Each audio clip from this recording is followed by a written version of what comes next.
Who had supported this wonderful program. And the question will be, what then is a program? The program is a Power of Voices partnership. That is the Fair4All Project.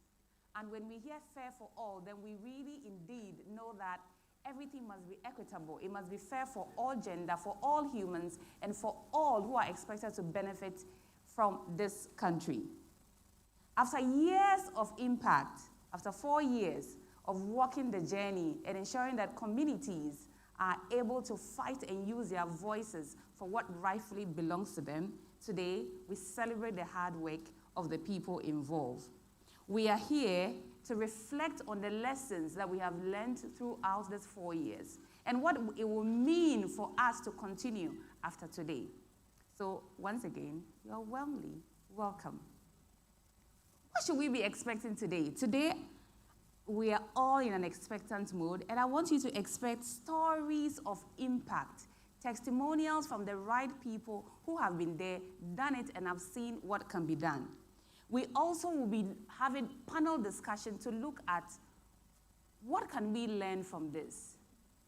And of course, from our partners who have been with us all throughout.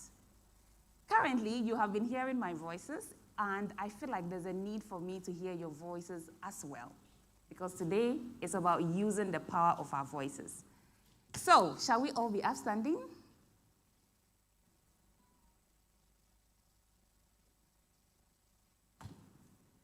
Perfect. So this is what we are going to do, and you are going to help me to do this. So you're going to walk 3 steps back, which means that if you're at the back, you have to walk 3 steps forward, and if you're in front, you have to walk 3 steps backwards. All right, so let's do this. And you must ensure that as you take those steps, you are meeting someone on the way. And when you meet someone, I will tell you what you have to do. It's an action.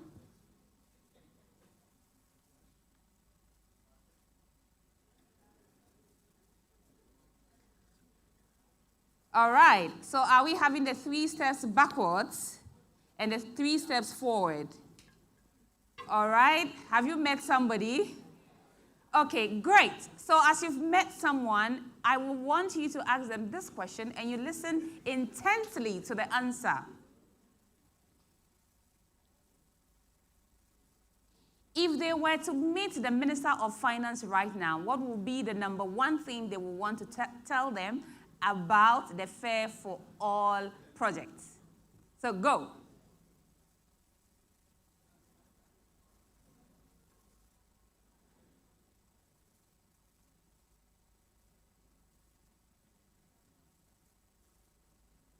If they were to meet the Minister of Finance, what will they tell them about the Fair for All project?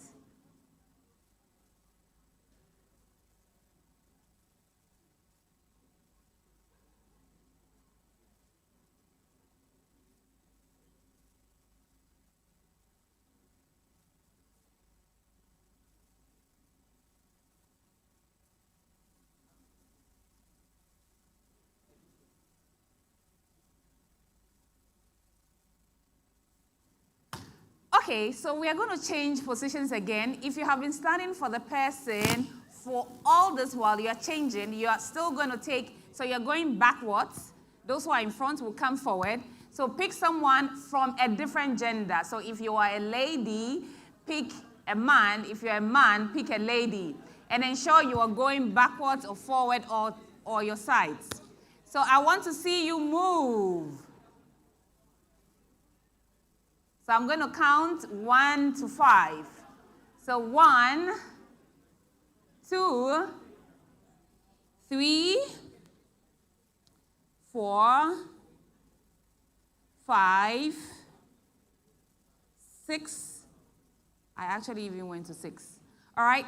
So the next question you are expected to discuss with this person is, if we were to meet the Minister of Agriculture, what will you tell them about the Fair for All project?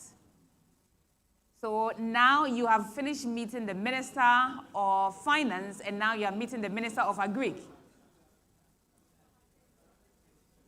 You didn't meet anyone, so you want to meet me. Please come forward. Please meet me. Just that our conversation is going to be heard by a lot of people. Yes. Hi. Nice to meet you. Hi, I'm Joy Sakiti, and the MC for today.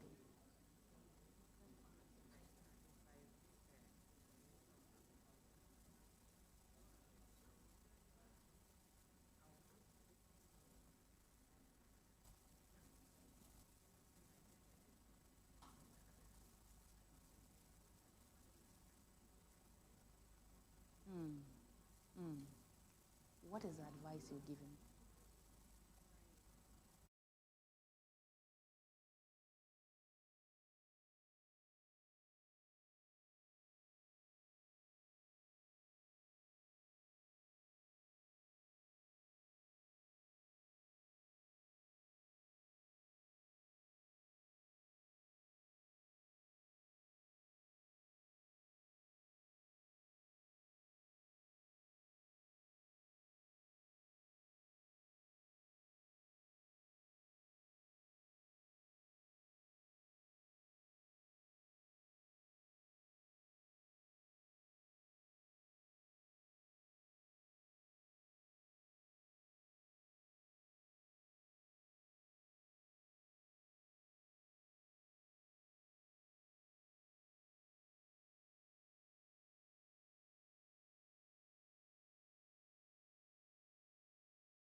And now you can comfortably take your seats. Please clap for yourselves as you take your seats.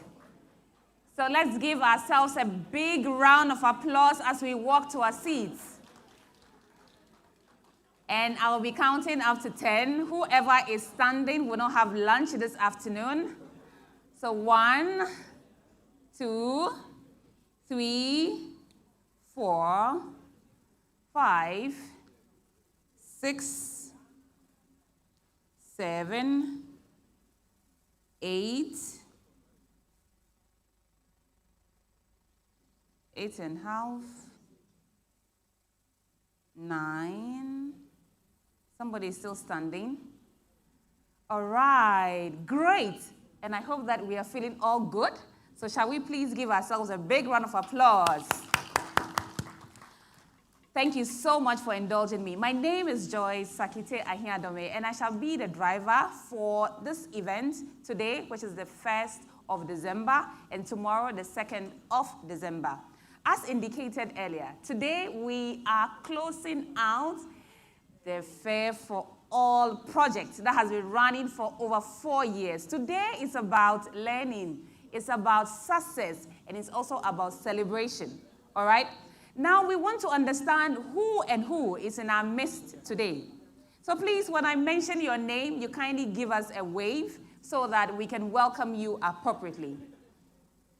On our special guests, we have Professor Richard Amankwa, who is the Vice Chancellor of UMAT in Takwa. Please, are you here, sir? Thank you, sir, for coming all the way from Takwa, and thank you for your support. Next, we have Madame Hannah Owusu-Krantin, and she is the Executive Director of WACAM. Madame, please, if you are here, thank you so much for joining us. Next on the list is Madame Melody Dake, and she is the Executive Director for WILDAF Ghana. Is she here, or she's on her way? She's on her way. She's behind, and she'll join us very soon. So when she gets here, we will get you to know her. Next is Harriet Ajimanuama, and she is the Executive Director of Send Ghana. Hi, Madam. Thank you so much. And then we have all our friends, our partners from the community. So if you are here and you are part of the communities that had benefited from the Fair4All Project, may we kindly see you upstanding so that we can welcome you. If you are from all the communities, yes, thank you so much, thank you. The applause sounds so low.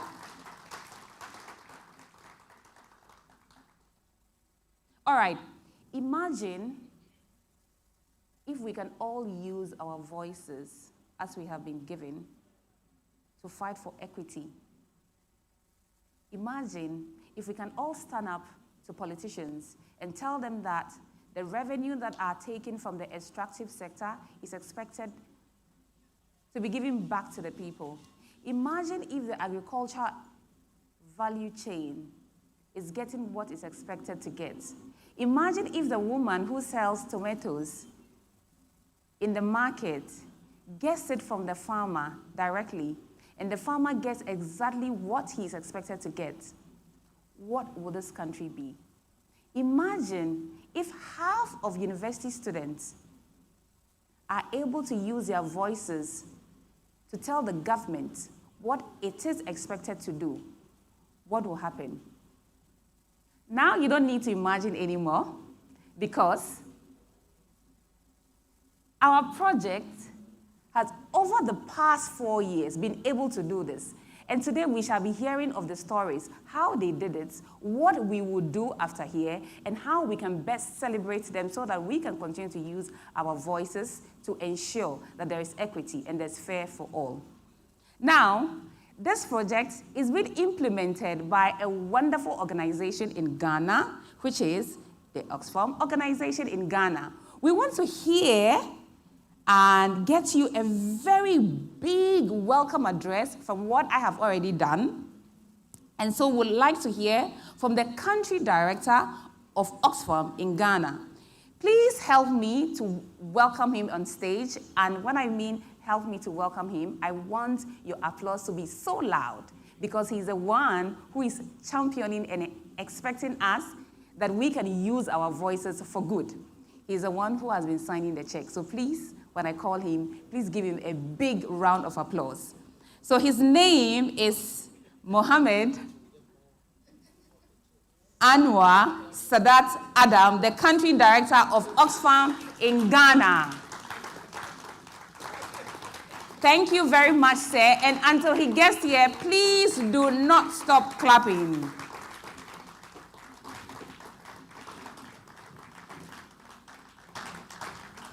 Thank you, sir.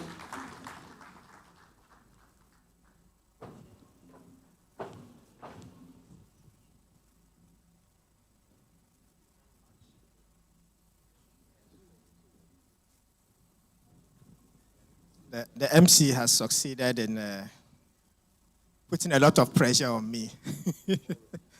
Once you hear I'm the one who signs the check, it means that people should be expecting a lot more money from me, but I don't have money today to give. Thank you. I'm not used to podiums and speaking, so you pardon me for this.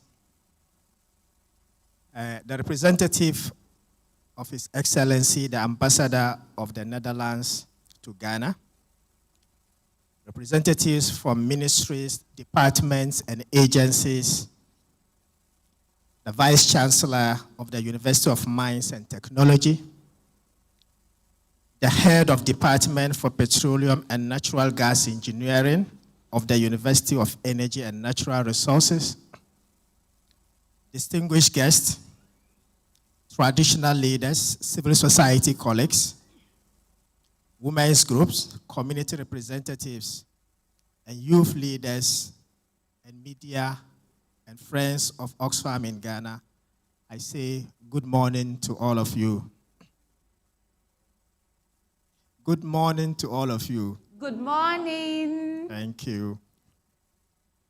It is with great pleasure that I stand on behalf of Oxfam and the Fair4All Consortium to welcome you all to this pivotal gathering, marking the closure of the Fair4All Project. Over the past 5 years, this initiative has exemplified power of collaboration, and commitment in addressing structural and systemic barriers to Ghana's sustainable development. Today, we are not just closing a project, we are celebrating a shift in power, a shift in voice, and a shift in who benefits from Ghana's wealth. The project at the outset sought to strengthen civil society's voice and agency in advocating for inclusive and sustainable trade and value chains. The project envisioned an extractive sector that respects human rights, protects the environment, and promotes women's economic empowerment while contributing to an equitable economic transformation process in Ghana. Perhaps some may be asking, why did this project focus on commodity value chains in the extractives and agricultural sectors? Commodity chains primarily drive Ghana's economic development, as the country is among the leading producers and exporters of cocoa and gold, and of course has recently joined the League of Oil Producers and Exporters. These three products, gold, cocoa, and petroleum, account for more than 80% of our total exports. While acknowledging the significant contribution of these sectors to the economy, they have also led to human rights violations, environmental degradation, and deepened inequalities.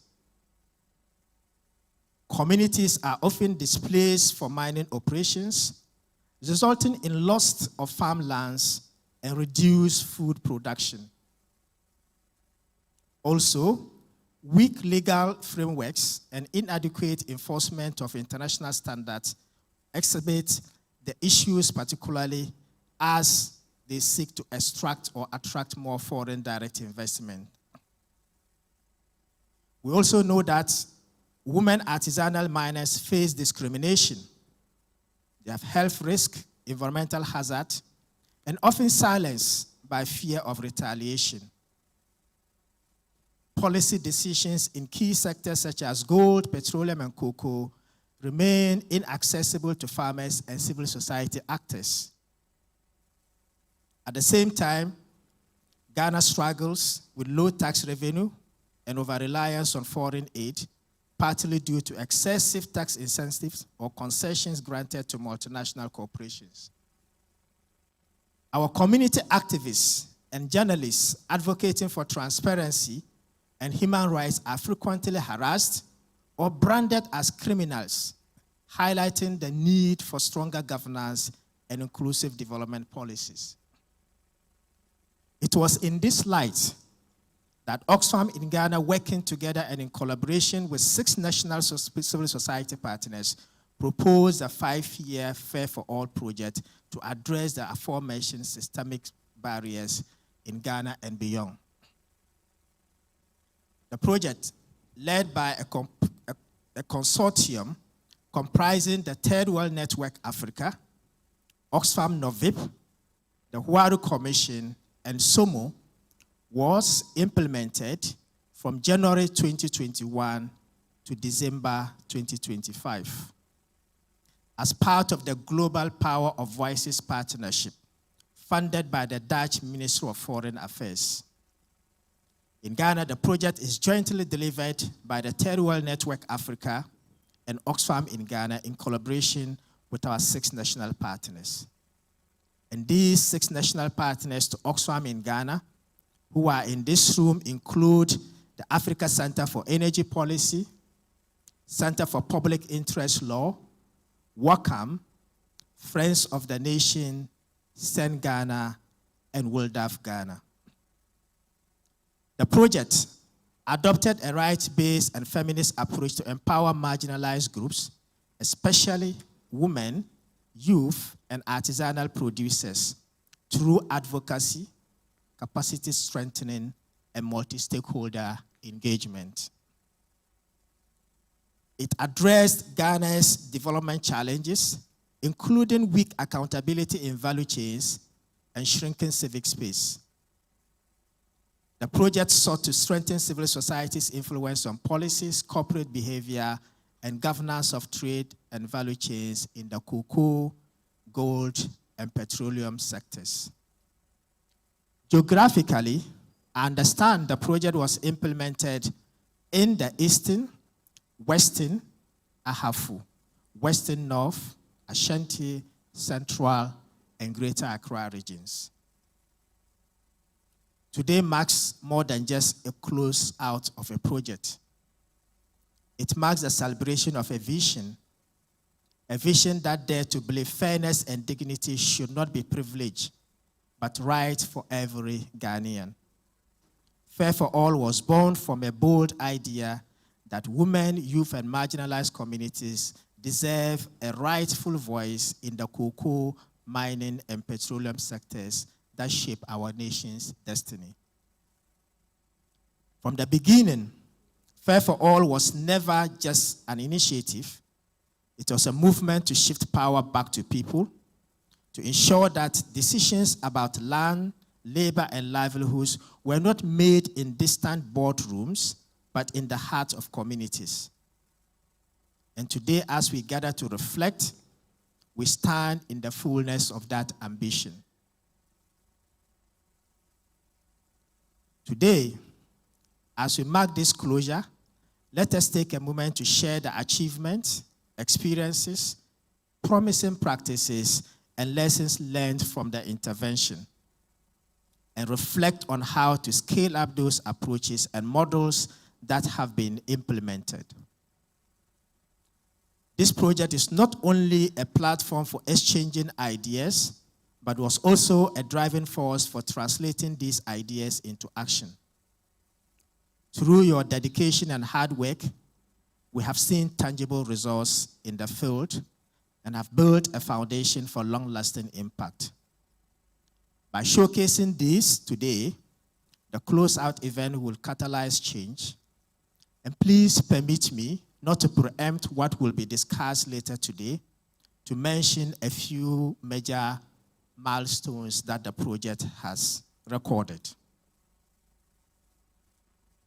Across Ghana, from cocoa-producing communities to gold mining zones to petroleum enclaves, the numbers tell a powerful story.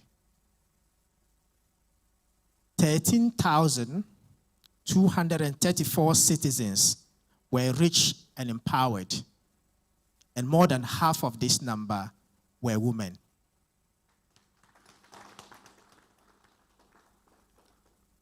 They represent lives transformed.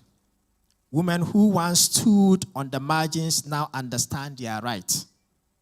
They challenge unfair compensation, and they spoke boldly to multinational companies and government officials. In lithium mining, which is the latest to be added to our list of natural resources, communities, we have 512 residents, including, once again, more than half of them women, strengthen their ability to negotiate for fair compensation.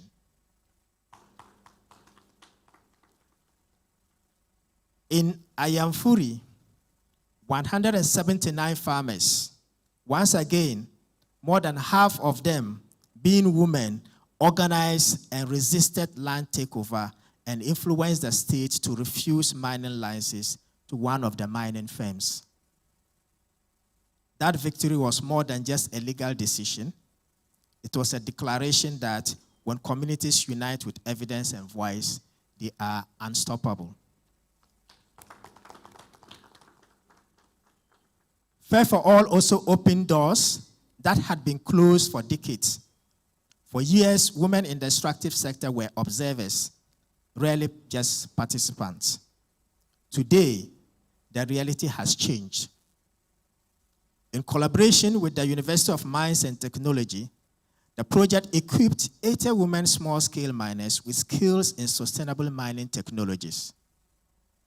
Similarly, the project worked with Moby Crane Company in the Western region to equip 10 women with skills to operate heavy-duty machinery, including cranes and forklifts, resulting in one of them securing employment with that company. Through the groundbreaking MOU between one of our partners, ASEP, and government institution, they're able to secure 150 women farmers are now integrated into the supply chain of about 10 mining companies. 20 women business owners were trained in collaboration with regulators such as the Petroleum Commission and then MPA, the first of its kind in the downstream petroleum sector. And in cocoa, women are adopting digital moisture testing tools, new pricing systems, and ecosystem restoration farming models, strengthening their bargaining power. This is not just incremental progress, but a structural breakthrough for women in these communities. But Fair4All did not stop at equipping individuals. It changed the rules of the game. Ghana's first National Action Plan on Business and Human Rights, drafted by the Commission for Human Rights and Administrative Justice, SHRAJ, received significant contribution from Oxfam and our partners, and now stands as a landmark commitment to shape how government and companies behave when we talk about business and human rights in Ghana. The Public Interest and Accountability Committee adopted a gender-responsive framework, yet again designed by support from the project, to ensure that every petroleum-funded project demonstrates how it benefits women and vulnerable populations. Again, these are systemic shifts towards equity and fairness. Fairness extended beyond people to the environment. Together with Arusha and other civil society groups, Fair4All pushed back against LI 2462, the legislation that would have continue to allow unrestricted mining in protected forests. The momentum was so strong that regulators and the public officials had to yield to the demand for this to happen. This is fairness for the future generation. Accountability was one of the cornerstones of the project. The project introduced the Resource Impact Dashboard, a tool that provides public data on corporate social responsibility spending, tax payments, and local content performance for major companies like Newmont and Adamus. 15 community organizations were trained to track CSR investment and compare them with SDG priorities. The Resource Impact Dashboard was showcased at the Alternative Mining in Durban in South Africa, positioning Ghana as a regional leader in evidence-based oversight. And of course, accountability didn't end there. With a strong evidence, communities acted. Shraj formally implicated one of the mining firms for breaches of mining and human rights laws, following petitions supported by our partners. This is what accountability looks like, not just slogans, but with evidence to get the right things done. Fair for All also advanced trade and fiscal justice. 122 youth, 46 of them being women, were trained to track mineral revenues and monitor district assemblies. National debate on cocoa pricing was amplified. Cocoa expenditure reports spanning a decade were translated into braille, audio, and large print, ensuring that persons with disabilities could fully participate in advocacy. A tangible example, once again, of fairness in practice. And then there is the next generation. Fair for All help prepare future students of accountability. And on this call, over 300 students were trained in extractive governance and civic participation, and 55 university students equipped to track oil revenues and engage in policy debates. It is our expectation that these young leaders will form a permanent accountability clubs, a legacy that will outlive the project. Fair for All also strengthens civil society itself. More than 20 CBOs, CSOs, women's groups, and community coalitions came together across cocoa, mining, and petroleum sectors. We hosted a regional free, prior, and informed consent learning event with 5 African countries to deepen rights-based approaches to extraction. I believe with this action, civil society in those 5 countries, including Ghana, are stronger now when we talk about FPIC. This is the power of partnership. This is the power of community. This is the power of a program that lived up to its name, Fair for All. As we engage over the next 2 days, I encourage each of us to actively contribute, share your insights, and embrace the opportunity to learn from one another.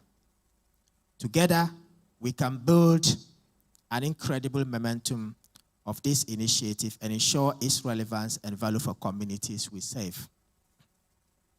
Let me end by expressing my heartfelt gratitude to the government of the Netherlands for its generous funding for this project. We would not have achieved this without your financial contribution. To our frontline partners, Africa Center for Energy Policy, Center for Public Interest Law, WACAM, Friends of the Nation, Sen Ghana, and WILDAF. You have been an incredibly passionate group of people to work with. To our district stakeholders from across the municipal and district assemblies, we are indeed grateful for your collaboration and support. To To the private sector partners, thank you for opening your doors to the communities and us.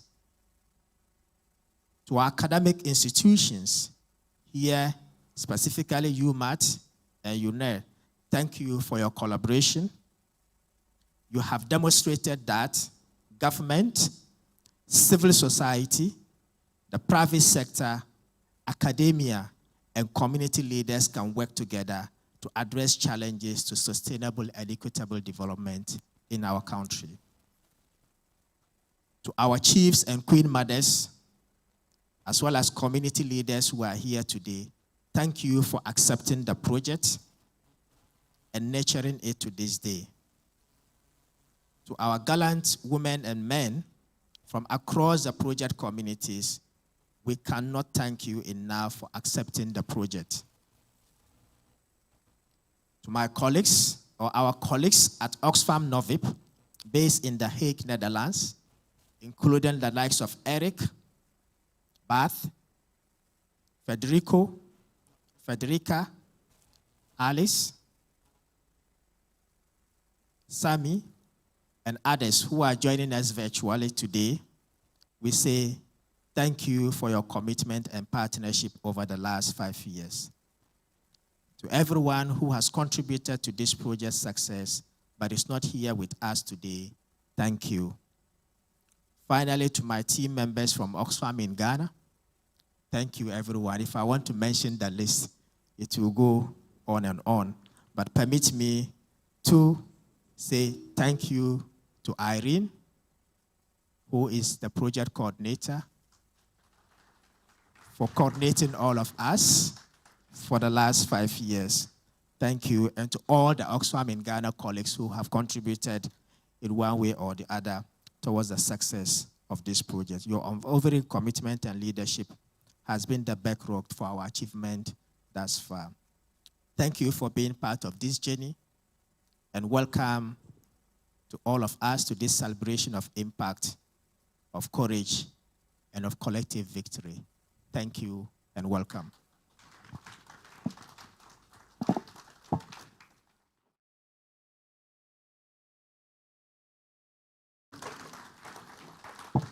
Thank you so much, Sadat Adam, who is a country director for Oxfam in Ghana. Now, quiz time. I want to see or feel if you were indeed listening when he spoke.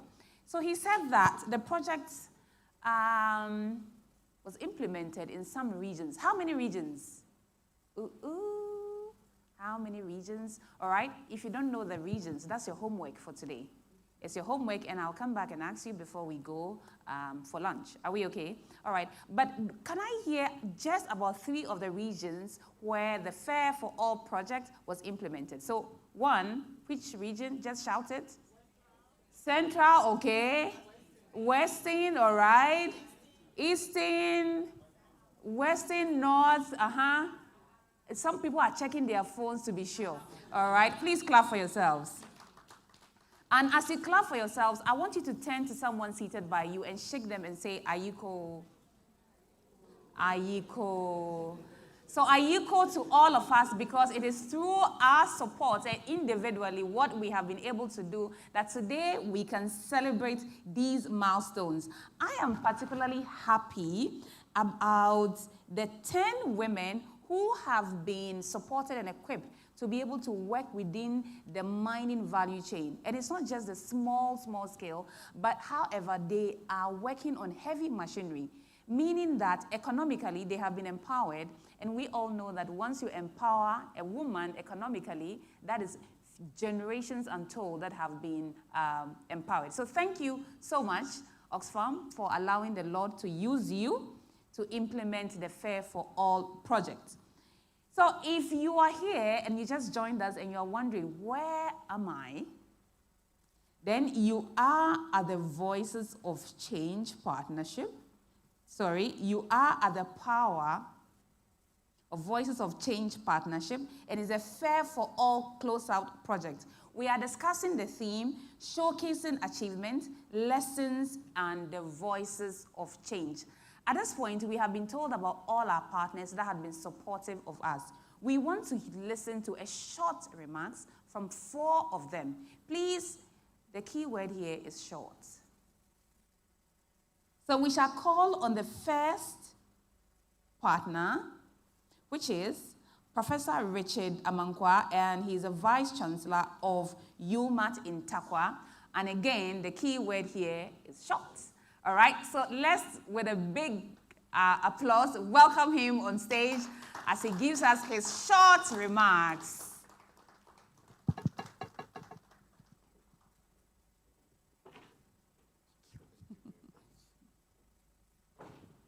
Thank you very much, honorable and enjoyable MC. I'll keep it short. And therefore, the salutations have already been given. I'll stand on the existing one. We at UMAT,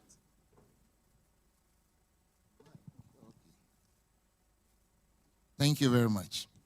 We at UMAT are very happy to be part of this engagement. We have worked with Friends of the Nation, and we have worked with WildF. We have enjoyed the engagement that we had with them, and we believe that we have made some amount of progress. As a university that specializes in mining and allied training, we engaged WildF and Friends of the Nation to train about 80 women in small-scale mining activities, especially the very sustainable ones. Through our engagement with them, about 80 women were trained in Takwa and several others in the eastern region. And some of the sustainable practices that were handed over to them through engagements include the geological aspect, the surveying, the mining, the processing, and also the environmental and tailings disposal. Of course, we didn't forget about women in mining activities. Personally, I'm very interested in women in mining, especially having been the lead country researcher for the United Nations program on women empowerment through small-scale mining. At UMAT, for the past 20 years, we have tried to support women to go into mining and related disciplines. When I joined UMAT, the number of women there happened to be 1, and the percentage was 0.2%. Today, through this gender mainstreaming policy, we have 27% of female participation in the university. We are happy again. Currently, we are developing our small-scale mine, and we want to look at sustainable practices on our own small-scale mine. We want to engage again, moving forward, Friends of the Nation and WildF, so that together we can train more people in sustainable practices for them to affect our system very positively. Thank you very much. And that was very, very short. Wow, I am so impressed. Thank you very much. Thank you. And so the ball has been set. So to the next person coming, it means that there's a lot on you. So already you can begin to edit your remarks. So we want to also say thank you to our sponsors, and I'll come back with the sponsors. At this point, we want to invite Madam Hannah Owusu Kuranting, who is the Executive Director of Wakeham, to also give us her short remarks. So I see that she's not even coming with a paper. It means it's going to be very, very short.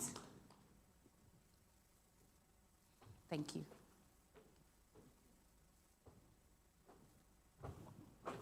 Thank you, the organizers and all.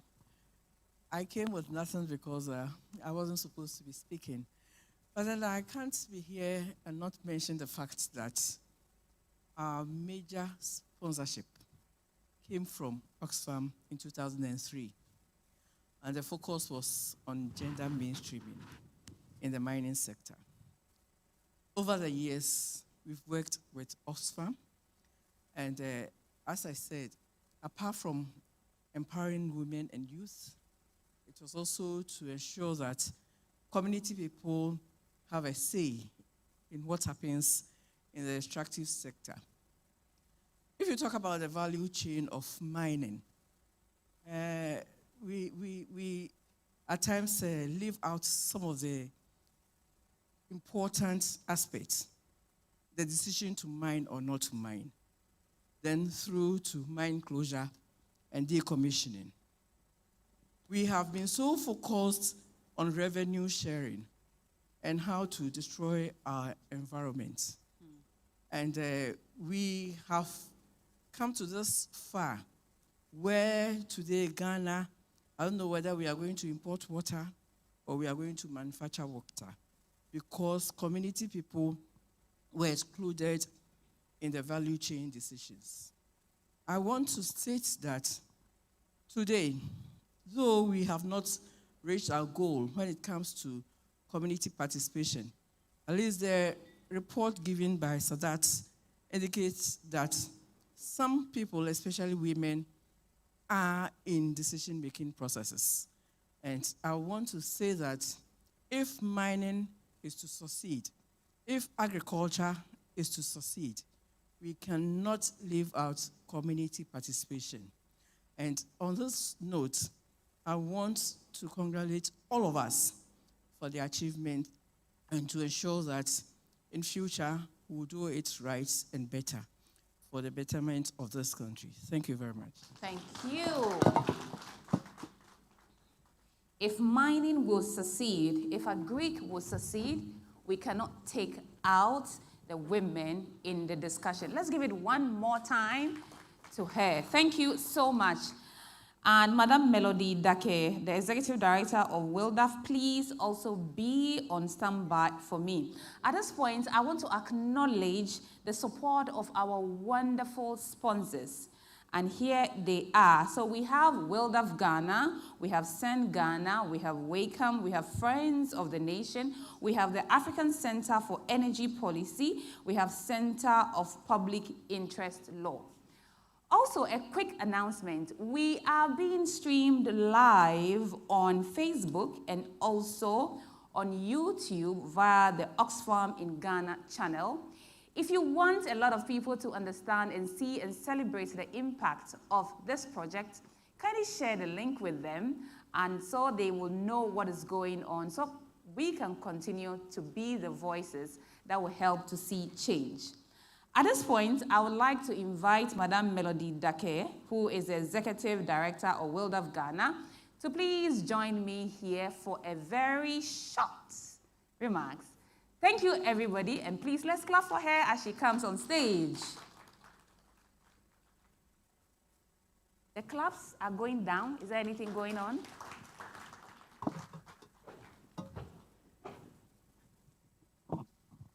Thank you very much, Madam Moderator. A short statement. I know.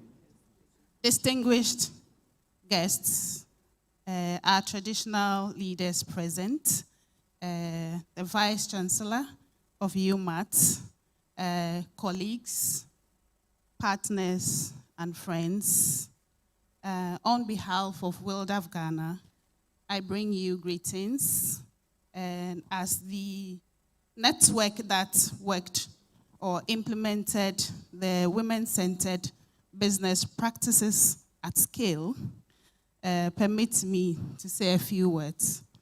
I'm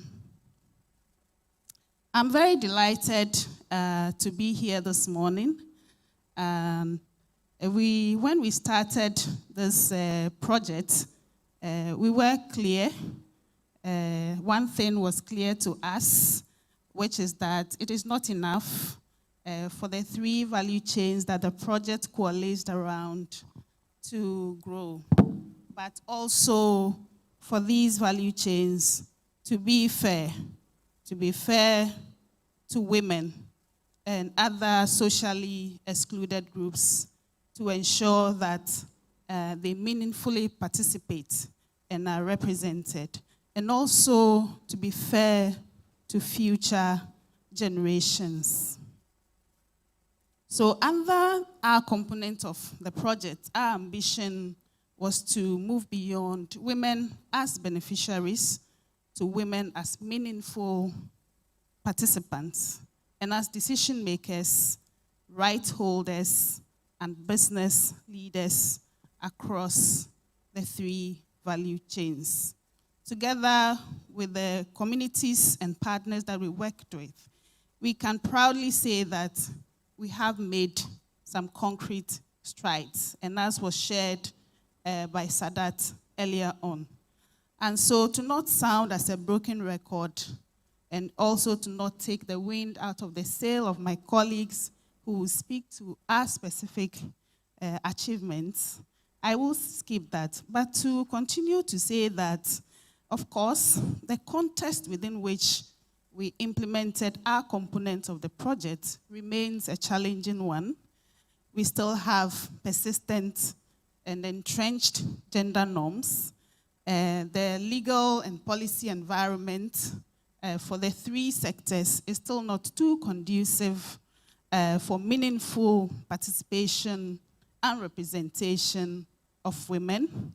There are still a lot of resource constraints and backlash against women in these sectors.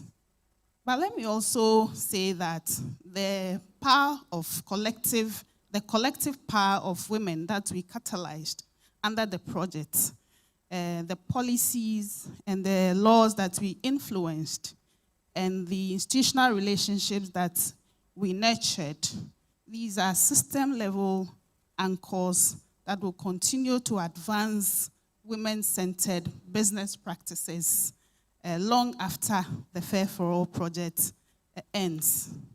And so, over the next 2 days, as we are meeting here, it is our hope that we will celebrate the courage and leadership of women in the mining and agricultural communities who trusted us enough and carried out this work with us and on their shoulders.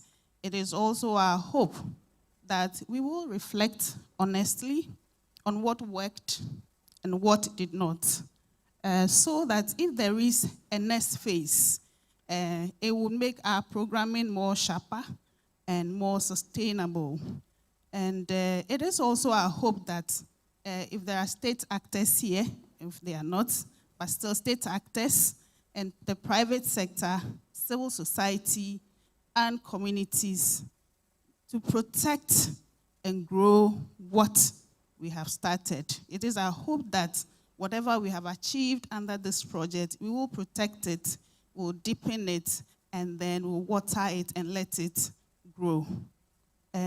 Finally, I'd like to say a big thanks to Oxfam in Ghana and Novib and our sister partners on the project, our communities, and all who trusted us and partnered us to make women-centered business practices that scaled a lived reality under the Fair4All Project and not just a slogan. This is a closure event of a project, but it's also, I consider it as a handover of systems, things, the tools we have developed, the institutional relationships we have nurtured. These are all things that we are handing over to support women's own collective power within these 3 sectors that the project coalesced around. And so, on this note, thank you very much, and I look forward to our rich discussions and the coming panels. Thank you very much. Thank you. Thank you so very much. Thank you. And when you look around, you will indeed realize that the project is not only about slogans. You can indeed see that there is a representation of a lot of women in this auditorium. Please give it up, give it up, give it up.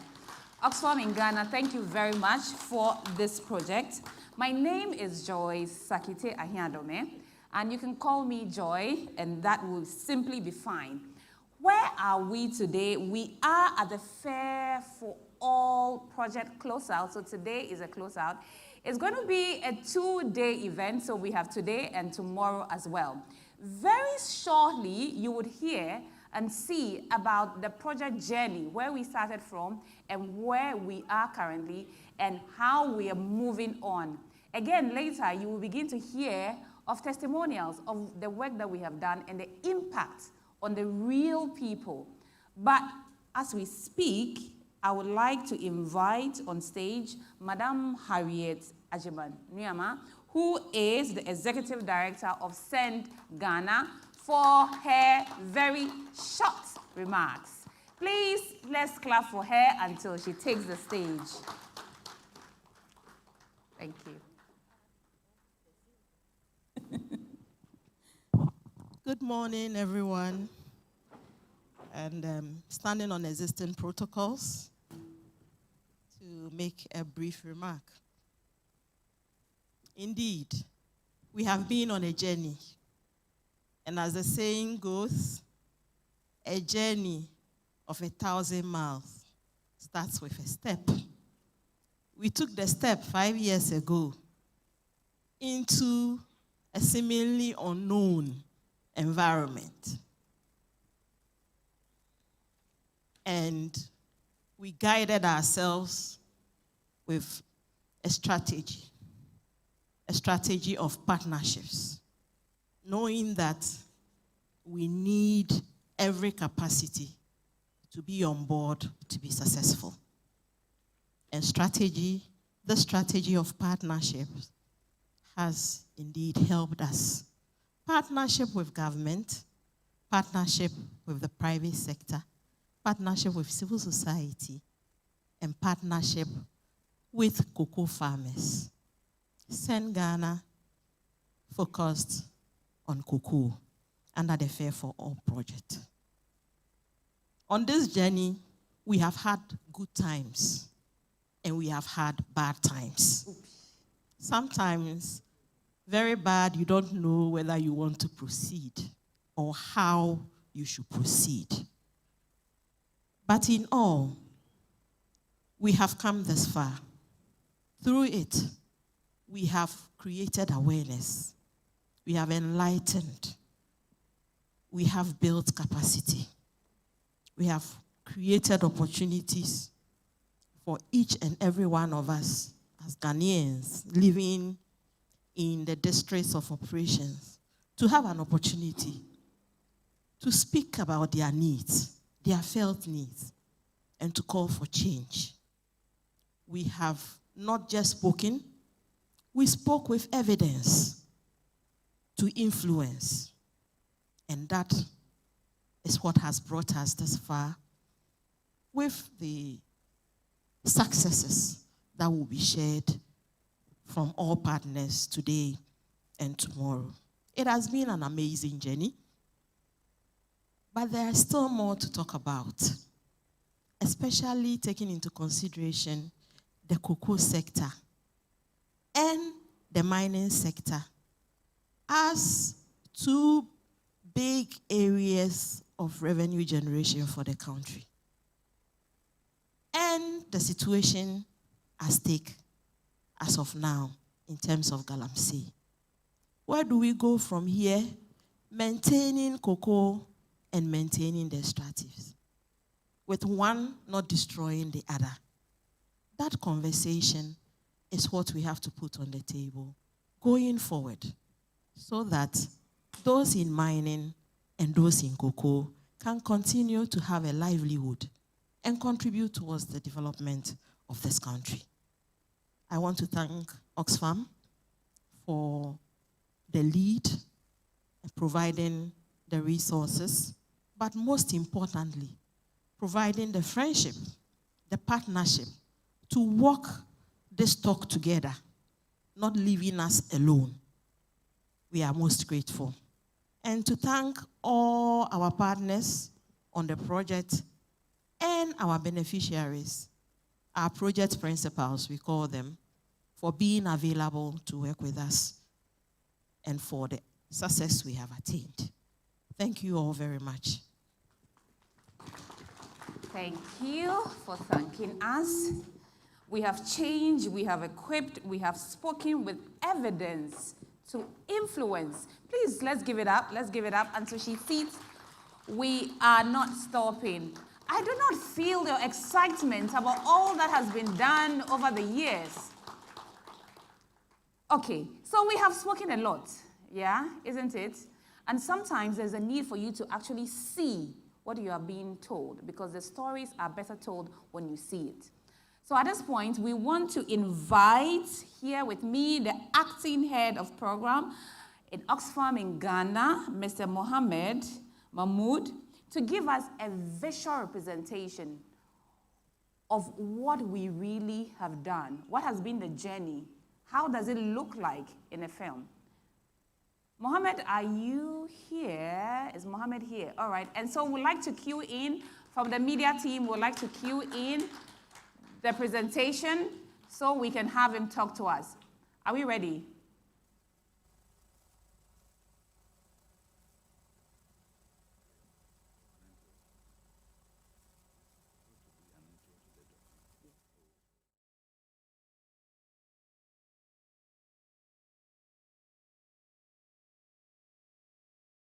Everyone. I want to stand on the protocols already established and to give a very short intro to a documentary that would show, if you like, showcase the achievements of the project over the 5 years. Across Ghana's cocoa growing landscapes, mining towns, and emerging industrial zones, a quiet transformation has been taking place. For years, many communities live with insecurity, uncertain land rights, environmental damage, limited opportunities, and voices too often unheard. Through the Fair4All program, which brought together civil society, government, traditional authorities, and global partners to showcase what true accountability can be. That is, fairness that is not abstract, but lived, not promised, but delivered. Through this program, ordinary people are rising to claim their rights, protect their lands, and demand fairness. Voices are strengthened, opportunities open, and justice brought where it was long overdue. We're going to show a documentary, as I indicated earlier. But this documentary tells the story of that journey. The journey of communities empowered, the journey of women living change or leading change, the journey of a nation moving towards a fairer future for all. The documentary is a story of empowerment.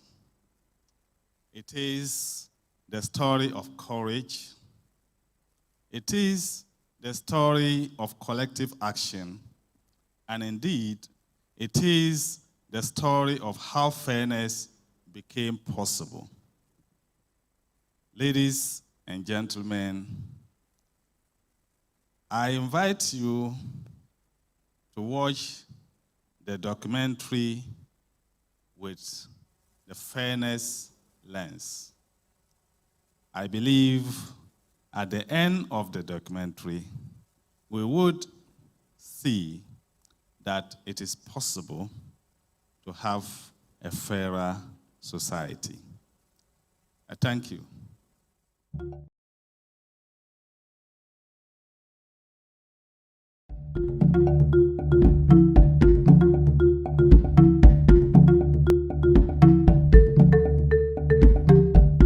Since its inception in 2021, the PVP Fair4All Project has been at the forefront of advancing inclusive, right-based economic systems in Ghana. With funding from the Dutch Ministry of Foreign Affairs, it's aimed to ensure inclusive and sustainable extractives, that is gold and petroleum and agriculture value chains. The Fair4All Project is a Dutch-funded project for a period of 5 years, led by Oxfam in Ghana and a consortium partner, Third World Network Africa. It's a global project that spans around 14 countries across 3 regions, Asia, Africa, and parts of Europe. The main objective of the project was to be able to mobilize civil society, to enable them create spaces to be able to engage both private and state institutions to push for their rights and demand accountability for those who hold power. In Ghana, it was implemented by 2 consortium partners, Oxfam and Third World Network. And to be able to achieve these broader objectives, we worked with 6 national partners, including the Africa Center of Energy Policy, ACEP, Center for Public and Interest Law, CEPAL, Friends of the Nation, based in the Western Belt of Ghana, Takoradi. We worked with Sen Ghana, who is an organization with expertise in the cocoa sector, and then WACAM, with expertise around mobilizing communities in the extractives, specifically mining area, and then WELDAF, which is a women's rights organization that has expertise in mobilizing and empowering women, giving women power at the national and subnational level to be able to claim their rights at all levels. At Oxfam in Ghana, its implementation was in partnership with 6 core national partners and other civil society organizations across 7 regions in Ghana: Western, Ahafo, Eastern, Western North, Ashanti, Central, and Greater Accra. The project envisions an extractive sector that respects human rights, protects the environment, and promotes women's economic empowerment while contributing to equitable economic transformation process in Ghana. This is a documentation of how the PVP Fair4All Project strengthened youth and women activism in mining and cocoa communities.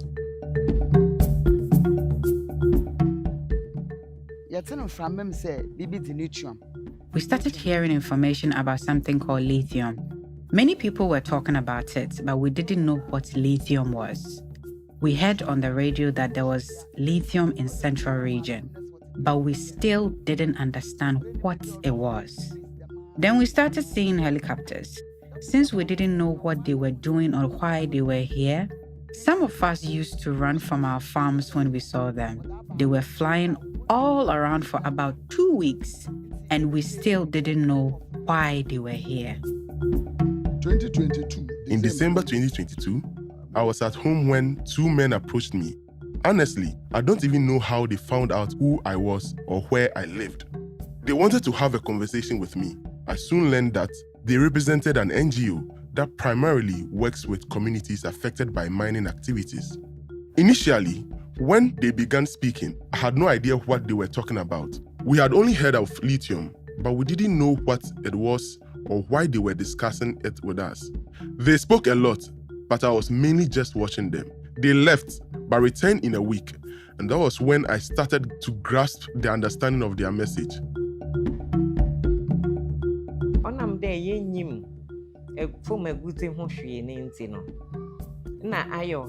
Initially, we were very worried about the mining activities because we didn't know much about them. We feared that would destroy our farms, leaving us without food. The intervention by the Friends of the Nation was crucial as they opened our eyes to a lot of potential problems such as air and water pollution, which will significantly affect us. Friends of the Nation also brought to our attention the serious concern that the trees that normally provide us with good air to breathe might be destroyed due to the mining, causing the air to be filled with pollution. As a result, they formed the Community Negotiating Committee. We then met with the mining companies to ask for their help in building a hospital for the community. This was to ensure that in case of any health issues resulting from the mining, we will get the necessary help.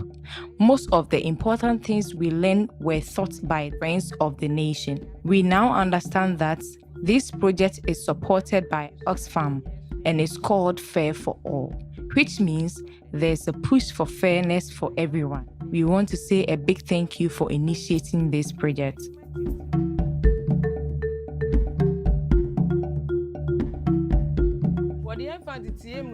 They provided us with training on the proper and safe handling of mercury in our work. We didn't even realize we needed to wear gloves to handle it, and that was extremely dangerous. We used to use our teeth and mouths to open the containers, which was also very dangerous. Initially, we were unaware that this was the company's responsibility to care for us if we were injured on site. They used to tell us we were responsible for our own injuries and had to go to the hospital and pay for our own care. WellDAF taught us that this was incorrect. The companies are supposed to take care of us if we sustain an injury during work. Since learning this, if we now run into any problems, the companies take very good care of us. We faced significant challenges. We are involved in small-scale mining, and one of our biggest problems is the lack of correct operating gear. We didn't have boots or gloves, so we had to use our hands directly. This caused us a lot of health problems. Because we are women, sometimes at the end of the day, our leader would claim he hadn't received any money and would refuse to pay us. This went on for a long time until the intervention of WellDAF.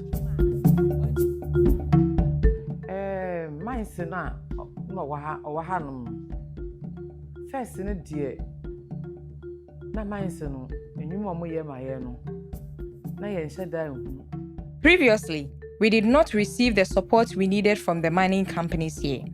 They weren't contributing much. We frequently complained that while they operated in our area, our youth were unemployed.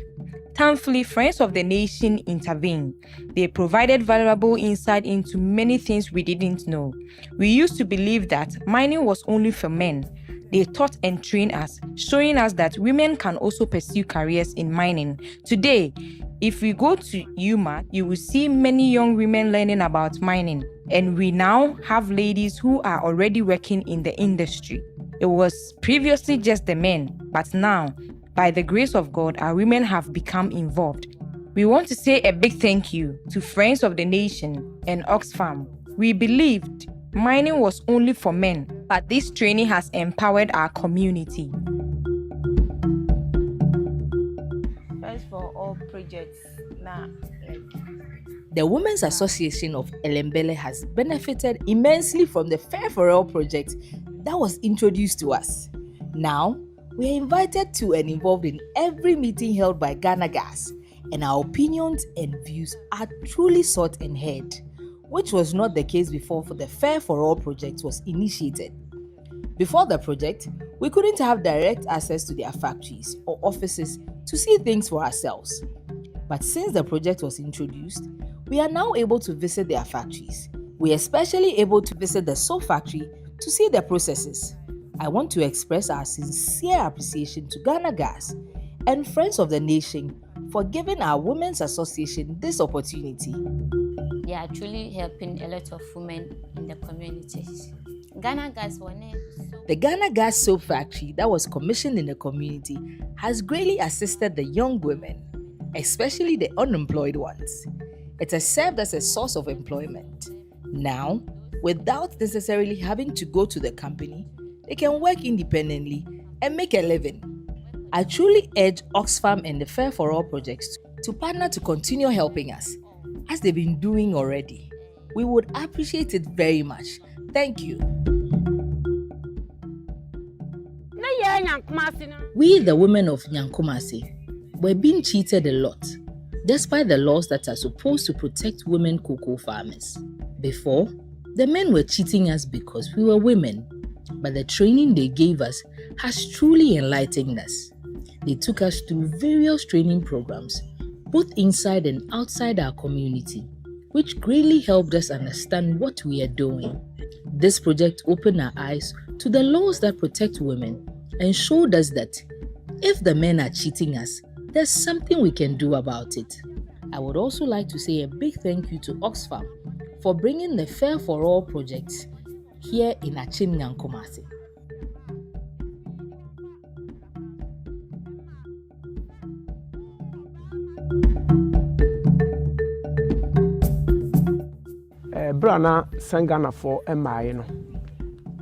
Before the intervention of St. Ghana, we had a lot of issues in this school. However, we lacked the knowledge on how to fix our problems. By the grace of God, St. Ghana and Oxfam started the PVP Fair4All project and came to this community. They opened our eyes and taught us how to get help for our community. They were patient with us. We started with what they called needs assessment. They spoke about the needs of the community and what we need as people in the community. They took us on a trip to Cape Coast and invited the FBCs, Yonkopa, Olam, Koko Abrabopa, and many more. It was through their presentation that we found out that these organizations have what they called corporate social responsibilities that they use to help communities. If not for this trip, we never knew there was anything of that sort. Right at the meeting, we had a conversation with Yonkopa. Yonkopa subsequently came to build an ultramodern school and even added an astroturf for the community. If not for the intervention of St. Ghana and Oxfam, this community would still have been complaining. I'm a proud beneficiary of ISEB in collaboration with Oxfam Fair4All Project. The project was meant to train enumerators on how to use the resource impact dashboard to demand for what is due us as communities within the mining zone. So prior to this project, we were in, should I say, a very chaotic situation where we used force and other mode of engagement with mining organizations within this area that wasn't the best way, which sometimes ends in very violent way, causing property damage and all that. So this project came in and intervened rightly. We received training and became enlightened on how to request things in this community and get them done the right way. Before the training, things were difficult.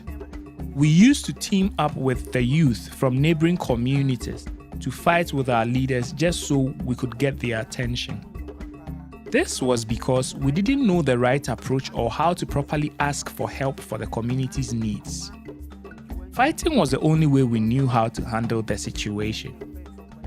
This training has been a real eye-opener. We now know the right channels to approach and request things. To ensure we sustain the gains made along the 4 pathways of the 3 value chains, some mechanisms were put in place as part of the project design from start for maximum impact. These include funding, building and strengthening capacities of the 6 national partners on resource mobilization to ensure availability of funds in each institution for continuity. Capacity strengthening, empowering women with skill and platforms to build their agency and give power back to communities and other vulnerable groups through coalition building and networking. Through these coalitions and networks formed, women and men will continue to take up spaces to engage both the state and private sector on their rights beyond the project. Access to protection tools. technical training and exposure to tools and mechanism for human rights defenders who face risk in communities for insisting on putting people first over profit and resource extraction. Building alliances, intentionally working towards forming, nurturing, and sustaining partnerships formed with both the private sector and state institutions, including regulators in the two sectors of focus for the project. For example, SHRAJ, PIAC, Ministry of Lands and Natural Resources, Petroleum Commission, Cocoa Board, and the EPA.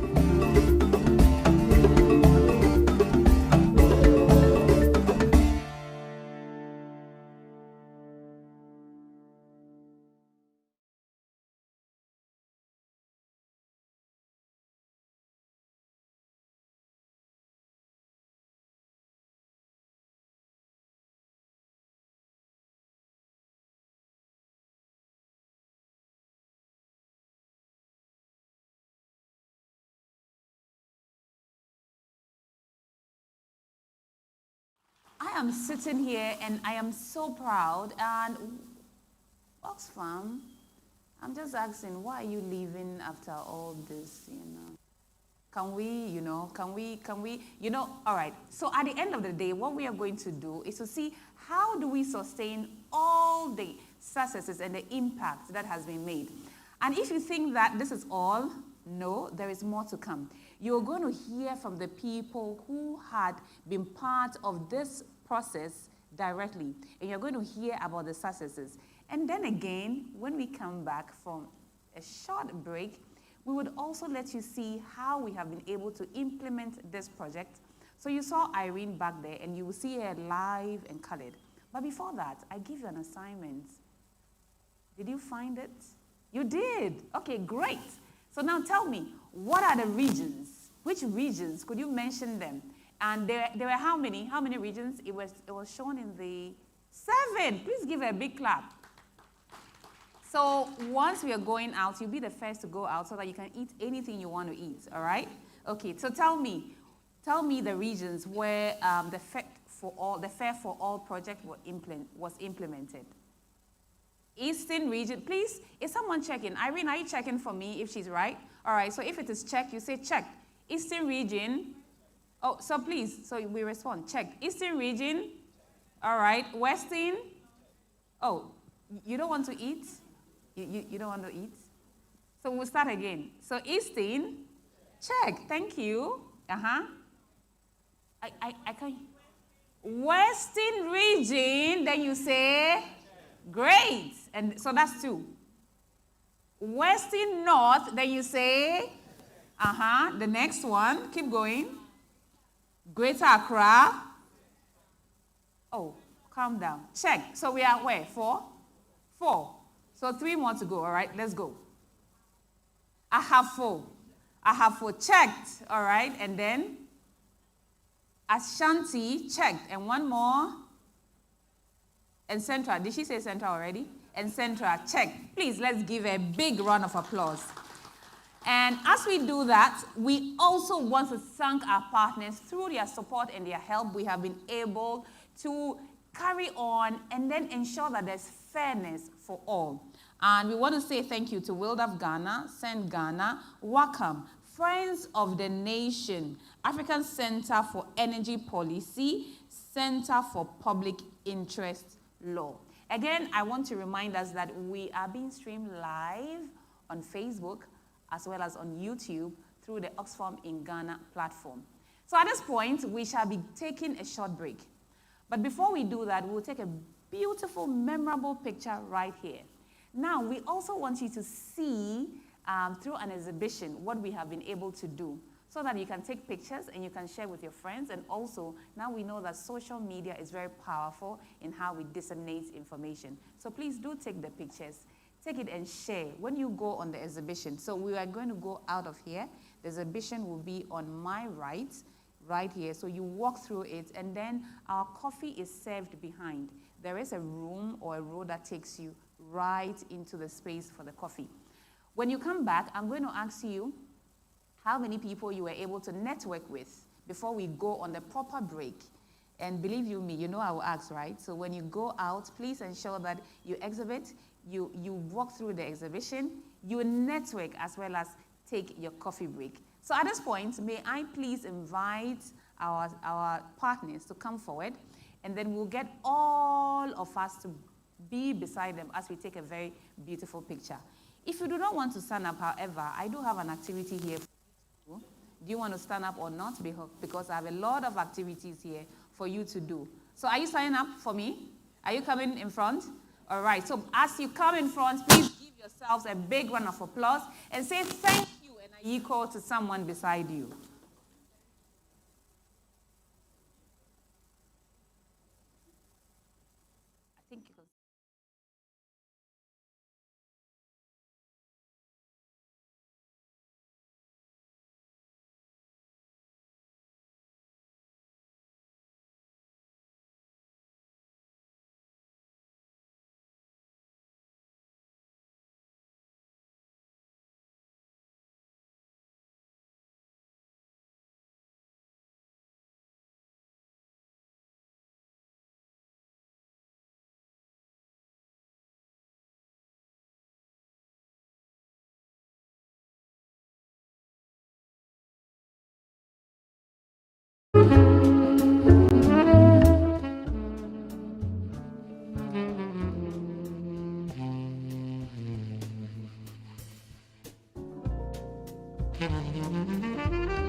never quench, ever blazing. Music in my corner, yeah, Magina. Music in Magina, yeah, my corner. Ragba Navana, Yakoga. Vanunya Namaga Hoha. Counting my blessings alone. All of my curses I don't know. Futoyo Katabu, Ramiachilla. Oh, tie me Hoha. Oh, Jerry Muiro. Ayenya Myoba Dora. Talk to Subaka Hohalo. Call me Fiachi Hohalo. Diamato Halo. Me Hohalo.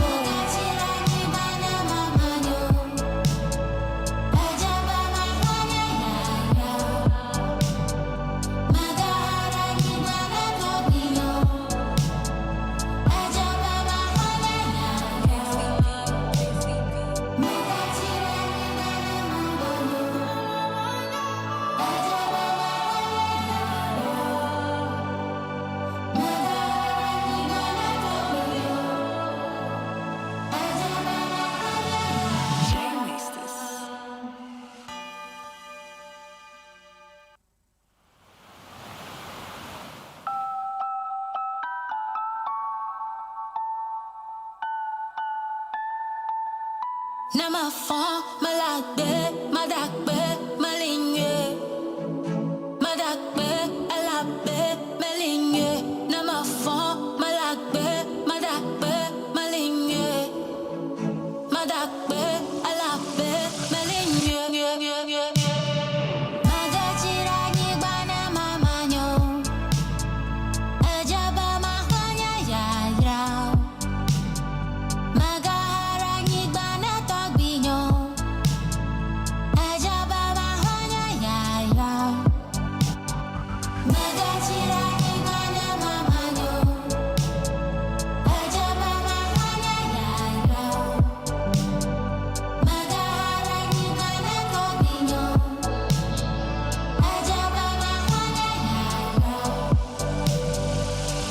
Blessings, no nuit, fire never quench, ever blazing. Music in my corner, yeah, Magina. Music in Magina, yeah, my corner. Ragba Navana, Yakoga. Vanunya Namaga Hoha. Counting my blessings alone. All of my curses I don't know. Futoyo Katabu, Ramiachilla. Oh, tie me Hoha. Oh, Jerry Muiro. Ayenya Myoba Dora. Talk to Subaka Hohalo. Call me Fiachi Hohalo. Diamato Halo. Me Hohalo.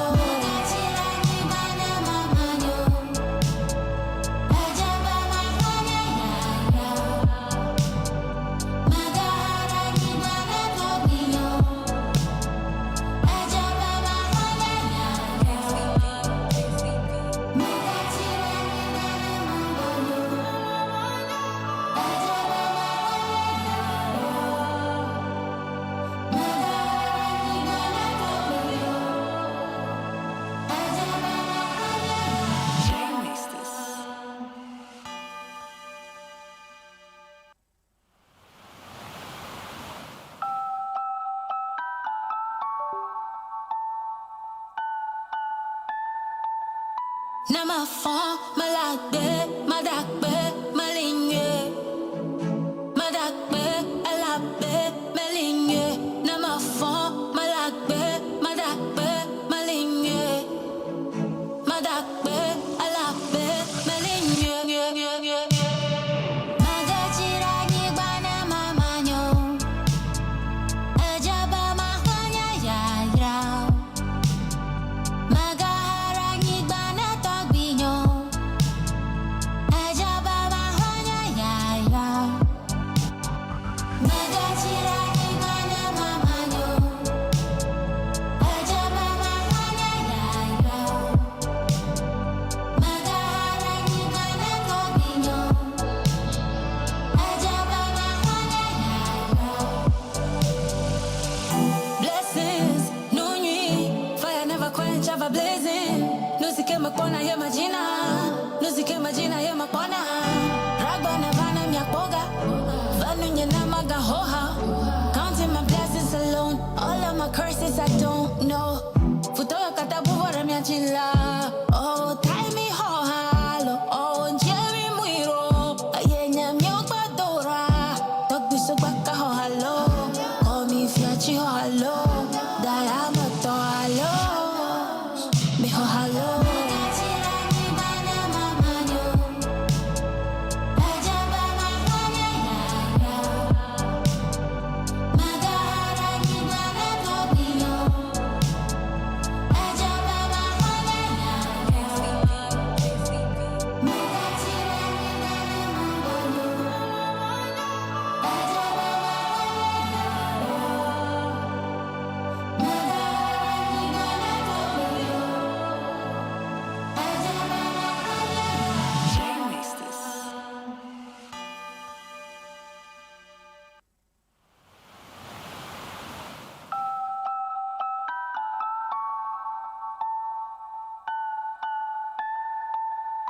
Nama fon, malade, madakbe, malinye.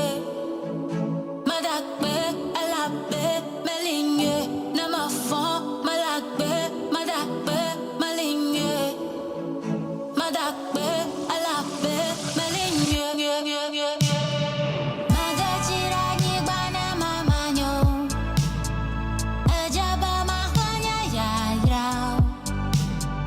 Magahara ni bana togbinyo. Ajaba mahanya ya yao. Magachira ni bana mamanyo. Ajaba mahanya ya yao. Magahara ni bana togbinyo. Ajaba mahanya ya yao. Blessings, no nuit, fire never quench, ever blazing. Nusike makona ye majina, nusike majina ye makona. Ragba nevana miakboga, vanu nyena maga hoha. Counting my blessings alone, all of my curses I don't know. Futoyo katabu vore miachila, oh tie me hohalo, oh Jerry muiro, ayenya miokba dora, tok biso baka hohalo, call me fiachi hohalo, dayama to halo, mi hohalo.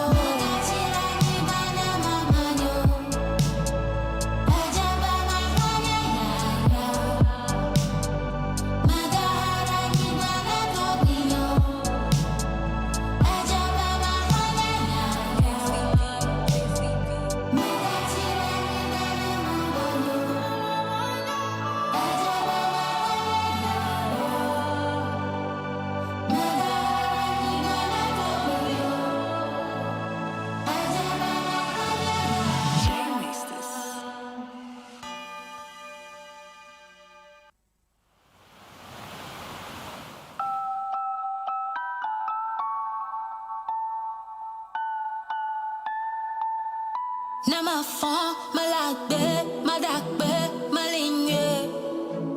Madakbe, alabe, malinye. Nama fon, malakbe, madakbe, malinye. Madakbe, alabe, malinye. Magachira ni bana mamanyo. Ajaba mahanya ya yao. Magahara ni bana togbinyo. Ajaba mahanya ya yao. Magachira ni bana mamanyo. Ajaba mahanya ya yao. Magahara ni bana togbinyo.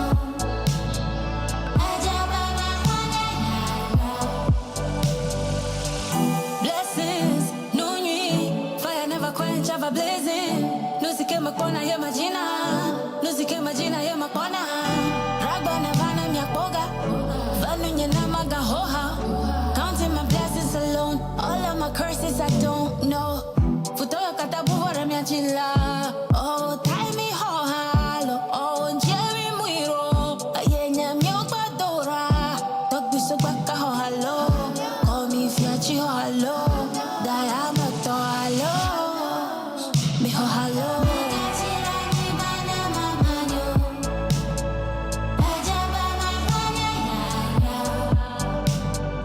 Magahara ni bana togbinyo. Ajaba mahanya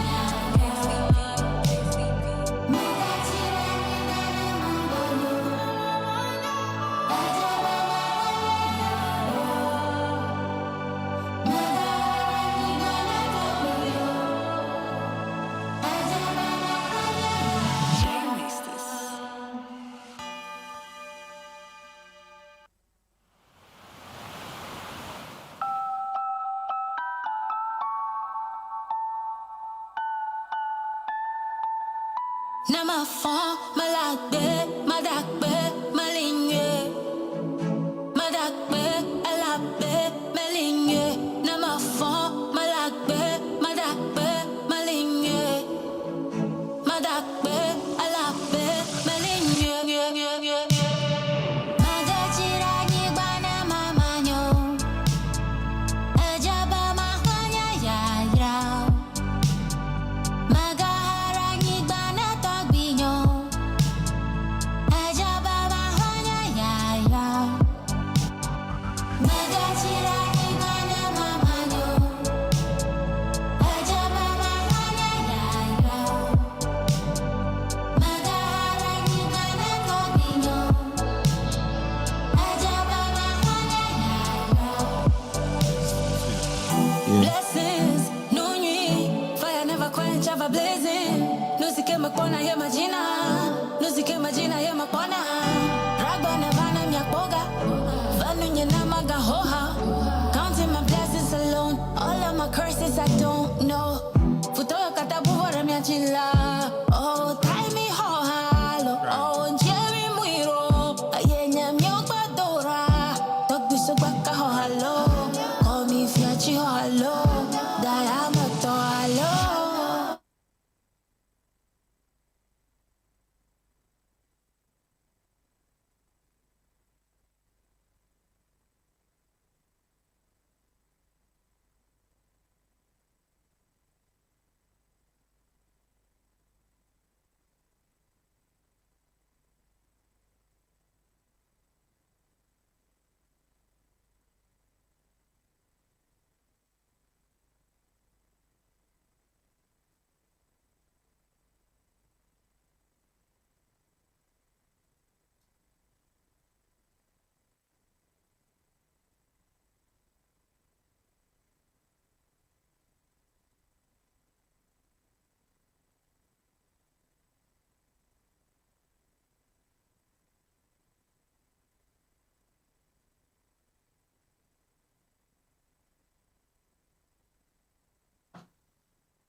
Since its inception in 2021, the PVP Fair for All project has been at the forefront of advancing inclusive, right-based economic systems in Ghana.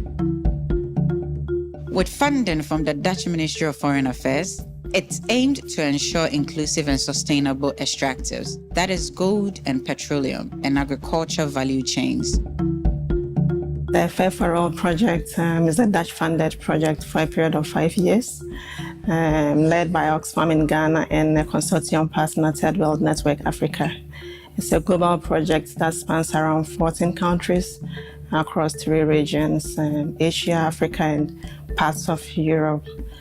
The main objective of the project was to be able to mobilize civil society, to enable them create spaces to be able to engage both private and state institutions, to push for their rights and demand accountability for those who hold power. In Ghana, it was implemented by 2 consortium partners, Oxfam and Third World Network. And to be able to achieve these broader objectives, we worked with 6 national partners, including the Africa Center of Energy Policy, ACEP, Center for Public and Interest Law, CEPAL, Friends of the Nation, based in the Western Belt of Ghana, Takoradi. We worked with Sen Ghana, who is an organization with expertise in the cocoa sector, and then WACAM, with expertise around mobilizing communities in the extractives, specifically mining area, and then WellDAF, which is a women's rights organization that has expertise in mobilizing and empowering women, giving women power at the national and subnational level to be able to claim their rights at all levels. At Oxfam in Ghana, its implementation was in partnership with 6 core national partners and other civil society organizations across 7 regions in Ghana: Western, Ahafo, Eastern, Western North, Ashanti, Central, and Greater Accra. The project envisions an extractive sector that respects human rights, protects the environment, and promotes women's economic empowerment while contributing to equitable economic transformation process in Ghana. This is a documentation of how the PVP Fair4All Project strengthened youth and women activism in mining and cocoa communities.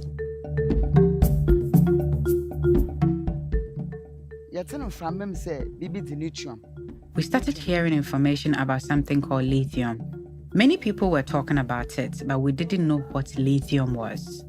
We heard on the radio that there was lithium in Central region, but we still didn't understand what it was.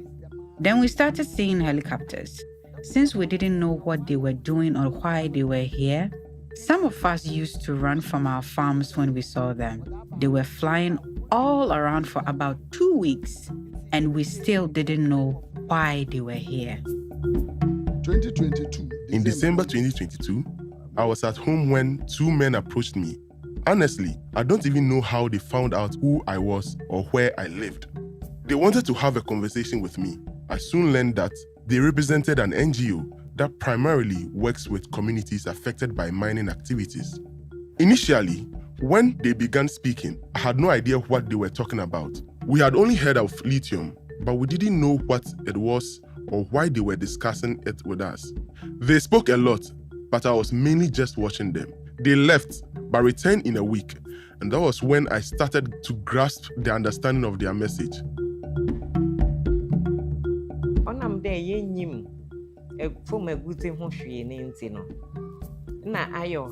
Initially, we were very worried about the mining activities because we didn't know much about them. We feared that would destroy our farms, leaving us without food. The intervention by the Friends of the Nation was crucial as they opened our eyes to a lot of potential problems such as air and water pollution, which will significantly affect us.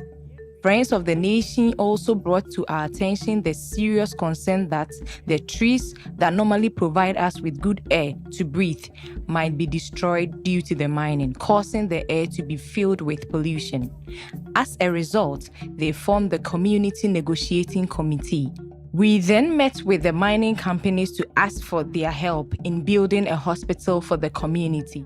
This was to ensure that in case of any health issues resulting from the mining, we will get the necessary help.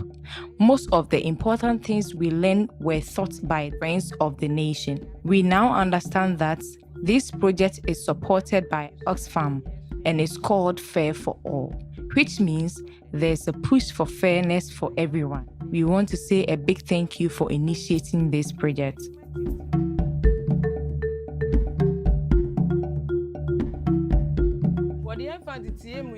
They provided us with training on the proper and safe handling of mercury in our work. We didn't even realize we needed to wear gloves to handle it, and that was extremely dangerous. We used to use our teeth and mouths to open the containers, which was also very dangerous. Initially, we were unaware that this was the company's responsibility to care for us if we were injured on site. They used to tell us we were responsible for our own injuries and had to go to the hospital and pay for our own care. WellDAF taught us that this was incorrect. The companies are supposed to take care of us if we sustain an injury during work. Since learning this, if we now run into any problems, the companies take very good care of us. We faced significant challenges. We are involved in small-scale mining, and one of our biggest problems is the lack of correct operating gear. We didn't have boots or gloves, so we had to use our hands directly. This caused us a lot of health problems. Because we are women, Sometimes at the end of the day, our leader would claim he hadn't received any money and would refuse to pay us. This went on for a long time until the intervention of WellDAF.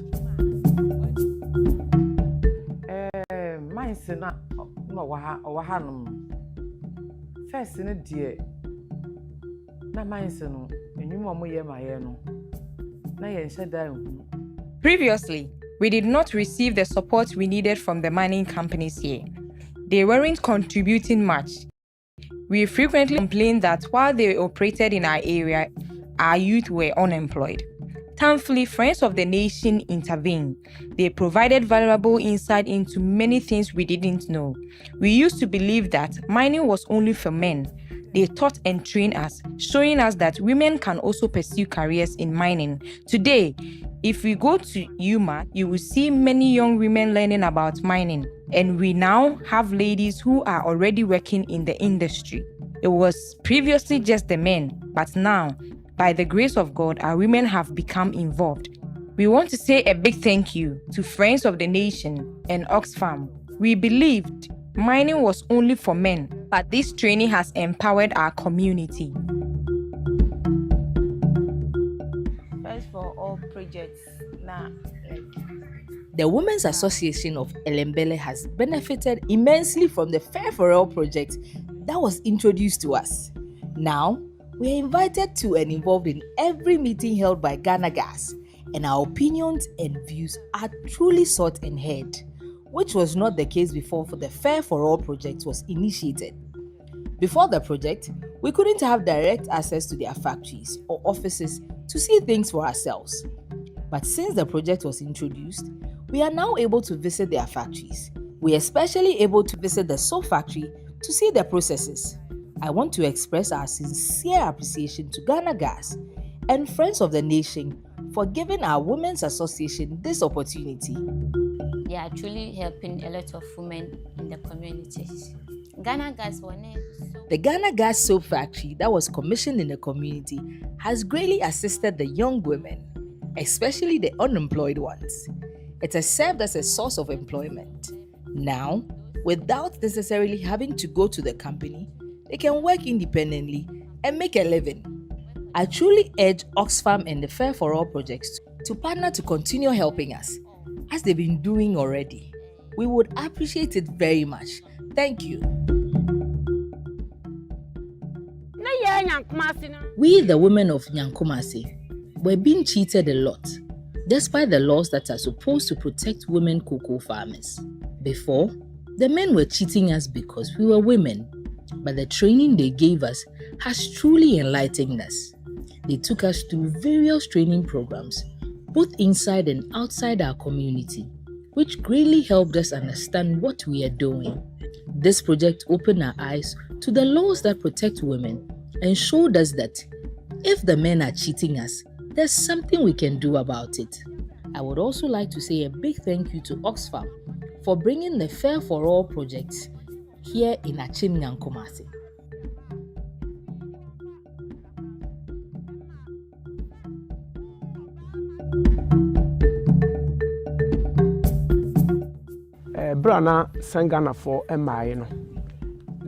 Before the intervention of Send Ghana, we had a lot of issues in this school. However, we lacked the knowledge on how to fix our problems. By the grace of God, Send Ghana and Oxfam started the PVP Fair4All project and came to this community. They opened our eyes and taught us how to get help for our community. They were patient with us. We started with what they called needs assessment. They spoke about the needs of the community and what we need as people in the community. They took us on a trip to Cape Coast and invited the FBCs, Yonkopa, Olam, Koko Abrabopa, and many more. It was through their presentation that we found out that these organizations have what they called corporate social responsibilities that they use to help communities. If not for this trip, we never knew there was anything of that sort. Right at the meeting, we had a conversation with Yonkopa. Yonkopa subsequently came to build an ultramolding school and even added an astroturf for the community. If not for the intervention of St. Ghana and Oxfam, this promise of what could be, to survive, to thrive, to restore the hope of the land. But to find it, we must work together.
the nourishment of action, of accountability, and of justice.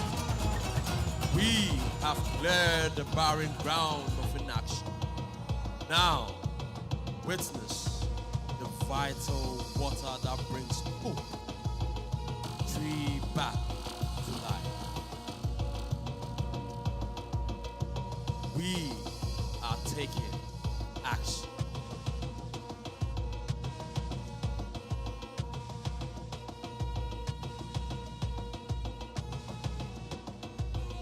Our women are now better equipped to defend their rights in mining, cocoa, and petroleum communities. Our community is taking actions in contributing to the state rejecting mining licenses that threatened 1979 farmers. We build the foundation for Ghana's first ever national action plan on business and human rights.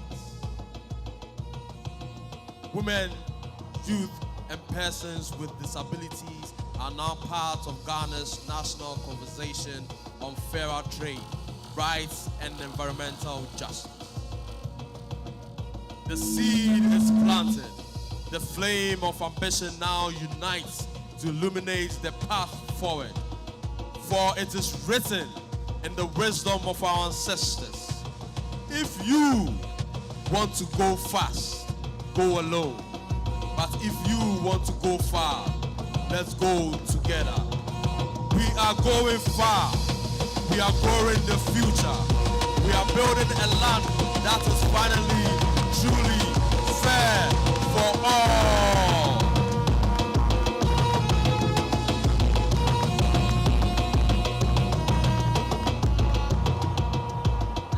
Let's keep clapping for the seed of hope.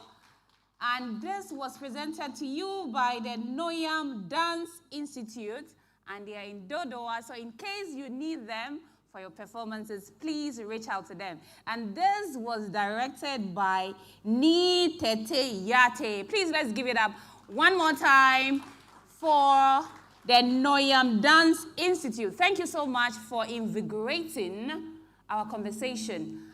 Are you happy? Oh. For a minute, you would think that you are the National Theatre, isn't it?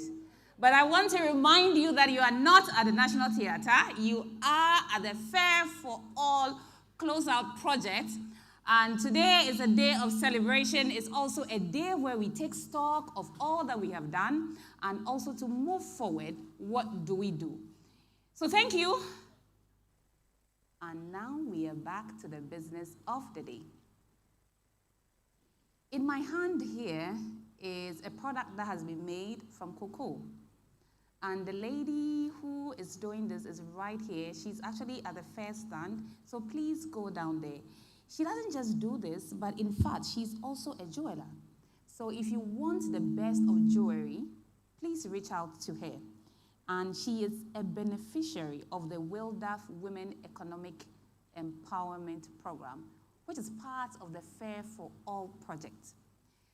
So now that you are invigorated, I can see that your phones are in your hands. It's either you are taking pictures of the event and posting it on all your social media network, or you are telling people of what you're doing. If not, then you might want to put your phone down for what is about to happen. All right. Good. At this point, we all know that the Fair4All project had been happening in 14 different countries, including Ghana. Now we want to give you an overview of what the challenges had been, the opportunities, and what we have been able to do with the Ghana project. This now is going to come from the horse's own mouth, and that is the project coordinator from Oxfam in Ghana. Please help me to welcome the lady behind the scenes, pushing and ensuring that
including evidence-based transformation across the Fair4All project.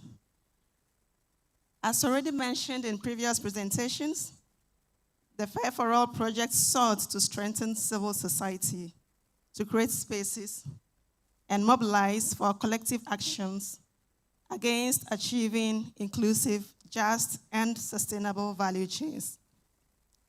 How did we do this as a team?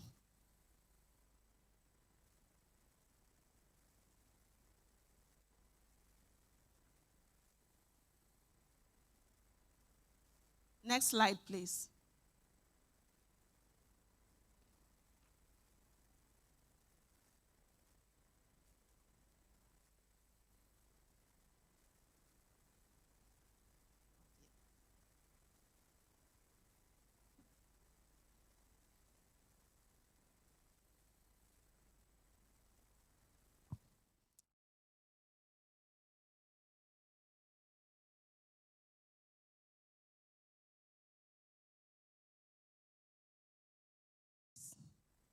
One, sustainable and inclusive women-centered businesses practices at scale, where we co-created equitable business models that share value fairly and empower women.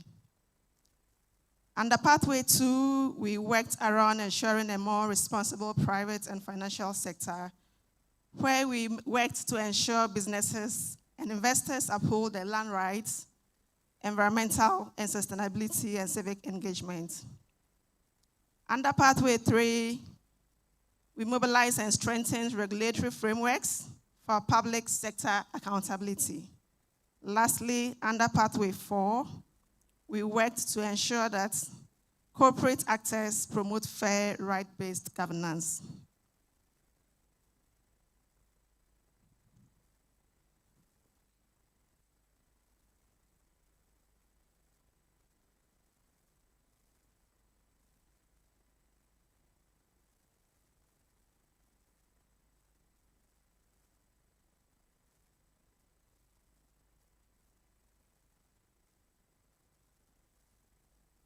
I think there's a technical challenge with my presentation, so I would go ahead to save time for other sessions for the day.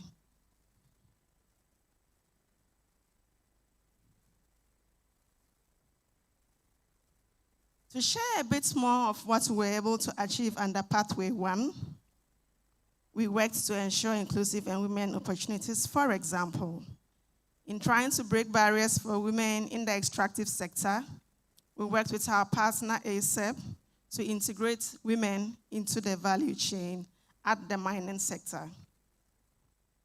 On cocoa, we supported with alternative business models to ensure that women are given fair share in the sharing of resources that come from the cocoa value chain. On petroleum, we worked to sustain and train for direct involvement with the regulator to support women businesses in the value chain.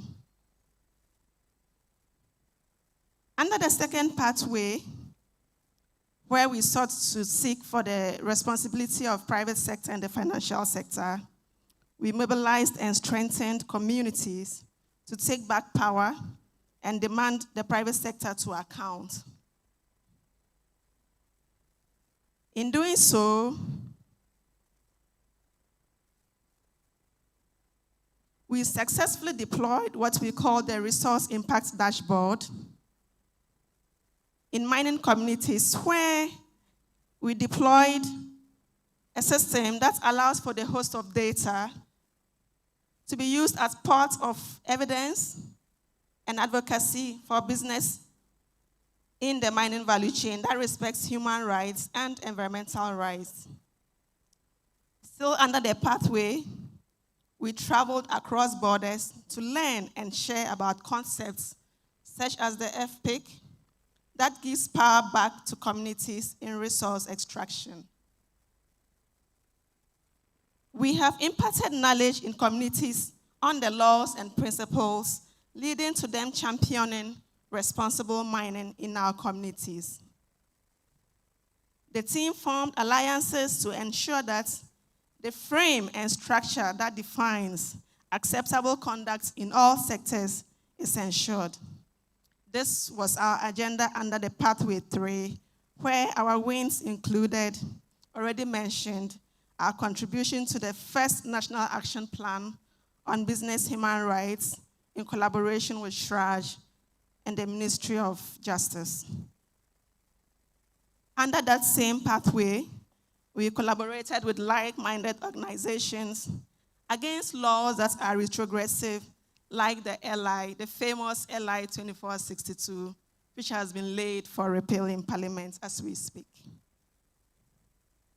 Lastly, under Pathway 4, we identified and monitored tracked expenditure in the cocoa, mineral, and petroleum sector.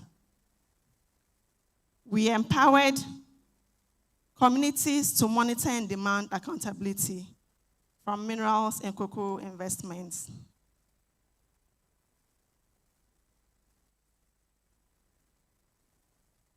For example, we trained communities to track mineral revenues and hold district assemblies to account. Why? These are the places where the impacts of mining are felt greatly.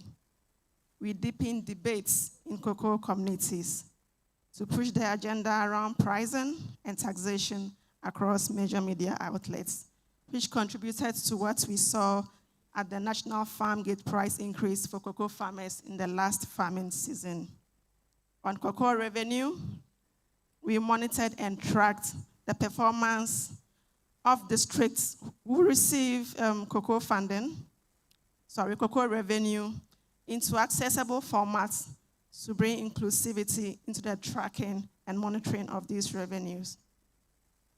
Still under the pathway, we ensure we did not leave the youth behind. We gathered and trained over 300 students in top universities in Ghana to ensure we are instilling the interest in resource governance and building the next generation to ensure inclusivity in resource expenditure.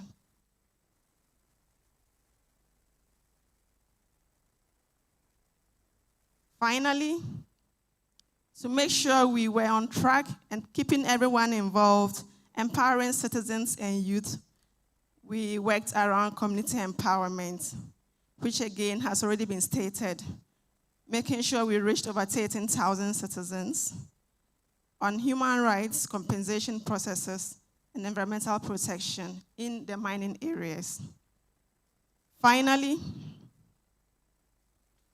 my colleagues from the various project partners we worked with would be sharing more around this with help of every project lead in the organizations to give details of what I have summarized. Okay, my screen is back on. I have summarized as part of the project achievements to give details around what the successes they are proud of look like. Thank you very much for your attention.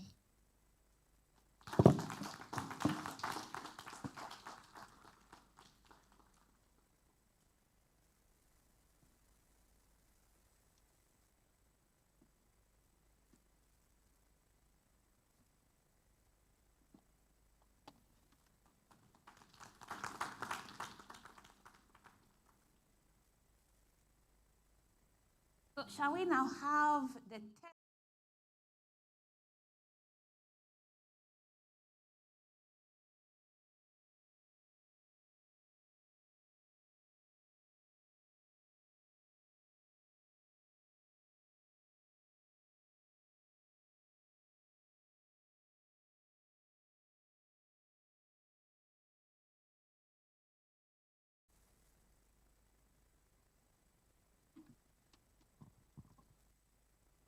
Thank you, Joyce.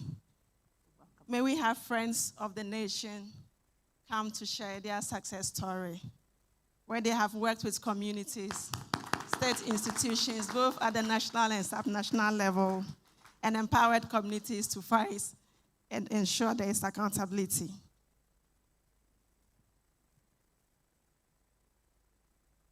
Thank you very much, Irene. I'm privileged to be here to share some of the successes that we also chalked under this project.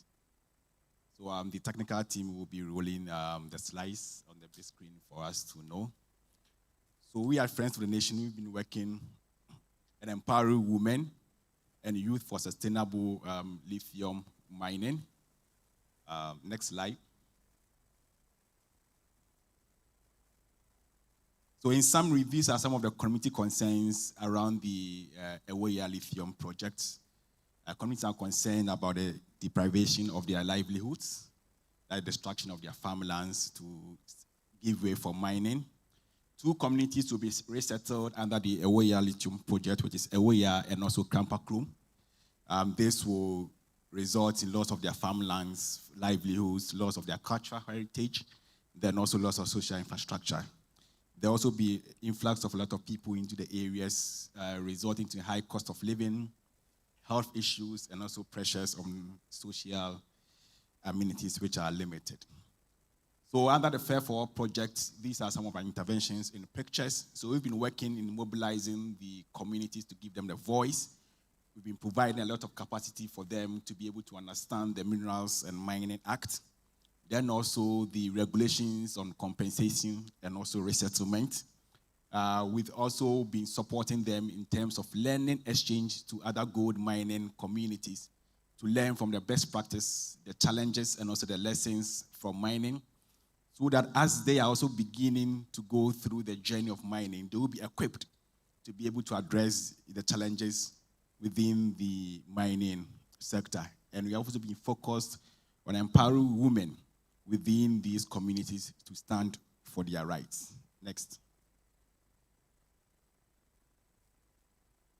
One of the key things that we've also been working is also to engage the company. So with all our community engagements, we also engage the company to discuss some of the issues that we have gathered from the communities and also what are the community concerns. So the slides you see is a presentation that we made to Atlantic Lithium about the social, environmental, and also the community issues that we have gathered and how we can collectively work to address these challenges. Next slide. So in brief, we can say that the communities, which are about 10 under the Ewoya Lithium project, has been strengthened.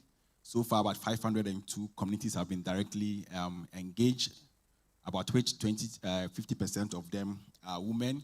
We've been able to facilitate learning visits for about 40 community leaders to 6 gold mining communities to learn about the challenges of mining and how they can also address them. We've also been able to engage the 60-member resettlement and also the compensation negotiation committee. And we are continuing to provide this support to ensure that as these communities begin the journey of mining, they have strengthened capacity that secures their livelihoods, protects the environment, and also improves their living conditions. And importantly, create a fairer future for these people. Thank you very much. Thank you. Thank you very much, Solomon from Friends of the Nation. Next, may we have Wakam share with us the successes they are proud of, acknowledging the communities they have worked with, and state institutions to push inclusivity in mining communities. Thank you. Thank you, Irene, and good afternoon to everyone. Good afternoon. Yes, so Wakam has been in the mining space in terms of promoting community rights for almost 30 years now. And we've dealt with issues of ensuring that in the event of mining, community rights are respected, and to the extent that they are not exploited to the detriment of the people or to the state as well. So for us, under the PVP program, we have dealt with looking at the critical concerns of mining communities, specifically in the Ahafo area, again, those in the western region, and again, also communities affected by mining activities in the eastern region.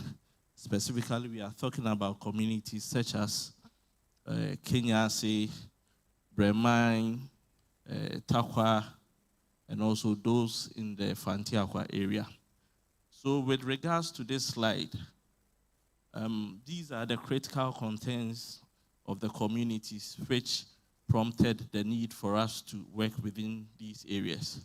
So the first one that has, the one from the Crusading Guide, talks about how community people were arrested in the event of protecting their farmlands from destruction by Newmont Mining Company.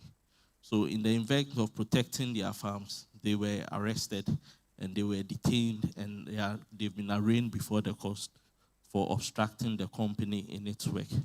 Again, on the right side, you can see community people in the Hafu area in Kenya, community groups protesting, specifically Dochikrom, for the delay in the payment of their compensation and resettlement packages as a result of the mining activities, which had forced them into some form of livelihood deprivation. And the picture underneath, it's when government forcefully, compulsorily acquired the lands of communities in the Ahafo North area, and upon the compulsory acquisition of the lands, went into the communities and destroyed their properties without compensation being paid in Dimebeg. So what has been our work in these critical community concerns? Ours is to empower the communities to the extent that they will know what mediums they can use to address these challenges that are facing them, that confront them daily as a result of these mining communities. Beyond empowering them on their rights so that they can take up these issues on their own, again, what we do is to give them some representation in the form of technical support and legal representation at the courts to ensure that these rights that have been violated, they can also be addressed by the court as well. So what has been some of our support systems or outputs? So we've supported communities to challenge unlawful arrest, intimidation, and abuse of state and corporate power in the events of mining. Again, we've enabled farmers to file complaints on destruction of farms, unpaid compensation, and on issues of FPIC violations. Conducted paralegal trainings as well, documented violations for national and international campaigns, and also strengthened communities who can now negotiate and now engage mining companies on their own. Some key successes that we've had along the line within the 5-year period is that as a result of the community activism and demanding a change and accountability from companies, Newmont revised its corporate social agreements with the host communities in the Hafu area, which gave them, the communities, better terms of engagement with the company as a result of the mining activities, issues of employment, ensuring that environmental standards are adhered to, ensuring that other social amenities are also provided, were all included in this revised corporate social agreement. We've also, communities have also halted or exposed several instances of perceived unlawful destruction. So on the far right-hand side of the screen, that's an order of an interim injunction a community group had against Precious Mining Company for destroying their lands without their consent, and an interim injunction was ordered by the court against the company's operations. Underneath too, we supported communities. We can see Dochikrom residents receive long-awaited compensation from Newmont.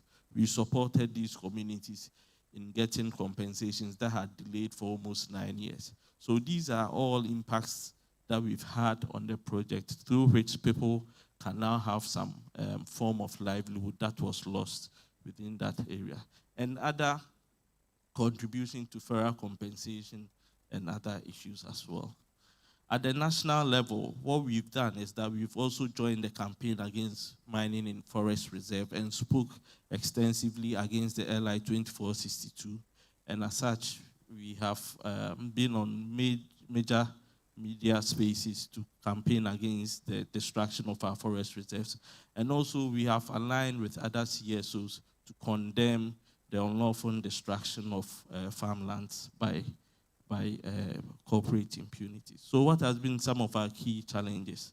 One, where we do have government coming in to support companies, these mining companies, in perpetuating unlawful acts that we perceive are a violation of the people's rights. So when government comes in, after people have exercised all their rights over the years, government comes in with its state's power. It becomes a challenge for communities to really exercise these rights in that regard. The systemic abuse and intimidation of human rights defenders. You can see from the headline, I have youth coalitions, assembly members around Newmont, I have North Project, asked Wakam to cease operations in the area.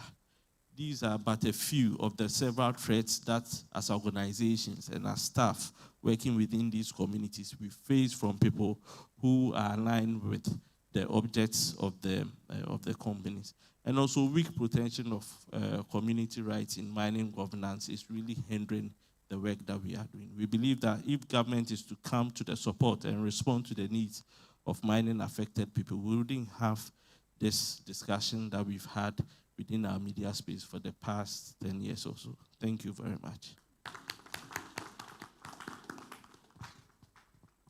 Thank you very much, Kweku.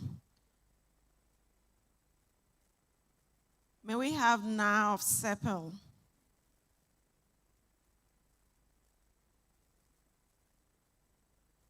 All right, Nathaniel is stepping in for Sepel, an organization that works at the subnational level, empowering communities for social justice.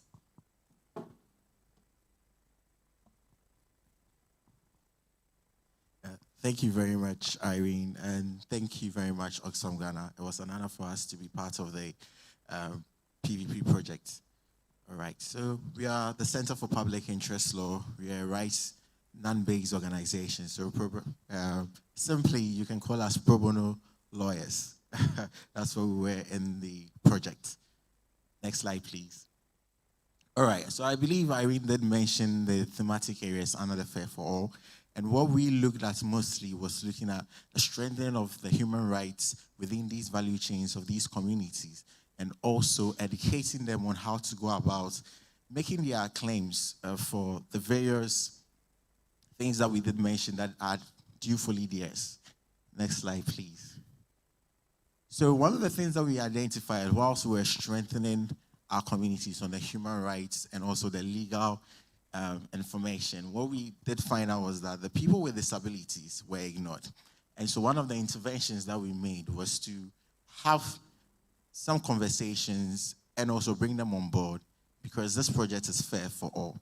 And so what we did was that we realized that PWDs were excluded from governance. They were also not having accessibility to free, prior, informed consent. Now, free, prior, informed consent basically is informing and letting the communities know if there's any mining projects coming on. Now, how do our disability people get to know? They are not invited into these meetings. And I believe we will have one of the people who are explaining the deaf, in terms of the deaf people, they are understanding. But these people didn't get opportunity to be part of the decision-making in the communities. And so we realized that they were not informed, and even with our people that are blind people, they also didn't have the Braille format to be able to understand what exactly was going on in the communities. And also we realized that the District Assembly Common Fund, they weren't participating in it. And rights violations and also limited representation. Even if you look at the government of Ghana, you see that you don't have a lot of PWDs being represented there. Right, so what was our intervention? So we gave them education on free, prior, and informed consent. So what we did was we converted some of our legal documents into Braille for them to understand and participate in this project. Also, we gave them some legal awareness on how they can also demand for their share regarding the mining activities, the agriculture value chain, and also the petroleum value chain. And then we did some stakeholder engagement, which is we had dialogues with these companies within these communities as well. And then we made some petitions regarding the District Assembly Common Fund to the District Assembly officers. And then also, as I said, we converted some of these legal instruments and also these conversations around the mining sector, the agriculture sector, the petroleum sector into Braille for them to also have an input or an insight on what was going on. All right, so what we did was we produced a manual for legal protection. So these are protocols on how persons with disabilities can go about to make their claim, to make advocacy to our government, to understand that they are also part of the value chain and how can they benefit from it. And these protocols was just not for our persons with disabilities, but also for all human rights defenders, talking about community-based organizations, talking about CSOs, and others. Yes, and also we did some policy briefs. So we did research on how our PWDs can participate, and we gave the findings to most of our stakeholders and the companies in the value chains, which is cocoa, gold, and basically petroleum. Next slide, please. Yes, so the Whistleblower Act, one of the things that we encourage as a rights-based non-governmental organization is for people to speak out. The power of your voice. That's one thing that we wanted to make it out there. So we created a platform that people can easily enter in their concerns, their complaints, especially from the community side. And then we will now have the information, and with the support of Oxfam and other stakeholders, we will now make the petitions on their behalf. And so under the PVP, what we did was we created a whistleblower platform where these community members who actually come out to give their concerns will not be seen. Will not be seen and will be protected. And then we can now stand in and then make the claims and the petitions for them. Thank you. So what were the results? We realized that there was stronger advocacy. We had one stakeholder engagement in Goso. We also had the districts engaging with us, especially around the district assembly common fund. And also, yes, reporting was improved. We empowered the leaders, and then we validated and reframed the outdated Disability Act in Ghana. And these were some pictures that you can see that's engaging with the community-based organizations, especially the people with disabilities. And the last picture that we have there, due to our engagement in Goso, the disabilities were able to obtain some funds from the District Assembly Common Fund, and they were provided with some fridges, some mechanical instruments to do businesses on their own. Thank you very much.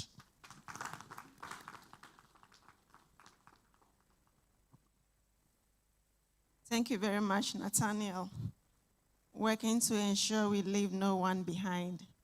Mining communities feel the impacts of mining differently. It is important to make sure that minorities like the persons with disability are included in interventions that mitigates the impacts of mining operations. If Send Ghana is ready, Joseph, could you come share with us a success story briefly? Send Ghana led our interventions on cocoa, working with farmers and communities to push their rights. Thank you, Irene, and good afternoon to everybody. So we at Send Ghana, the genuine smiles of young girls and boys, we see that as a true reward of a 5-year journey. Now, I want you to just picture this.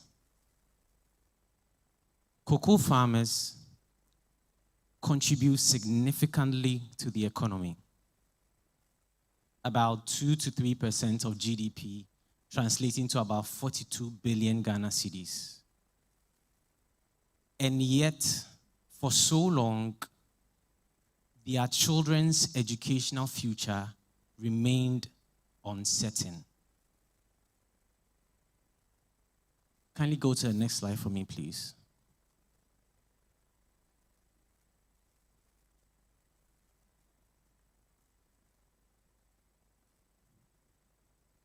Next slide. So at Send Ghana, we created a rare and transformative platform between cocoa-growing communities and licensed cocoa buying companies, as well as financial institutions, to be able to dialogue and co-create, to bring into their communities developments that actually align to their needs. Kindly move on from me. We again built the capacity of these cocoa-growing communities, as well as district assemblies, to be able to demand accountability and to be able to bring in developments, like I mentioned, that actually aligns to their needs in those communities. Now, for the hard work that cocoa farmers put in, the promise to their children of a better future is what these children were looking forward to. But as you can see, this was the environment they found themselves in. And this is the fruit of what their parents were laboring for. Kindly go to the next slide. But as a result of our strong advocacy, and as a result of the platform that we created between these stakeholders, you can now see those genuine smiles on those children's faces. You can now see a 6-classroom block with washrooms, with a computer lab with about 19 computers, with a canteen, and an ultra-modern astroturf. Now, trust me, if you visit this community during one of their football tournaments, you'll be amazed about the social cohesion, about the improved livelihoods of the women there. This thing is transforming the community and even the surrounding communities and the children of these cocoa farmers. And that is something that we at Send Ghana, like I began to state, that these genuine smiles is a true reward of a 5-year journey. Thank you.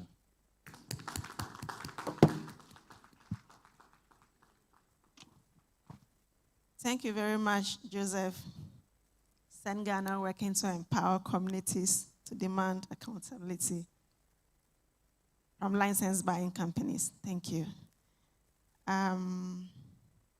Next, may we have Rosemond of ASEP? Rosemond leads the work at ASEP, working around petroleum and mining value chains.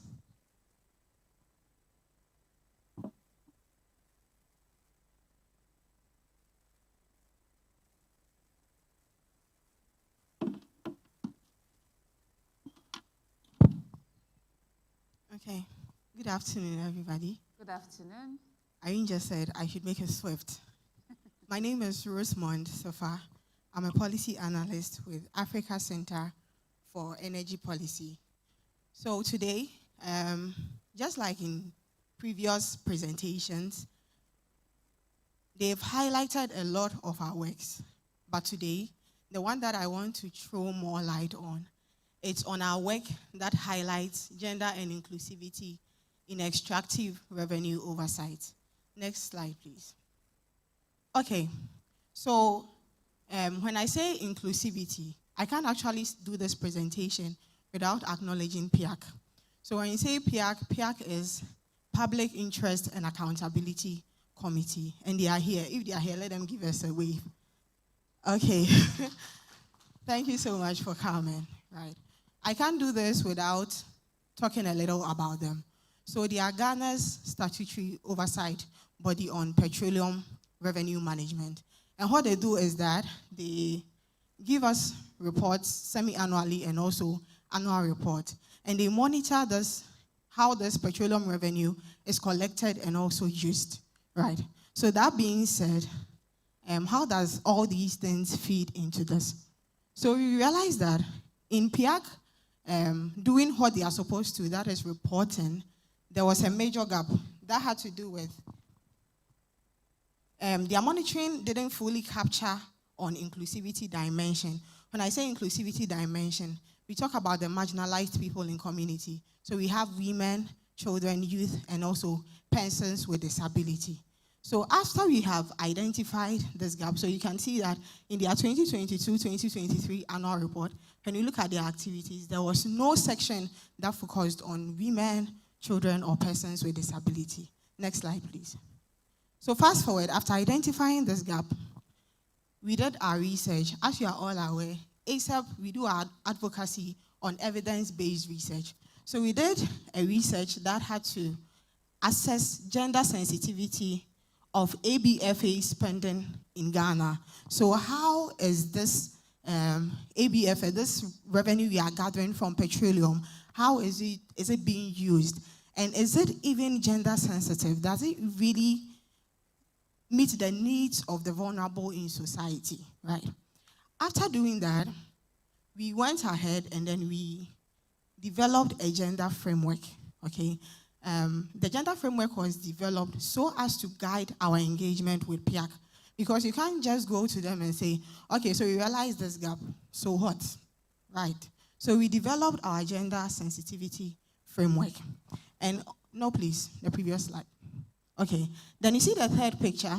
We went to PIAC's office and then we engaged them on what we have seen and how we think they can improve upon it. So identifying the problem was one, and also providing a solution was also another.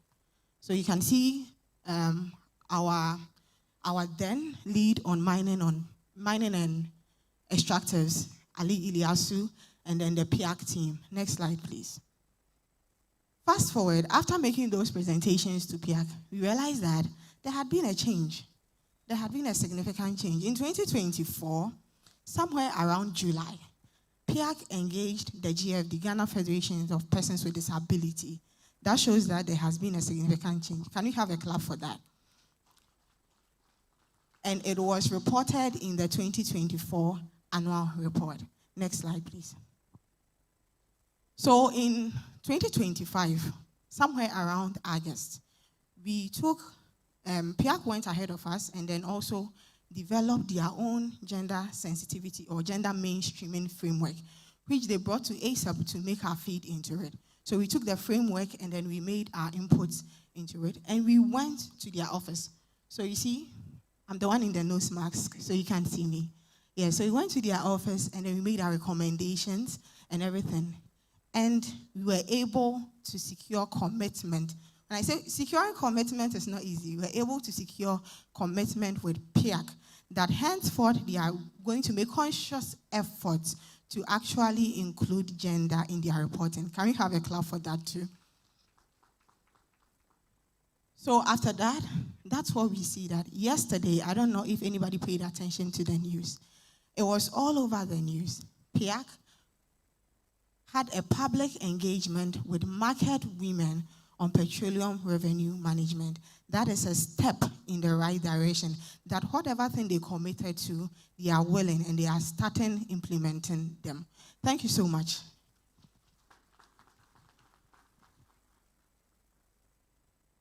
Thank you, Rosemond. ASAP leading work around ensuring petroleum revenue go into support infrastructure development projects that support the needs of both men and women and other minorities, such as persons with disability.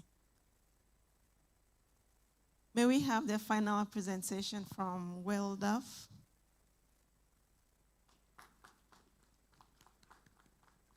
Dorcas will be leading a presentation from the organization, sharing a success they are proud of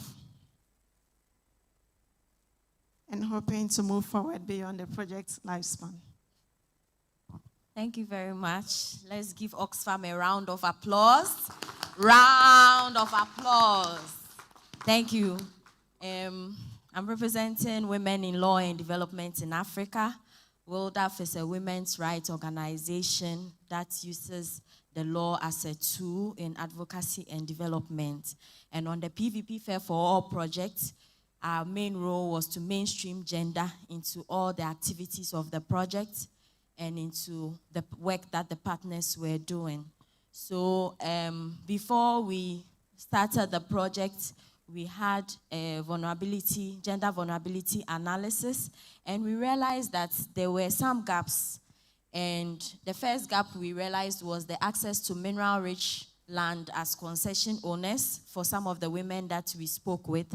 We also saw that there was limited and selective access to decision-making. There was unfair compensation and remuneration in certain aspects of the 3 value chains. Sexual and gender-based exploitation, abuse and harassment, gender stereotyping, and underemployment. Next slide. So we, in implementing this project, we had to do a lot of collaboration because as a women's rights organization, we had to collaborate with organizations that are mainstreamed within the mining, petroleum, and cocoa value chain. So there was a lot of collaboration with government agencies within these 3 value chains, and also with stakeholders, companies that work within the 3 value chains, universities such as UMAT, who are here today, and also the University of Natural Resources. Sorry, the previous slide. Yes, and then our main activity was community-based engagement, where we had a lot of engagements with community people within the Western, Ahafo, Eastern, and Central regions. And with these selected communities, we worked in the communities that the partners were working in so that it would be easier to make a lot of interventions and have continued efforts within these communities that we were working in. Next. We also did a lot of evidence-based advocacy. We don't just go into the community and talk. We made sure that we knew what the issue was and we knew what the community wanted. So we worked with the focal persons within each of the communities that we worked in so that we will be able to tailor the advocacy towards what exactly they needed within their community. There was also a networking advantage of the project because WILDAF is a network-based organization, so we had a lot of other women's rights organizations within all the regions that the projects were in, and then they were very instrumental in also advocating for gender to be mainstreamed in all the 3 value chains. There was also a lot of research done. I mentioned one that we did before we started full implementation. We did a gender analysis in artisanal small-scale mining with UMAT. We also did an analysis of political party manifestos last year before the elections to know what gender provisions they had for women who work within the 3 value chains. We also did a vulnerability assessment to know what people knew about the United Nations guiding principles, the United Nations Women Empowerment Principles, and free prior informed consent. And then those were the results from those researches, and the recommendations are what we used in planning our activities throughout the lifespan of the project. As a women's rights organization which uses law as the tool, we did a lot of legal literacy. We don't do any of our activities without talking about the law. So when we go into the cocoa value chains, we look at the laws within the value chains and do a lot of advocacy, do a lot of training to the community members on the laws, on their rights, and what their responsibilities as well. Thank you. Next. And then there was also a provision of pro bono legal services. So most of our field activities, we went with lawyers, and some of these lawyers listened to the community members and directed them to the various access to justice mechanisms that are available to them. So some of the cases we received were referred to SHAJ, some were also referred to social welfare, and the ones that were to go to DOFSU and the police were also referred. And we have some results from there, but because they are legal issues, we can't project them here.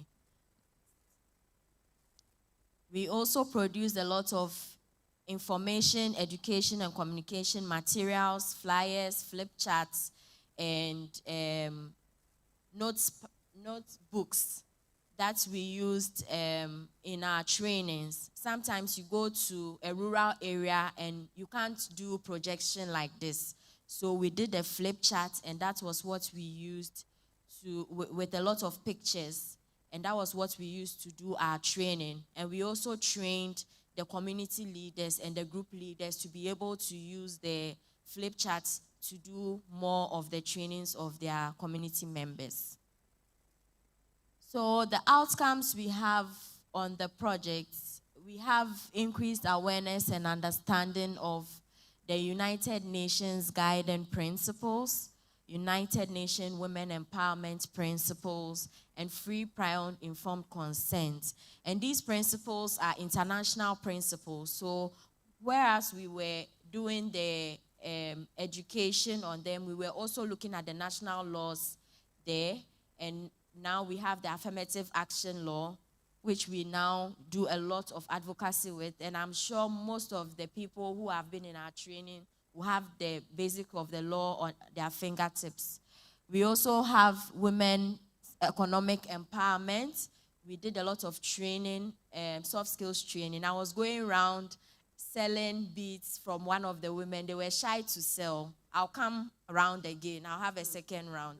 And they also have soap that they have made from the potash of the cocoa pod. And these are all training that we gave them additional to all the advocacy that we were doing. So some of the women brought their products and they are selling, and I'm selling on their behalf. So I'll be going, I think the next round, I'll let them go around and sell it themselves. It's part of the training. Yes. And then we have societal and legal recognition. So, anti-foswa, almost certificates no way. So we have some women groups. We help them to register their women groups to be legal entities, and they can now operate. They have a bank account on their own with all the training that they have. So if you're a CSO here and you are looking for a women's group to work in, we have 2 in Takwa, and we have 3 in the Eastern region, which we have helped to register. But then we also have several who were able to register on their own. We have strengthened networks and collaborations. There's a lot of policy advocacy and recommendations, especially from our researchers and results of our conferences that we have had. And there's public awareness and engagement, especially on the affirmative action law. Thank you very much.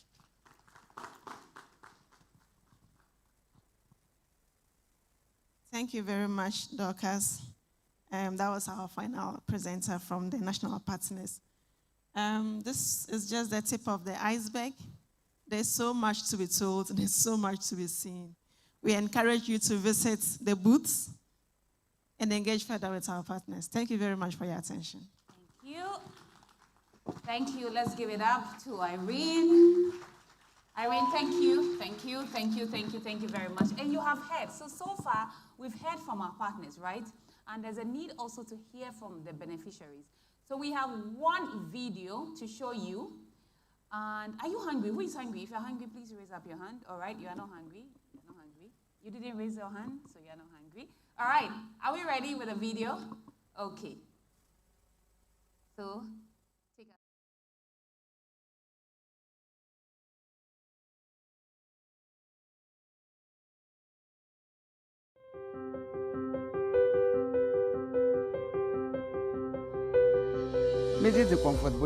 My name is Comfort Butchie, and I am 54 years old. I am a farmer and a trader at Mankesi Market. We started hearing information about something called lithium.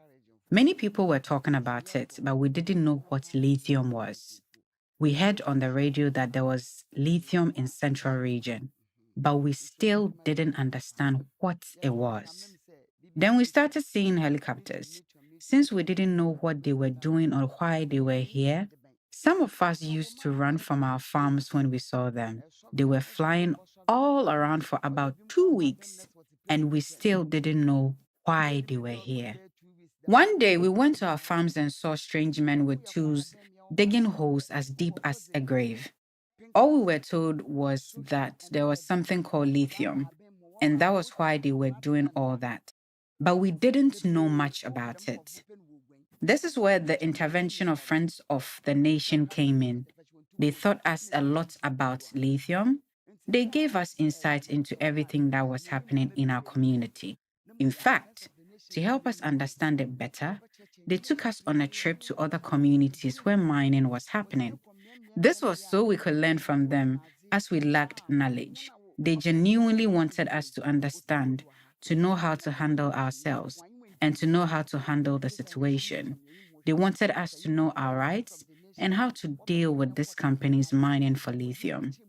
At the beginning, when the companies spoiled our land, they didn't give us anything, or sometimes they could just call us and give us a very small amount of money.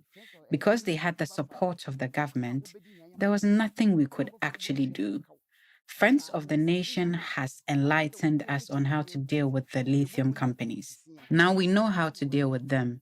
They taught us the right way to get compensation for our loss. I have learned a lot from their training. They told us to be careful because a lot of visitors were going to come to our community, so we needed to be very cautious. Also, the good news was that a lot of job opportunities was going to come in for our youth and the women in the community.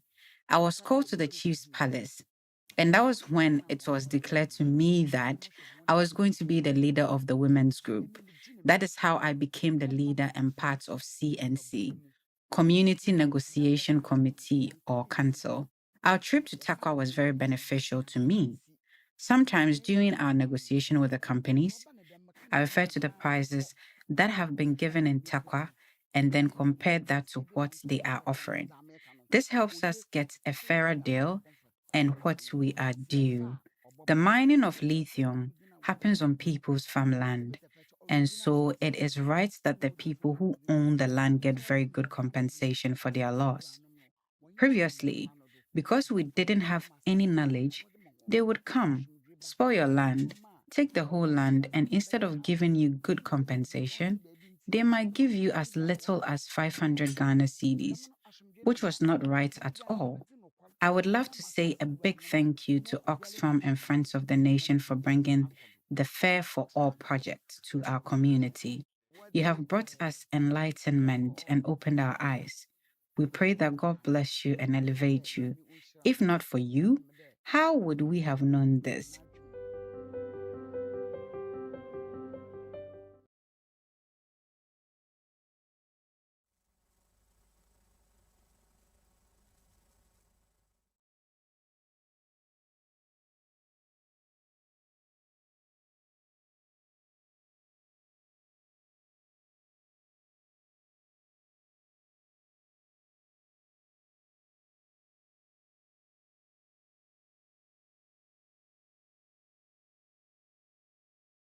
All right, so there is more to come. We have more beneficiaries who are going to be talking to us. We would like to have a panel discussion so that you get to hear from some of the people. But before that, we need to set up. So I want 3 people to join me on stage. 3 people should join me. 3 people. If you do not come... Let's get them to do. Yeah, we'll get them to do it.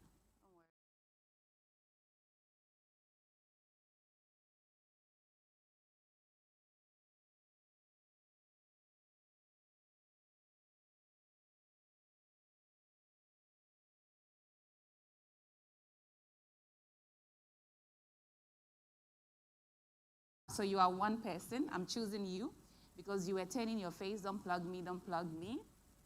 I'm choosing you because so far you've been like very helpful, so you're one. And I'm choosing you because you're on your phone. Hi, lady. All right, so join me on stage. So the 3 people, please hurry. If you don't, you are not going for lunch.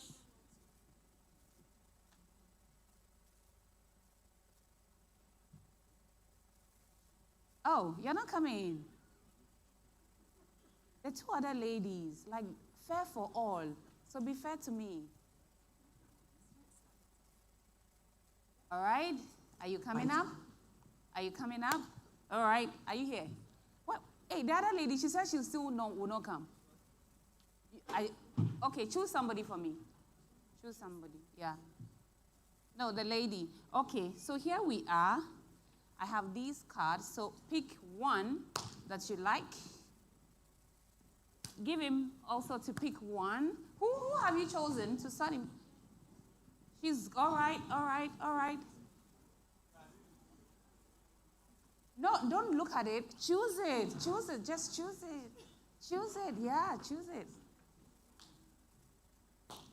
Okay, and then the rest of us. I haven't forgotten about you. Let me see by hands those who were born in the Eastern region. You don't stay there, but you were born in the Eastern region, please. I'll mention all regions, so it's okay if you just raise up your hand. Eastern region, okay, Eastern region. So are you done? So let's be upstanding. All those who are born in the Eastern region. You know, standing up, getting up is very good for you. It helps you so that you don't age early. And guess what? If you don't age early, it means that you get money later. All right. So, lady, are you ready? Are you ready? Okay. So this is your group, Eastern region. So these are the only people who were born in the Eastern region. All right. No problem. All right. So are you ready? Have you all chosen? You're supposed to choose 3. One person. Yeah, 3 each. You should bring them forward a bit. But it's okay. If you haven't, I think the stage is almost done. So if you choose one, it's fine. All right. So all Eastern region people, come out, please. All those who were born in the Bronga-Hafo region, where are you? You were born there, but you don't stay there, or you stay there. All right, it's not Bronga-Hafo region. Ahafo North, Ahafo South. Hey, only 2 people. 3 people. I want them to join you. Okay, Bono East. Okay, so all those born in Bono East, Ahafo North, Ahafo South, Ahafo Central, Ahafo everywhere. Please, upstanding. All right? You won't stand up. All right, by all means, you stand up now. Okay, all those who were born in Eastern region. So all those, yes, who are up. Sir, please, what's your name? Sir. What's your name, please? Mahmoud. Okay, so these are people. So please come to the middle. Come to the middle. All those born in Accra, or you are staying in Accra, I will catch you. You are staying in Accra, you were born in Accra. It means that all of us, isn't it? The rest of us. Is it true? Hey, it's not true. You are staying in Accra or you were born in Accra. You wanted to run away. Okay, let's all be upstanding. Everybody will stand up. Let's all be upstanding. And you are around this place. So the last lady, please come. So your point is to discuss whatever you have chosen. No? Let them do it. Come. They are laughing. It's very funny. Some of them will kick you today before we leave here. All right, so this is your group. Your group are here. They have refused to stand up, so I don't know what you are going to do to get them to stand up. So please go this way. All right, and that's your group there. No, your group is here. You're only 2. No. Ahafo people, please come. Yeah, Ahafo. Yeah, you like the Ahafo people. All right, okay. So those who are sitting down, you said you are the Stubborn Academy. You have you were born. Not born in Ghana. Okay, all those not born in Ghana, please stand up. All those not born in Ghana. Born in Ghana, but they don't know where they were giving birth to. Please, be on your feet. All right, lady. So please, let's make this fun. Why are you like this? Let's give them a big clap. Let me sing a song for you. If you're happy and you know it, clap your hands. If you're happy and you know it, clap your hands. If you're happy and you know it. Stand up. Thank you. So please, let's do this. Let's do this quickly. She has some nice cards. Let's play this game quickly, and set the room up. All right, so go ahead. Whatever is on your sheet, say it now. The cards are very funny. So you won't come forward. You won't come forward. Someone academy.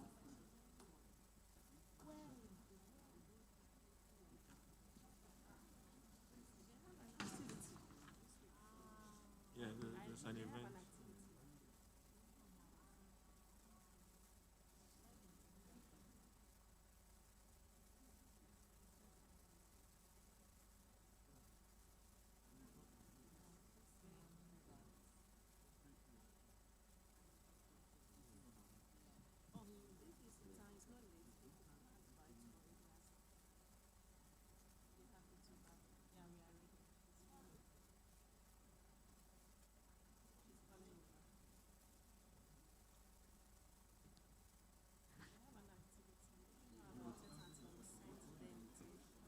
You don't need it. Everybody will hear you. Yeah, you ask the question, answer. Yes. Yes.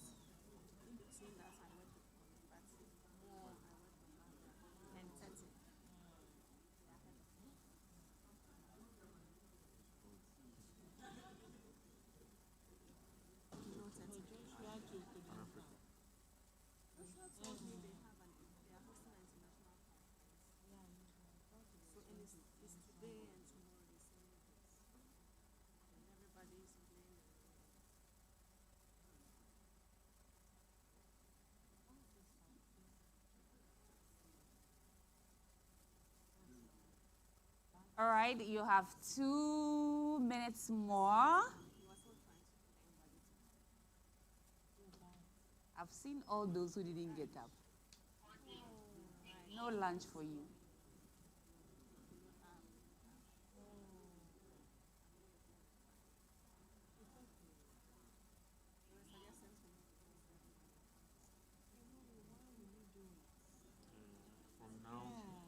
Did you have fun? All right, great. Thank you very much. Tell the rest not to steal my cards.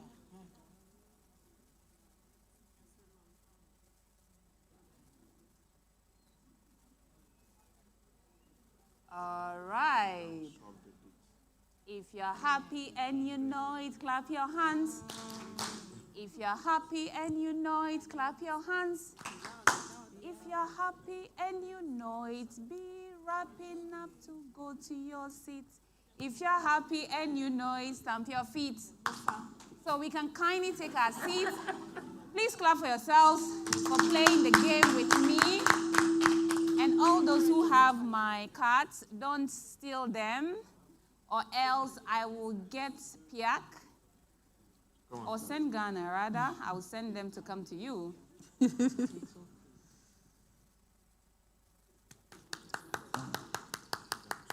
Thank you. Thank you so much for playing the game with me. Thank you. Thank you. Please take your seat.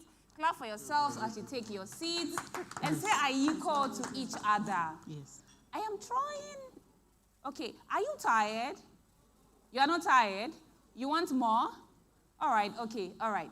So it is time for lunch, really. It's time for lunch. But as I can see from you, you are not hungry because you told me that you are not hungry, isn't it? You are not hungry. All right.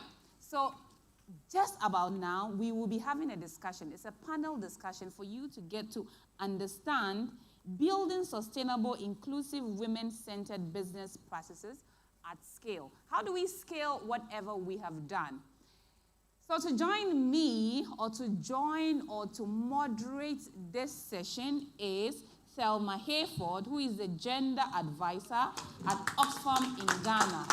She will be leading the conversation, and we will be learning on fair women inclusive business models and how we can empower our women.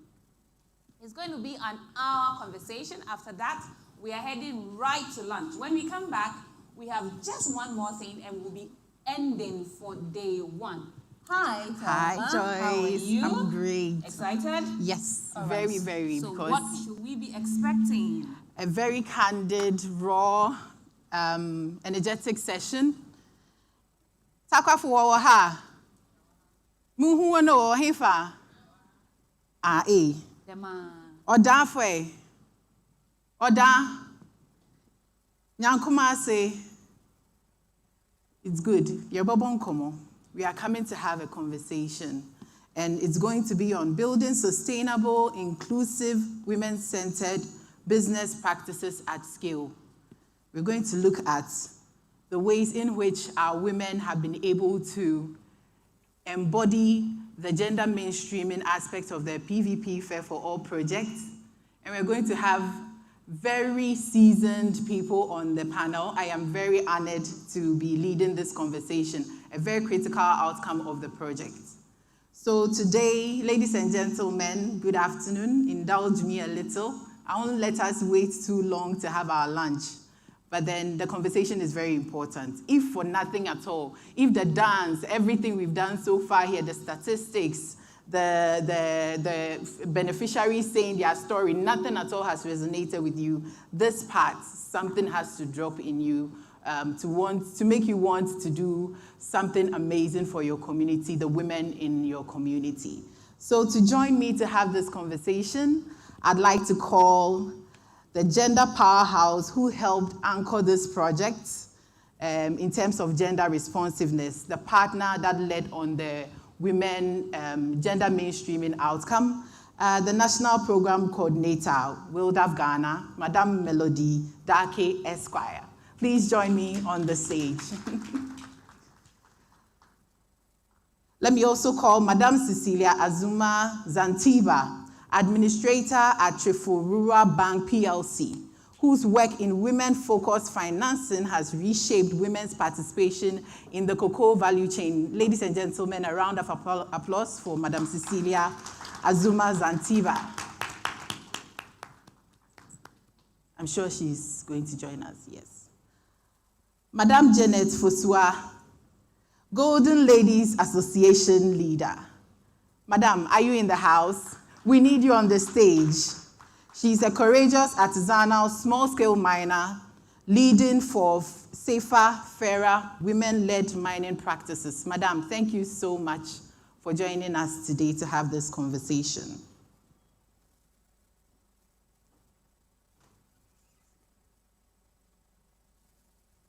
So is Madam Cecilia still on the premises? Yes, please join us on the stage.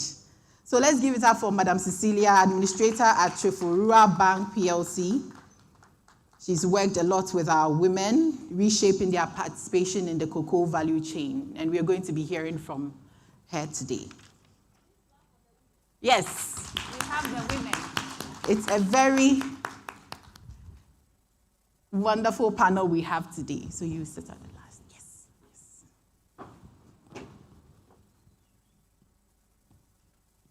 No. So this is mine. So this is yours. It's allowed.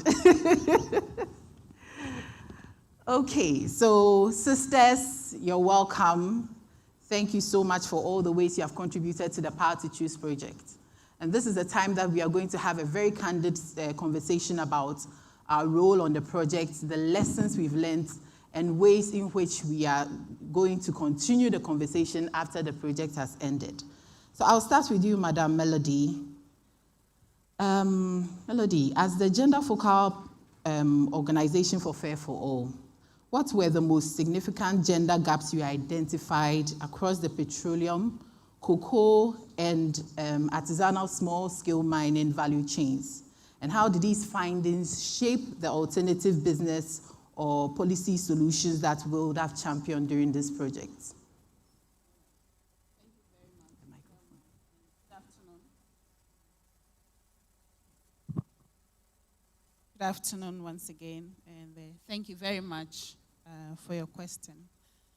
I'll start by saying that for us, even before we started implementing, we knew that the low representation and meaningful participation of women in these value chains is not because of the lack of interest of women or the lack of hard work by them or ambition, the lack of ambition or aspirations by them to participate meaningfully in these sectors. but rather that they are constrained by structural gaps as well as individual level challenges. So for us, before implementation started, we set out to actually scientifically document the specific challenges or gaps within these industries so that we can tailor our solutions to them. So what did we find? It came to light that for the structural challenges, as most of you here may know, they have to do with the things we know already. The inequality when it comes to access to productive resources, access to things such as land, finance, markets, information, and all those other things. So specifically zeroing it to the mining sector, for example, as my colleague said in her earlier presentation, for women who are in the sector or who attempt to be in the sector, they don't have access to, or the access they have as far as mineral-rich lands are concerned is very limited. For some of them, you find them mostly in the informal, for those who are in mining, the informal aspects, and also doing work of very low value, but they work hard. And then if you are doing low value work, it means that whatever payment you're going to get for it will be very low, which is the case or was the case as we documented. Then for the petroleum sector, maybe I should add on for the mining sector. I talked about the limited access to mineral-rich lands and all of that, but also information, geological information, their access to that was also limited. When it comes to licensing issues, many women are not able to even put themselves forward to contact the right authorities or agencies responsible for issuing licenses, and so they don't know. And so for even those who have concessions, usually their concessions are on the smaller side compared with the male counterparts. Then you look at the petroleum sector, particularly in the upstream sector and the midstream. Women entrepreneurs are almost invisible. I'm not saying there are none, but they're not as visible in those sectors. Then you look at, for the three value chain, there are some recurrent or common challenges. You look at issues around sexual and gender-based exploitation, abuse, and harassment that persists in the sectors, contrary to our laws. You talk about the Domestic Violence Act, our Criminal and Other Offences Act, and also international level standards like the ILO Convention 190 that talks about prohibition of sexual harassment and abuse in the workplace, amongst others. Then there's also the stereotyping that my colleague spoke to. And then for those who are in the formal sector within these industries, most of them are underemployed, and a lot of them are also found in the administrative and human resources sections of these value chains. Then you look at the policy and law environment, okay?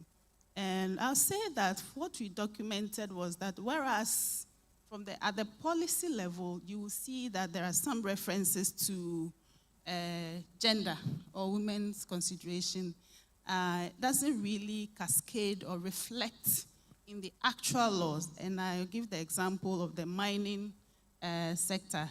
the mining policy, for example, has some references to gender.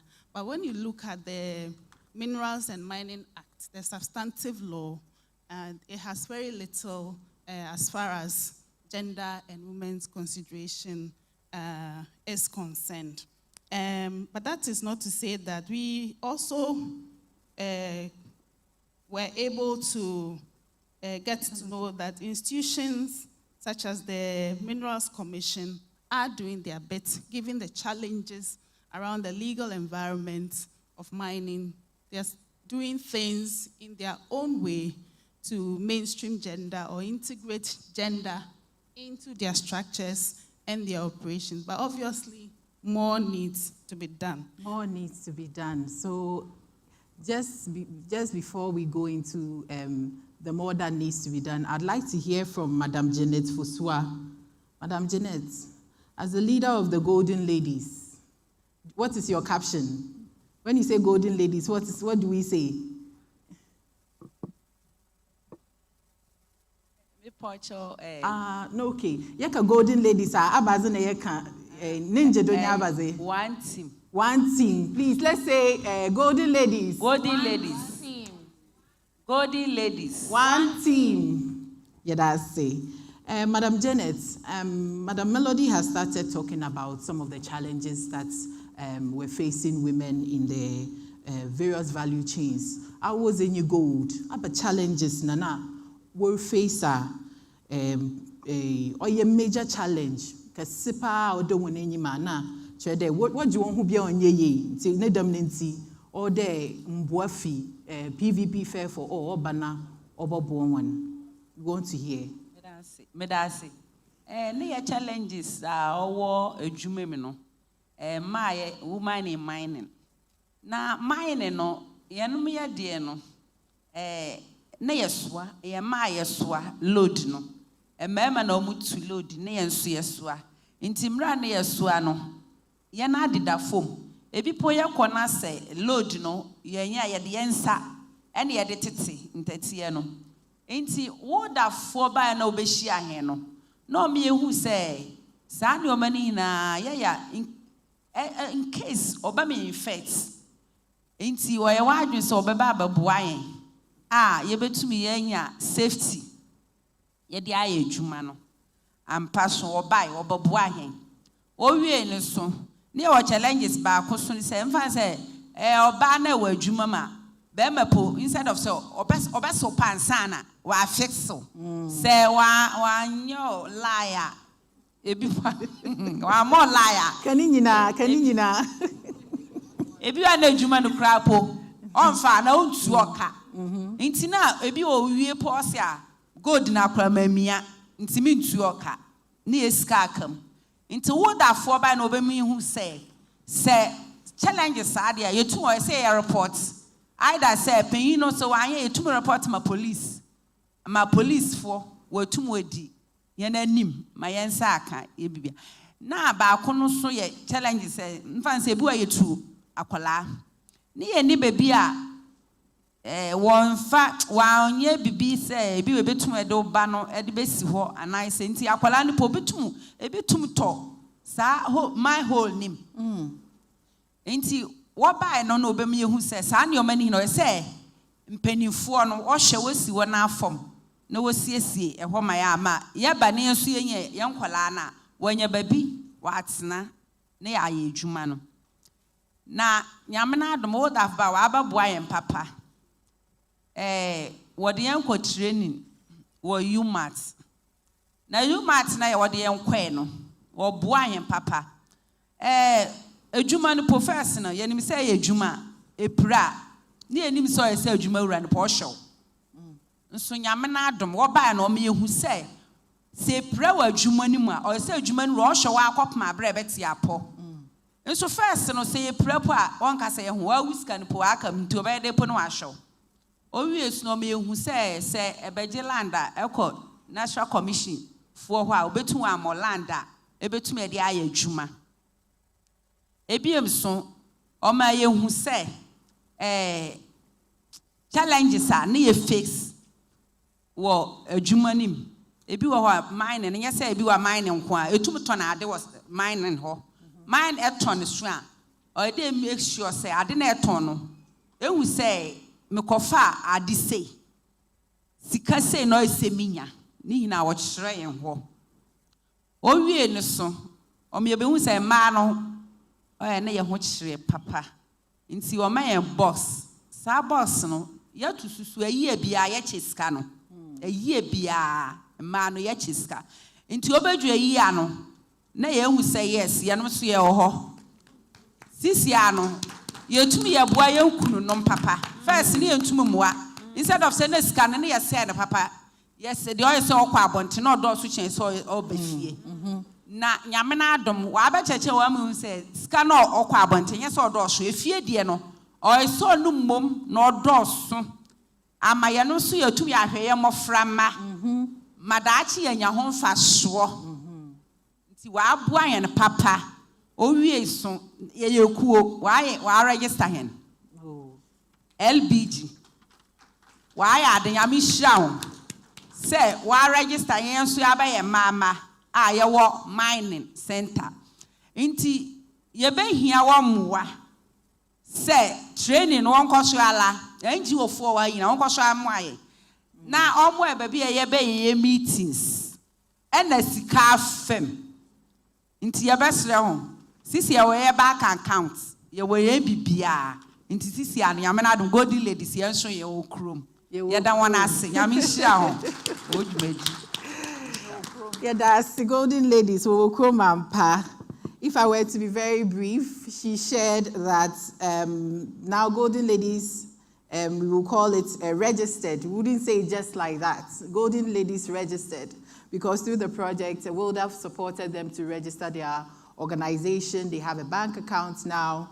The major problem that was faced by the women in the mining community was dominantly on safety at the workplace, workplace harassment, and the lack of sensitization and awareness of their rights in the workplace. The issue of nursery and safety for their children, those who come there as nursing mothers, the issues of concern was the open pits and the occupational hazards in the working environment, which they were exposed to, better practices of safety at the workplace, and then also medical cover for them when they are injured. So I think if I were to be brief, I would say the partner has really worked closely with LBG registered and other women's associations to really empower them. A very critical one she mentioned was the economic empowerment. She said they've been able to put together a model like a village savings loans approach where they mobilize funds on a monthly basis to equip themselves economically. So at home, they are also able to contribute to the household costs. And I think it's a very brilliant testimony to the project. Please, let's give them a round of applause again. Okay, so I'll come to you, Madam Cecilia Azuma Zantiva. Madam Cecilia, so why was it strategic for the Fair4All Rural Bank to prioritize women farmers in communities like Asin Kushia, Dainsi, and all these communities where Sen Ghana was leading the work and advocacy on cocoa? Why was it critical for you to partner with Sen Ghana to drive financial inclusion for, most especially women cocoa farmers? Thank you very much. Good afternoon, everyone. Good afternoon. Sen Ghana, I was so fortunate. Let me start with that. I was so fortunate to meet Sen Ghana in 2022 or so. I had come to Fair4All Rural Bank for the first time. And I was the only lady in the credit department as at then. And I got the opportunity to meet Joseph, the program coordinator, I think so. So when I came, I was assigned to the cocoa department. We're having the cocoa initiative. We're doing cocoa loans then.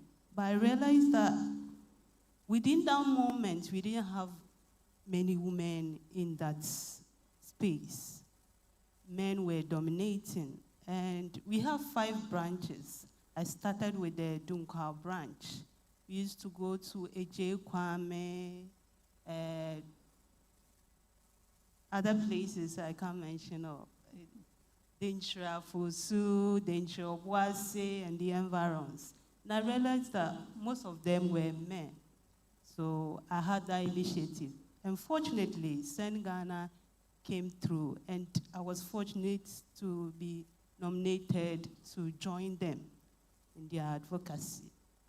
We met in Achiase, Windy's Lodge in Winneba, and we met most of the farmers.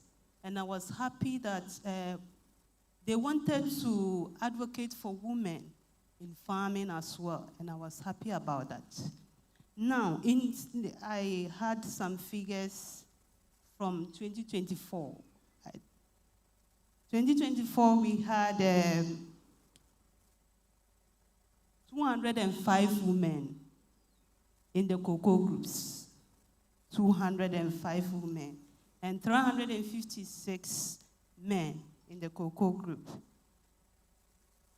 With the help of Send Ghana, meeting groups, going far places, Send Ghana identifying communities for us. In 2025, we're able to increase the number to 535. Wow. 535. We are really chasing the men. The men were 746. And we are projecting for 2,000 customers for 2026. And this is our projection for women. At least, we should get 900 women in the groups. So with the help of Send Ghana, I think we've gone too far. And we are going far. Through the thick and thin, Send Ghana is doing well. And one thing I love about Send Ghana is their monitoring activities. Most of the times they come. When they come, they monitor the activities. Year on year, month on month, they come. We go to places, we meet our leaders, we meet the farmers themselves. We look out for their improvements, and I can say for sure that Send Ghana has done so well. Okay, thank you very much. Thank you very much, Madam. Thank you. So kudos to our partner for deepening the work. 900 women, Agenda 900 women. It's possible. I know Ellen from Cocoa Board is here. Amma, Cocoa Board, we have an agenda for 900 women. Are you on board to help us reach the numbers? Of course. Thank you very much. So we'll take another round of questions because I don't want to be between you and lunch. It was a promise I made. So Melody, we've heard all the ways in which WILDAF has done the work extensively in the communities and greatly impacted communities, and also the policies that have been informed by your close contact with the communities. But can you just walk us through 1 or 2 practical models, the trainings, the cooperative strengthening that really, really worked and helped to push the community acceptance of the projects and where the outcomes most lie? Thank you very much for that.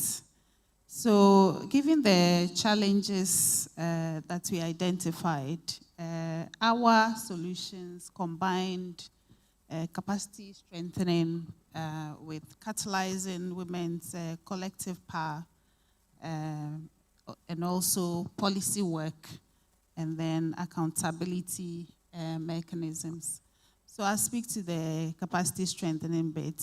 We started with a structured capacity needs assessment for the women in the mining, cocoa, and the petroleum value chains. And based on the findings from that, we were able to develop tools that responded to the needs that we identified. And then we used that again, we curated and delivered multi-day trainings on the local or national laws and standards, as well as the international standards that guarantees legal rights for women, women's representation and meaningful participation within these sectors, standards such as the UN Gender Equality Principles, UN Women's Empowerment Principles, the FPIC, and the local ones I did mention. That was even before the Affirmative Action Gender Equity Act didn't get passed until later in the project. So the initial project didn't include that, but subsequently, after the passage of that, we were able to do some awareness raising for some of the groups in that. We also, as was stated earlier in the morning, we collaborated with UMAT to give some training to these women, particularly those who are in the mining sector, because one of the challenges that we also got to know about was that women telling us bluntly that they knew that they were being treated unfairly, but they didn't know, where to go for help or what to do about it. And there was also the lack of knowledge about how the value chains themselves work. So these trainings were curated and delivered around those things. As a result, I'll say that the women in these sectors, as you've just heard, they now fully understand these value chains, they now understand their rights, and they now understand the standards that must be upheld by these organizations within these value chains. And they are using this knowledge to question and request for fairer practices in these sectors. In terms of catalyzing the collective power of women, we did that by mobilizing women where they didn't have groups, and then strengthening groups that already existed. And as you've heard, apart from the training that we gave them, we also supported them to formalize themselves, to have legal identity, and to also have structures, and also have a blueprint that they can work with. And as she just attested to, they're using that for collective bargaining, negotiating for fairer prices, and also for health and safety within these sectors that they have coalesced around. Also, as far as the accountability is concerned, we have co-created monitoring frameworks with them to be able to monitor commitments. First of all, monitor the uptake of the international standards required for business and human rights, women's empowerment, gender equality within these sectors, as well as the national frameworks. So now I think what we need to add to that for them is the new framework occasioned by the passage of the Affirmative Action Gender Equity Act, so that they can monitor the uptake, first of all, and also the enforcement or the implementation of the standards within these value chains. Thank you very much, Melody. So We have Madam Janet again on the board. Madam, it is Siano, Abaze, na yenye, na mwesie ni nyina wo project yi wonkeje mungu ho na wo bokoda wa practice for one community na wa kire nkofo so because wa abo nti oda obo obisunti ye close to project Abaze na wana ankasa so wo beye na wo ze sustain them results ya ye kan ho asemi medase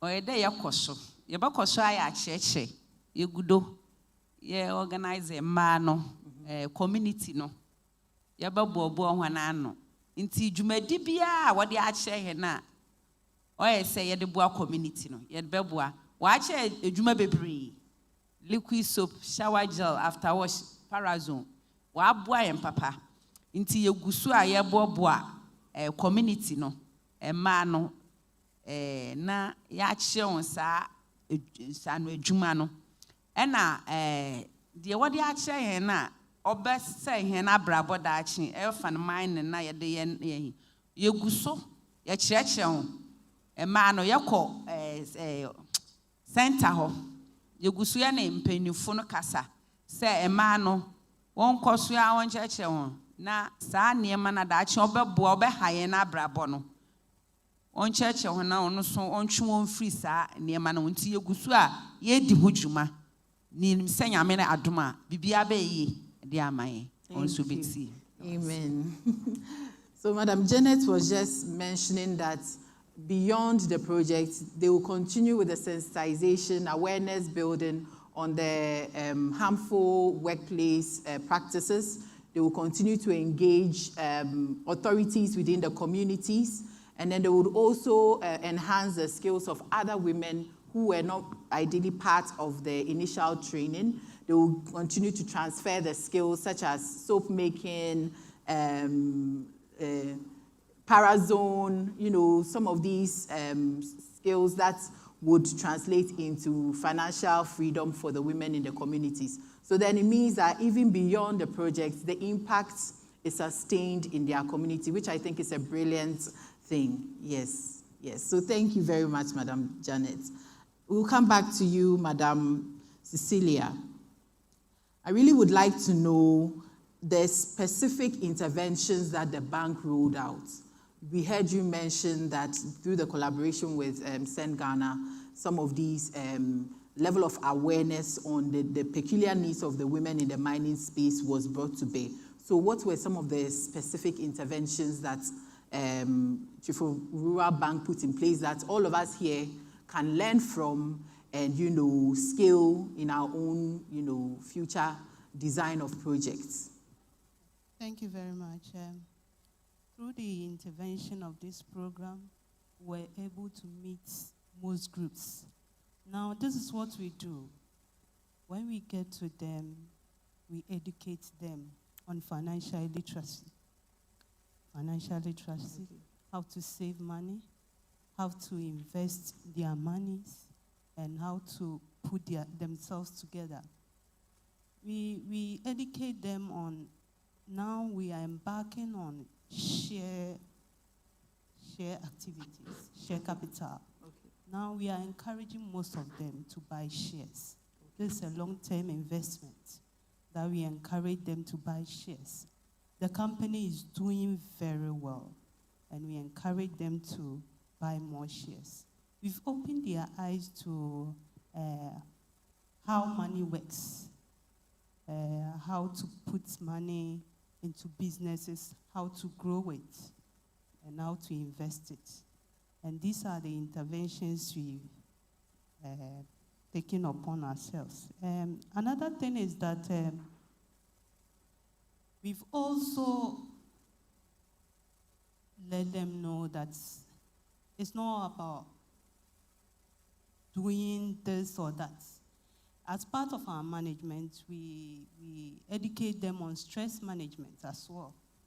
It's not about money, it's about they themselves too.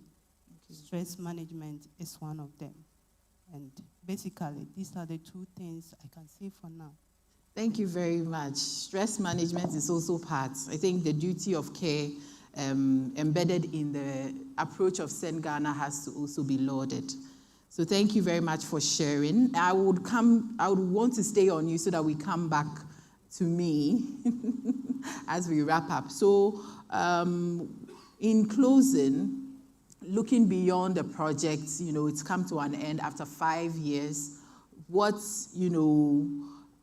ways are we going to sustain this, model of, the bank to ensure that it's not just ending with the project, but beyond 2025, when we come back to Fair4All Bank, we will see that you have maintained what we designed and, in fact, improved on it. Okay, thank you very much. As you rightly said, Agenda 900 for 2026. We are going beyond. Okay. And after this 900, I believe it's getting closer to 50-50 now. Yes. So by 2027, maybe it will be 55-45. I believe so. It will be 55-45. Awesome. Because the women are wild. I can tell you. Now they know how to use money, how to make money. Yes. Now, and one other thing is that with the help of Send Ghana, with their identification and monitoring, they've given out these groups. Dentra Besiase, Dentra Treposu, Dentra Wase, Agavedenya Se, Tosin Asin Ando, Nuenua Asin Abuabo Camp, Chufu number 2, Chufu Telechrome, Chufu number 9, Chufu Karioku. These are 10 communities that they've left with us. Now we need to build on it. Okay. We've not ended with them, although it's a close-out program. We still collaborate with Joseph and the rest. And we know that by the time we come back again, we will cover the whole of Ghana. Amen. Thank you very much. Amen to that. Agenda 900 for 2026 and beyond is on. Thank you so much, Madam Cecilia. Auntie Janet, Mamenta Wonka, since your project now end, about some na worker, share na yet na hade ni na yendona omen scam yazi Dutch Ministry of Foreign Affairs na Oxfam. Wakam, Sepo, Send Ghana, Ubia, Friends of the Nation, Abazan Ewaka Chewon, Ma family nina wo projects ni muno, me who may experience ni nina Abazan Ewaka Cheyen, because projects nindena yezer baby. Medawase. Oya menije, say, in a end, what the baby. The way or the end a chassis, the ye film, na yamanadum, ye wefrim, into ye kitim, ye per se, yama, I don't know who banfasho, be 2 years, okay, in fact, why, who say, fasho, waba community no, ama, a debia penny be and I say, obey him one so. Yanom so ye wo ho a ye de beboa a community ni so betumpon oya manije so say sa nneoma na amasa community na nke ma ye mobo nti yenya sa achadi yanom so yenye muda ye bekitam ama enije ne nkranhye abam de ama community de ama man hina me wahu say mfaso ewo djumadina yedi ne so ama wonom so wo he na asen a yeju sam pempesue ama mfaso ena nige so aba hona afam yeda hona ase nyame hira ho bebia wo yiska no free a da bia ode boa hen a oka o ma yenkranhye a wo yiye free sa sibia na ne ye wo me no nyame yo hira ho bebre onko so ara onye sa I don't want to say. Thank you. So she's just thanking the donor partners and all who helped to elevate their lives from the initial point at the start of the project to where they are now, where they can also say they are contributing to national development, empowered women, empowering the entire value chain. So she's saying thank you to the donor and the partners. So, Madam Melody, looking beyond Fair for All, in summary, how do we ensure that we have institutionalized all the things that we have gone to the communities to do so beautifully, and they've been testified of here by Madam Janet? How do we ensure that that is sustained? And beyond the lifetime of the project, Team WorldAF can still look back and say this impact has been really, really felt in the communities. Okay, thank you very much. Fair for All projects may have ended, but WorldAF Ghana remains at the table, and the work will continue. First of all, I'd like to say that for the women groups that we have mobilized or strengthened and helped formalize, we will continue to engage them and mentor them. We will continue to link them to services, for example, finance. Maybe I see that there's a connection there. There has to be a connection with the access to finance. So maybe we'll see what we can do with the bank, that the lady that is here, and link them to other coalitions. And then also make sure that we include them in our wider programming as an organization.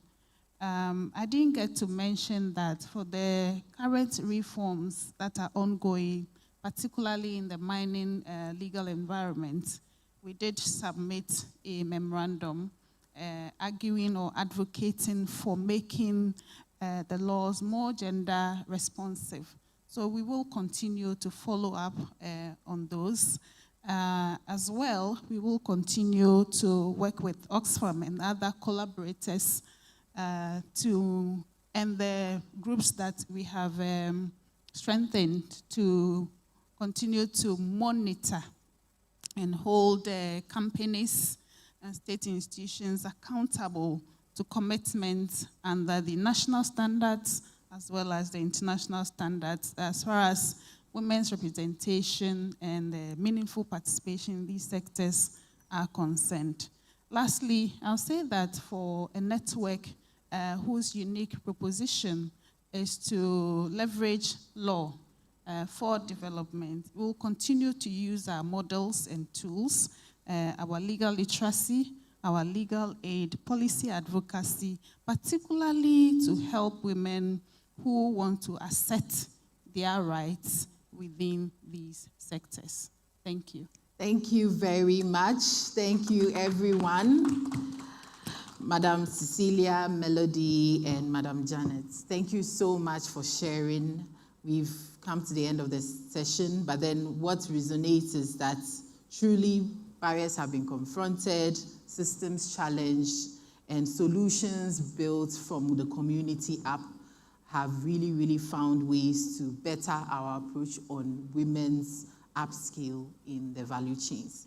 I'm very grateful for your time. And to the audience, thank you for indulging us. Madam Janet, sign us off with one more chant for the Golden Ladies. So we'll stand up and take the Golden Ladies tag as we exit the stage. Golden Ladies. Hey.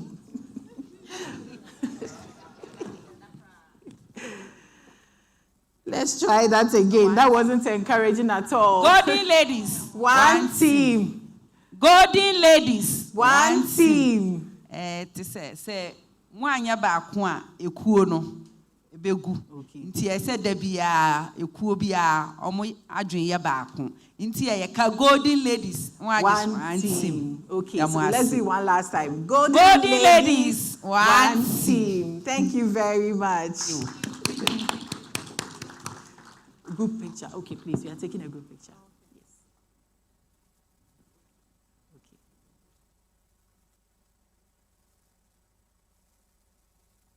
Thank you. Joyce, over to you. Thank you very much.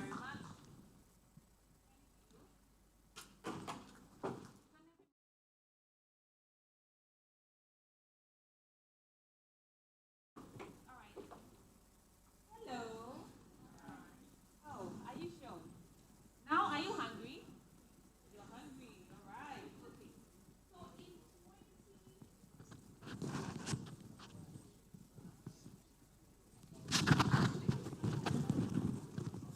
So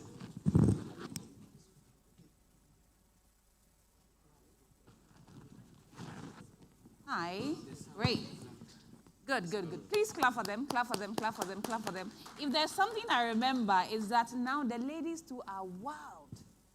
The women are wild. The women have become wild. And now that as women, we can equally contribute to the home.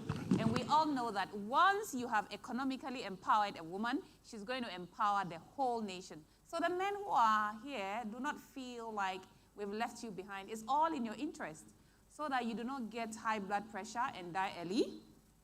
We can support the house. In 2021, the Dutch Ministry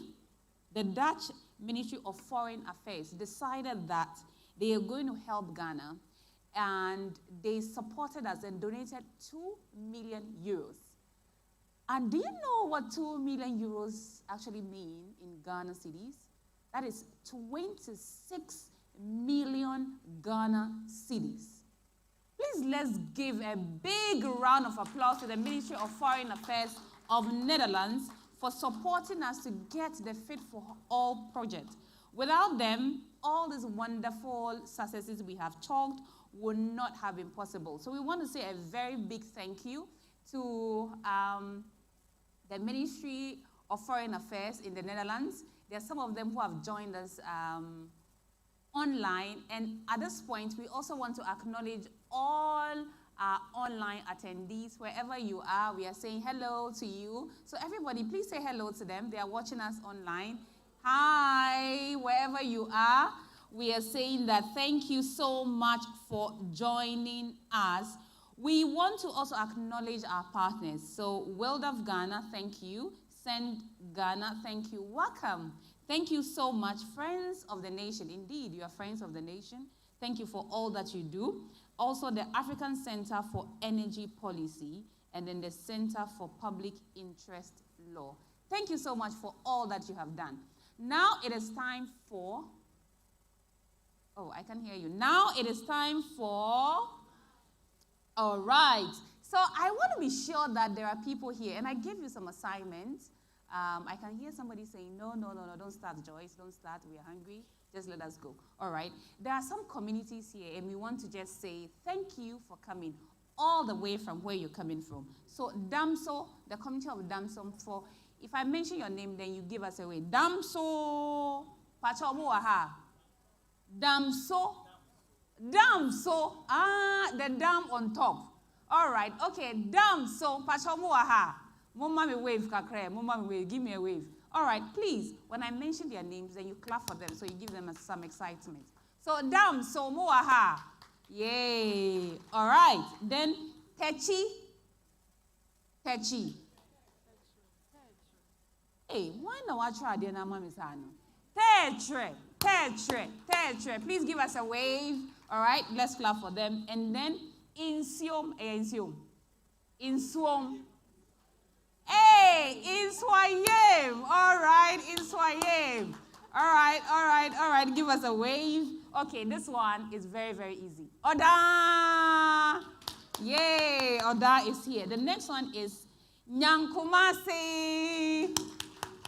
And it is easy to pronounce Nyankumasi because usually when you go to the station, they'll be saying Nyankumasi. So thank you for being here. And then the last one is Takrade, the oil city. So thank you so much. This has been the first part. In fact, we have only one more thing to do when we come back from lunch. Now let's see the time. The time is 2:06. and we are supposed to have 40 minutes of lunch, which is a good time. Do you want me to reduce it to 30 minutes? 30 minutes. Let me see 30 minutes by hand. 30 minutes. All right, nobody's with me. 35 minutes. 40 minutes. All right, so we keep it at 40 minutes. All right, so we are going out for lunch, please. Lunch is at the restaurant of the hotel. So you just come off here, use a beautiful balcony, and then you go and have your lunch. I will want to have you back here by 2:46. So are we together? Are we together? Oh, you don't want to go for lunch? Mr. DJ, give me some nice music as we all walk out, and I will see you back in 40 minutes. So see you. Bye-bye. But if you're not hungry, I can keep you more here. All right, see you soon.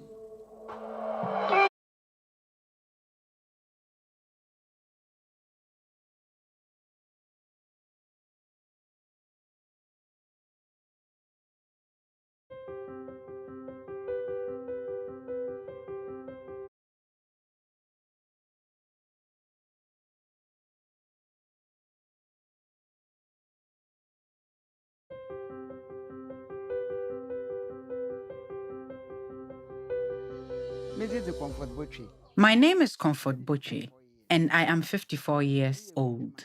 I am a farmer and a trader at Mankesi Market. We started hearing information about something called lithium. Many people were talking about it, but we didn't know what lithium was. We heard on the radio that there was lithium in Central Region, but we still didn't understand what it was. Then we started seeing helicopters. Since we didn't know what they were doing or why they were here, some of us used to run from our farms when we saw them. They were flying all around for about 2 weeks, and we still didn't know why they were here. One day we went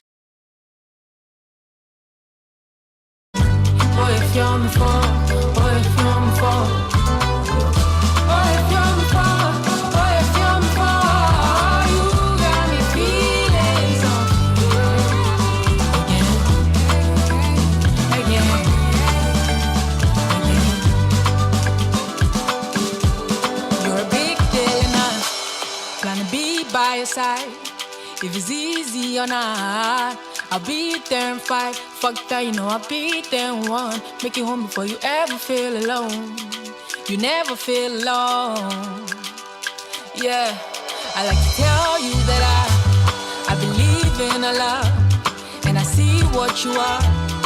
It's always been enough. Yeah, I know you never have to do too much. I ain't ever gonna ask for more than love. Ask for more than love.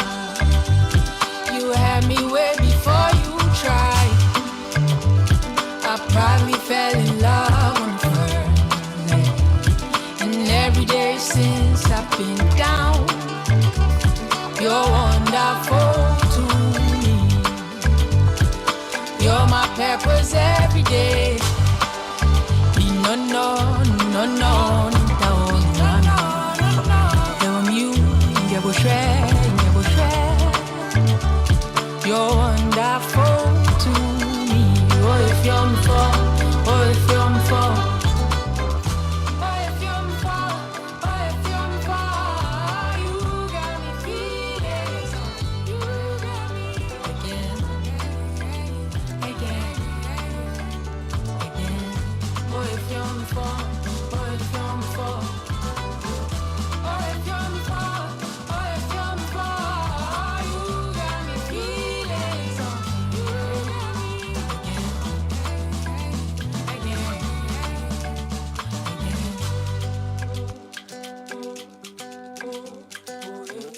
Oh, if you're me for, oh, if you're me for, you got me feeling so, you got me again. Oh, if you're me for.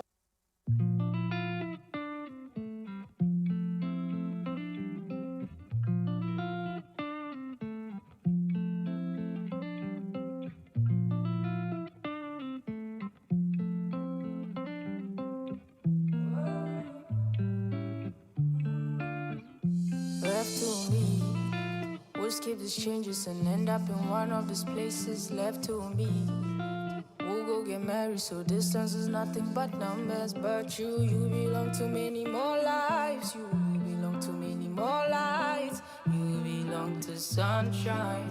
I belong to rain. I let you go peacefully. You'll be back if you belong to me. And I do to you. I'll be waiting, I'll be here. Moko beno kele bajan tree. Bobeninge o bajan tree. Bobe moko be. Oh, you belong to peace only. You deserve the best only. Even when I'm lonely, I know that we work for this. Even though we feel barely. You belong to sunshine, I belong to rain. I belong to rain. You belong to sunshine, I belong to rain. You belong to sunshine, I belong to rain. I belong to rain, to rain, to rain.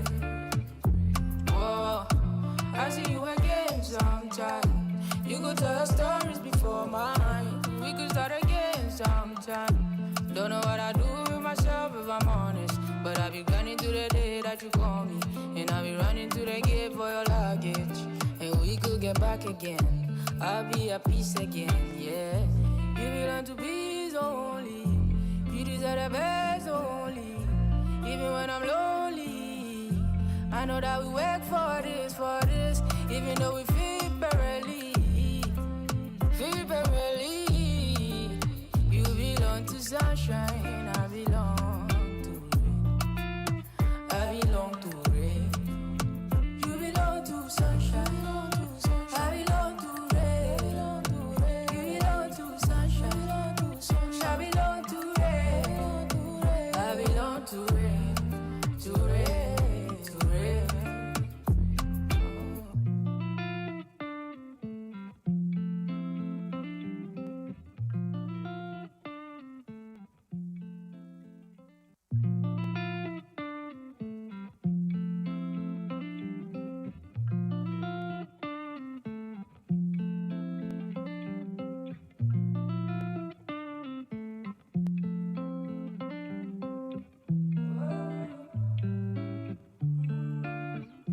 Left to me, we'll skip these changes and end up in one of these places. Left to me, we'll go get married, so distance is nothing but numbers. But you belong to many more lives. You belong to many more lights. You belong to sunshine, I belong to rain. I let you go peacefully. You'll be back if you belong to me. And I do to you. I'll be waiting, I'll be here. Moko beno kele bajan tree. Bobeninge o bajan tree. Bobe moko be. Oh, you belong to peace only. You deserve the best only. Even when I'm lonely, I know that we work for this. Even though we feel barely. You belong to sunshine, I belong to rain. I belong to rain. You belong to sunshine, I belong to rain. You belong to sunshine, I belong to rain. I belong to rain, to rain, to rain. Oh, I see you again sometime. You could tell stories before mine. We could start again sometime.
skip these changes and end up in one of these places left to me. We'll go get married, so distance is nothing but numbers. But you belong to many more lives. You belong to many more lights. You belong to sunshine, to rain. I let you go peacefully. You'll be back if you belong to me, and I do to you. I'll be waiting, I'll be here. Moko beno kele bajan tree, bobe ninge o bajan tree, bobe moko be. Oh, you belong to peace only. You deserve the best only. Even when I'm lonely, I know that we work for this. Even though we feel perfectly. You belong to sunshine, I belong to rain. I belong to rain. You belong to sunshine, I belong to rain. You belong to sunshine, I belong to rain. I belong to rain, to rain, to rain. Whoa, I see you again sometime. You could tell stories before mine. We could start again sometime. Don't know what I do with myself if I'm honest, but I be running to the day that you call me, and I be running to the gate for your luggage, and we could get back again. I'll be at peace again, yeah. You belong to peace only. You deserve the best only. Even when I'm lonely, I know that we work for this. Even though we feel barely. You belong to sunshine, I belong to rain. You belong to sunshine, I belong to rain. You belong to sunshine, I belong to rain. I belong to rain, to rain, to rain.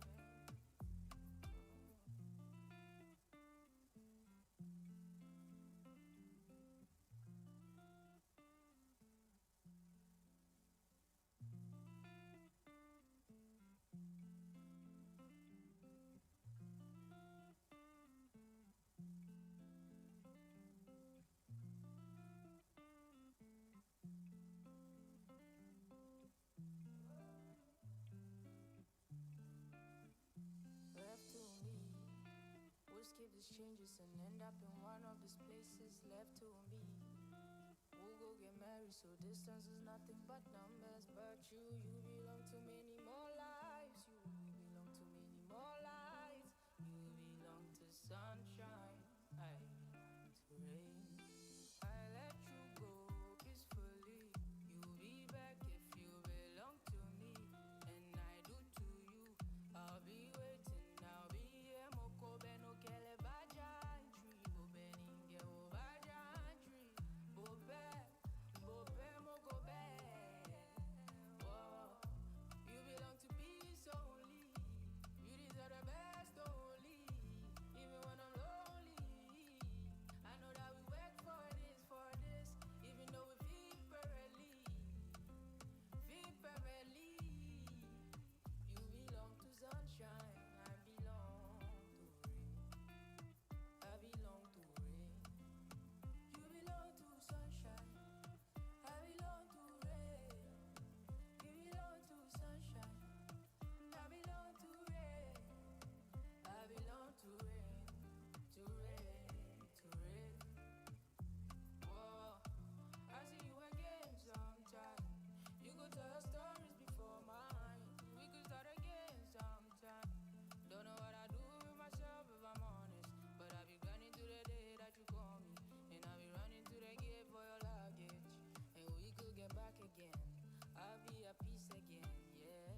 these changes and end up in one of these places left to me. We'll go get married, so distance is nothing but numbers. But you belong to many more lives. You belong to many more lights. You belong to sunshine. I belong to rain. I let you go peacefully. You'll be back if you belong to me. And I do to you. I'll be waiting. I'll be here. Moko beno kele bajan tree. Go beninge o bajan tree. Bobe, bobe moko be. Whoa. You belong to peace only. You deserve the best only. Even when I'm lonely, I know that we work for this. Even though we feel perfectly. You belong to sunshine. I belong to rain. I belong to rain. You belong to sunshine. I belong to rain. You belong to sunshine. I belong to rain. I belong to rain. To rain. To rain. Whoa. I see you again sometime. You could tell your stories before mine. We could start again sometime. Don't know what I do with myself if I'm honest. But I be running to the day that you call me. And I be running to the gate for your luggage. And we could get back again. I'll be at peace again, yeah. You belong to peace only. You deserve the best only. Even when I'm lonely, I know that we work for this. Even though we feel barely. You belong to sunshine. I belong to rain. You belong to sunshine. I belong to rain. You belong to sunshine. I belong to rain. I belong to rain. To rain. To rain.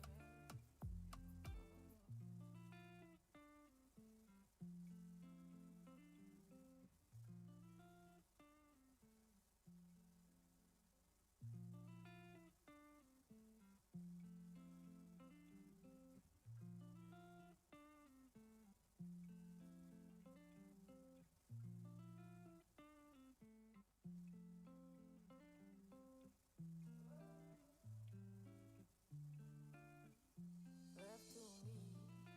We'll skip these changes and end up in one of these places left to me.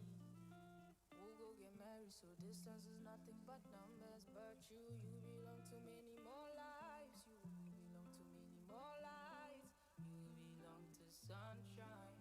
I belong to rain. I let you go peacefully. You'll be back if you belong to me. And I do to you. I'll be waiting. I'll be here. Moko beno kele bajan tree. Go beninge o bajan tree. Bobe, bobe moko be. Whoa. You belong to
escape these changes and end up in one of these places left to me.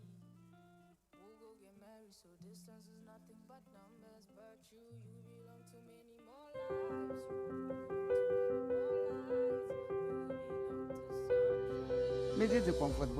My name is Comfort Butchie, and I am 54 years old. I am a farmer and a trader at Mankesi Market. We started hearing information about something called lithium. Many people were talking about it, but we didn't know what lithium was. We heard on the radio that there was lithium in Central Region, but we still didn't understand what it was. Then we started seeing helicopters. Since we didn't know what they were doing or why they were here, some of us used to run from our farms when we saw them. They were flying all around for about 2 weeks, and we still didn't know why they were here. One day, we went to our farms and saw strange men with tools digging holes as deep as a grave. All we were told was that there was something called lithium, and that was why they were doing all that. But we didn't know much about it. This is where the intervention of Friends of the Nation came in. They taught us a lot about lithium. They gave us insight into everything that was happening in our community. In fact, to help us understand it better, they took us on a trip to other communities where mining was happening. This was so we could learn from them as we lacked knowledge. They genuinely wanted us to understand, to know how to handle ourselves, and to know how to handle the situation. They wanted us to know our rights and how to deal with this company's mining for lithium. At the beginning, when the company spoiled our land, they didn't give us anything, or sometimes they could just call us and give us a very small amount of money. Because they had the support of the government, there was nothing we could actually do. Friends of the Nation has enlightened us on how to deal with the lithium companies. Now we know how to deal with them. They taught us the right way to get compensation for our loss. I have learned a lot from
You're wonderful to me. Oh, if you're me for, oh, if you're me for, oh, if you're me for, oh, if you're me for, you got me feeling so. You got me again, again, again. Oh, if you're me for, oh, if you're me for. Oh, if you're me for, oh, if you're me for, you got me feeling so. You got me again, again, again. Oh, if you're me for, oh, if you're me for, you got me feeling so. You got me again, again, again. Oh, if you're me for, oh, if you're me for.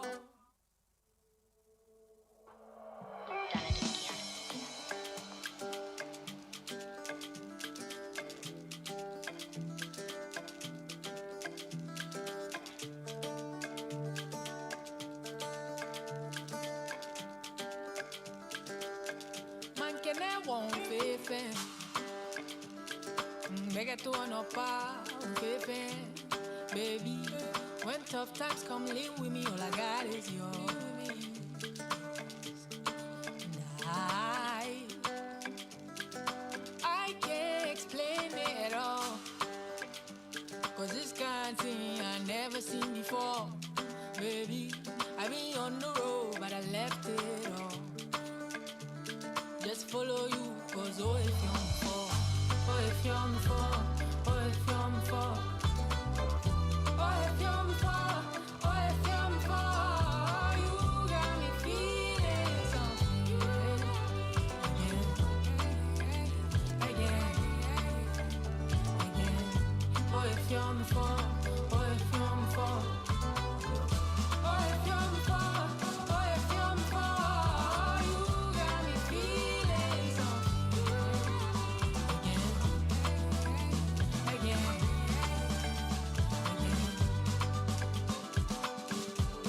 You're a big deal and I'm gonna be by your side.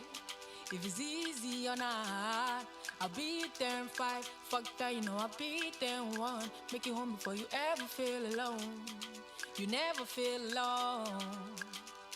Yeah, I like to tell you that I believe in a love, and I see what you are.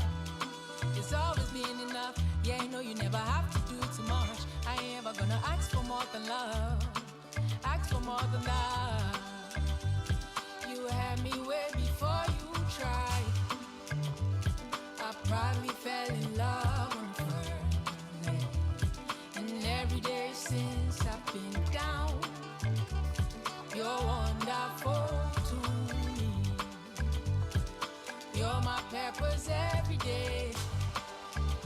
No, no, no, no, no, no, no. You, you will shred, you will shred. You're wonderful to me. Oh, if you're me for, oh, if you're me for. Oh, if you're me for, oh, if you're me for. You got me feeling so.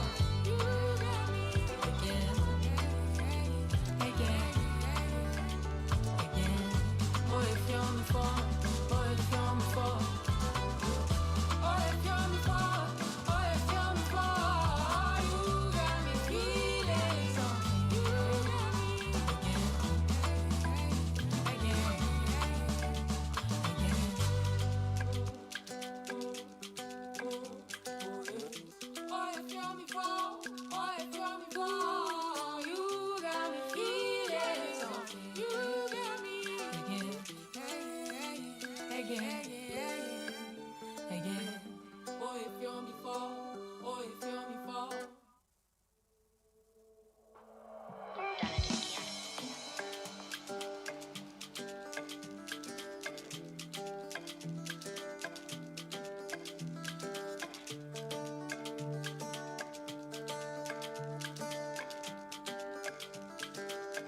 Man, can I won't faith in.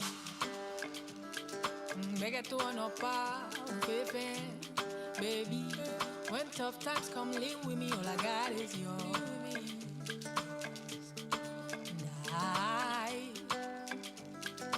I can't explain it all, 'cause this kind of thing I never seen before. Baby, I've been on the road, but I left it all.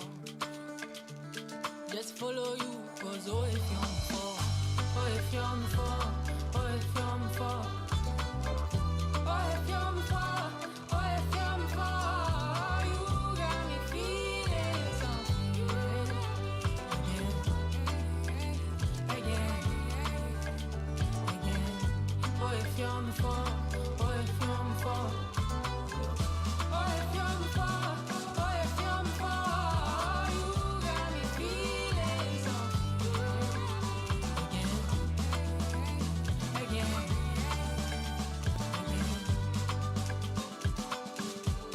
You're a big deal and I plan to be by your side. If it's easy or not, I'll be there and fight. Fuck that, you know I'll be there and one. Make it home before you ever feel alone. You never feel alone. Yeah, I like to tell you that I believe in a love, and I see what you are. It's always been enough. Yeah, I know you never have to do too much. I ain't ever gonna ask for more than love. Ask for more than love. You had me way before you tried. I probably fell in love on first day. And every day since I've been down, you're wonderful to me. You're my purpose every day. No, no, no, no, no, no, no.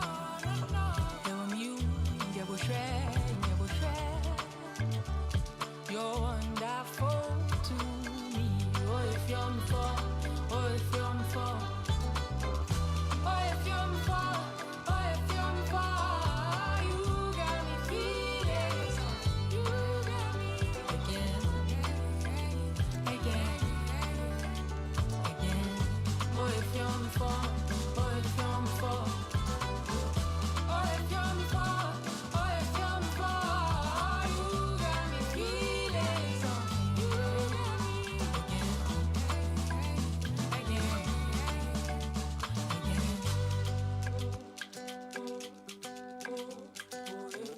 Oh, if you're me for, oh, if you're me for, you got me feeling something. You got me again. Oh, if you're me for, oh, if you're me for.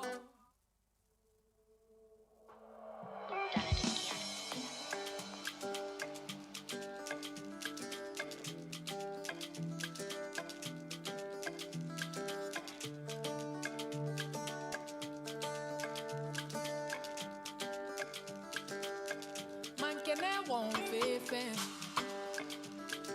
Beg to no pa faith baby. When tough times come, live with me. All I got is yours.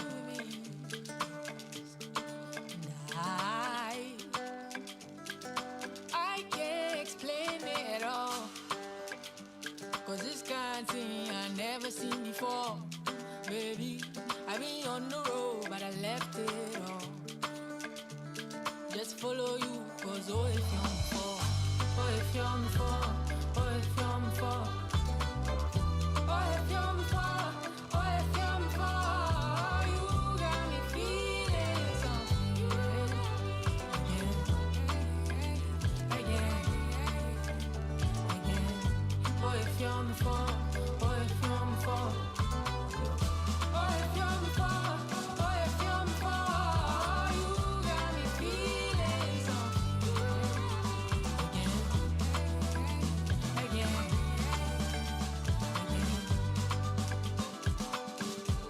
You're a big deal and I plan to be by your side. If it's easy or not, I'll be there and fight. Fuck that, you know I'll be there and one. Make it home before you ever feel alone. You never feel alone. Yeah, I like to tell you that I believe in a love, and I see what you are. It's it's always been enough. Yeah, I know you never have to do too much. I ain't ever gonna ask for more than love. Ask for more than love. You had me way before you tried. I probably fell in love on the first day. And every day since I've been down, you're wonderful to me. You're my purpose every day. No, no, no, no,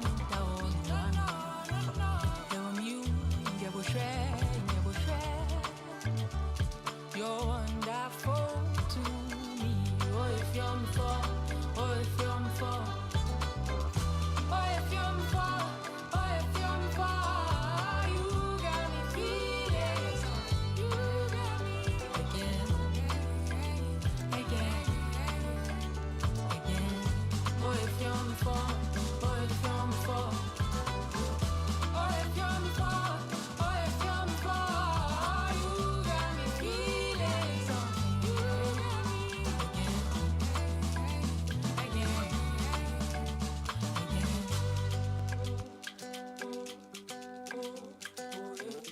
Oh, if you're me for, oh, if you're me for, you got me feeling so, you got me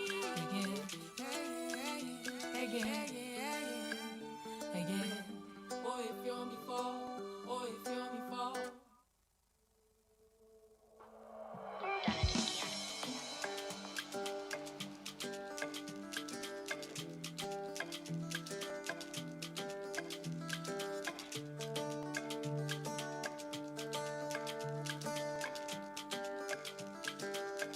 Man can I won't faith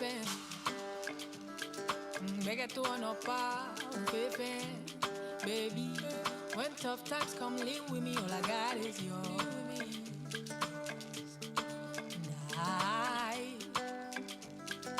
I can't explain it at all.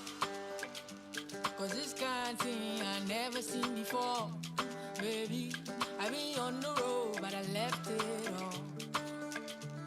Just follow you, cause oh, if you're me for, oh, if you're me for, oh, if you're me for, oh, if you're me for, oh, if you're me for, you got me feeling something, yeah.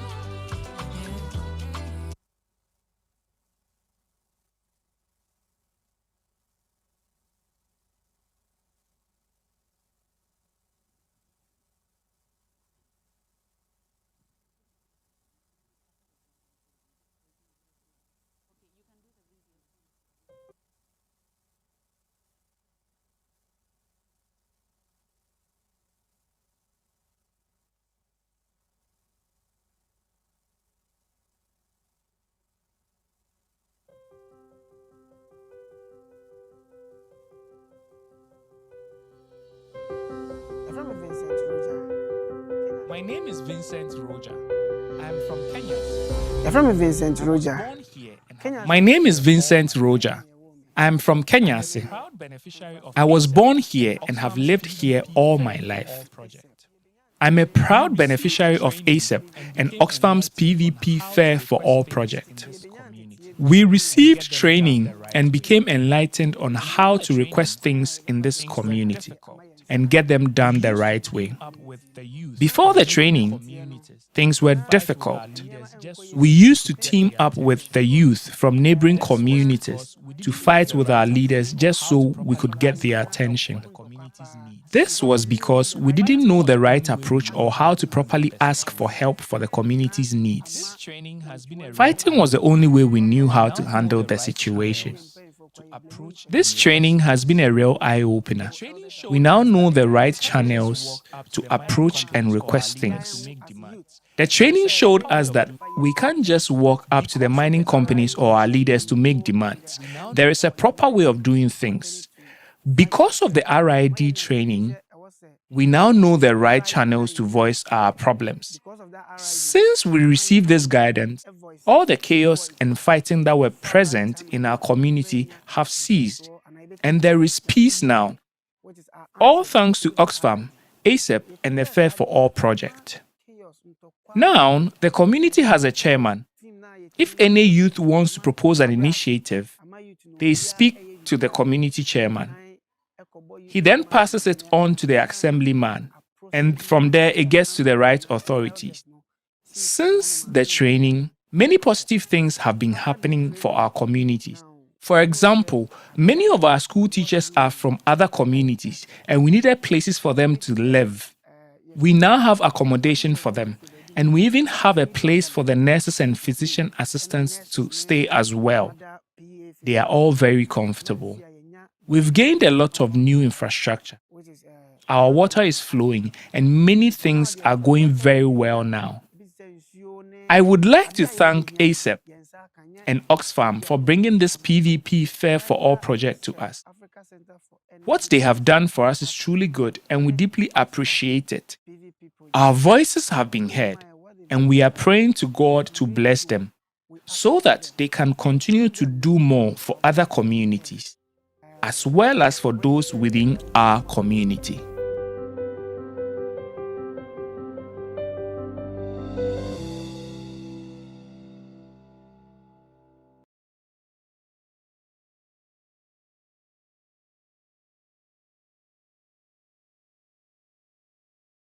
Hello. All right. You were all not minding me because I get a point. You thought that because you were outside, you are no more under my jurisdiction. So now that you're in here, now let me get to you because you are now within my jurisdiction. Okay, so how was lunch? I hope it was good. It was worth it. All right, so we are back here. It's still the Fit for All project closeout. This is day one, and we are just about ending with day one with a wonderful conversation. We shall be here again tomorrow to finally do the closeout. Just when we went on the break, someone walked up to me and said, you know what, I'm not happy. I'm not happy at all. And I asked, what is the cause of your unhappiness? And then she tells me, I'm so unhappy that the project that is doing so well is ending today. And I'm like, no, that is why tomorrow is there. So tomorrow we are going to discuss how do we move on after Oxfam in Ghana had done their part. But before we go, I have a game again that we have to play. I did tell you, you are now in my jurisdiction. All right, so please, on your tables, you will see some pieces of paper I've placed there. Kindly open it for me.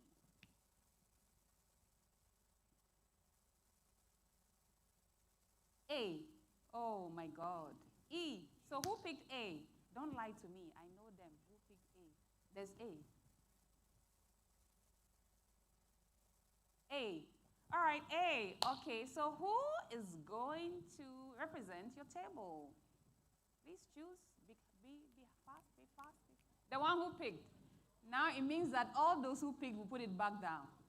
I get it. Okay, so all right, so please be on your feet and tell us one thing that you didn't know, but based on today's discussion, now you know. And you represent the table, so. Oh, I think I should give you a mic. What do you think? You're fine? You can amplify your voice. Are you sure? All right. The people who are doing the apono, it's not the same question.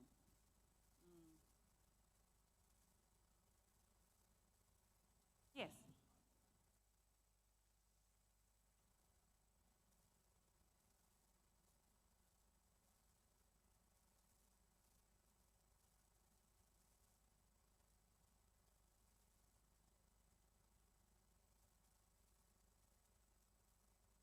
Oh, it will be good to speak it to the mic so that we can record this. I think this is wonderful.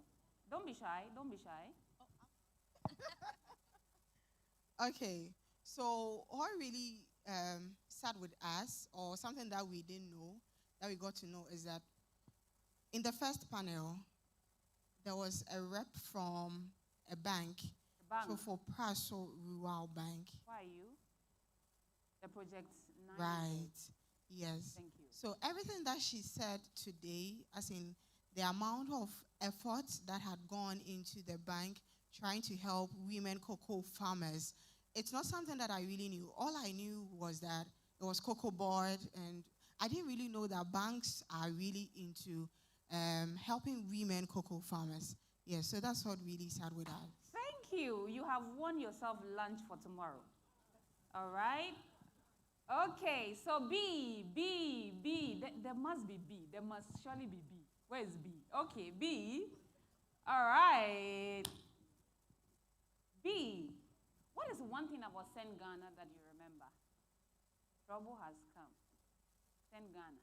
All right, if it is too difficult. Hey, Yeah. They are doing tete-a-tete. C, be getting ready. Who knows around the table? Or I should change the question? Yes. Or you want to frame your own question? Someone may ask, what is send? Then you answer, Send Ghana is, you know that one? Okay, all right. So tell me, which regions, and name all the regions that the Fit for All project had benefited? Okay. Western region. 1. Western North. 2. Central. 3. Greater Accra. 4. Eastern. 5. Ahafo. 6. The last one. And Ashanti region. Is it Ashanti region? Did I hear Ashanti region? Yes. Okay. I have it too. Calm down. Let's clap for him. Thank you. So you've been listening all along. All right. C, don't run. There must be a C. C woho. C is here. All right. Please give it to C for me. C, how many women have been empowered to be able to use heavy machinery equipment in the mining sector? He said, I'm going to refer to my notes. Be calming down. Is there any table that knows? Which? E. So E has already answered their question. Please give it up. So 10. Oh, you didn't say. Hey, brah. Calm down. Be calming down, or else tomorrow you are not having lunch. All right, so now it was A, B, C, and E had done it. So now D. Group D. There must be a D. All right. D, what is also your one takeaway? Something you didn't know, but you know now. Okay, in collaboration with Zen Ghana, we learned that they've been able to construct SS unit block together with cocoa licensed companies and other financial institutions they partnered with. So you didn't know before? Yes, you are lying. initially I didn't know. To be honest, okay. I didn't know. All right. So please repeat it so that we can all hear. So from what we heard that Zen Ghana, in collaboration with cocoa licensed companies and other financial institutions, they've been able to construct a 6-unit block in one of the project areas. All right. Yes. Which region? The project area. She's getting apple. Okay, I'll come back. All right, please, let's clap for her. So E is already gone. So after E is what? A, B. Okay, F. Do not fail me. F. A. They said there's no table with F. I wrote it too. There's F. There's no F. You're running. Is F here? F. Hey. There's no F. Hey, some people are cheating the system. After F, we go to what? H. Okay, H. H2, you are not there. H is where? All right. So where is F? So where is F? Oh, you're confusing me. Please calm down. A, B, C, D, E, F. It's true. So F. No. I didn't get F, so yes. So G. All right, so G. They didn't come. They came. So G.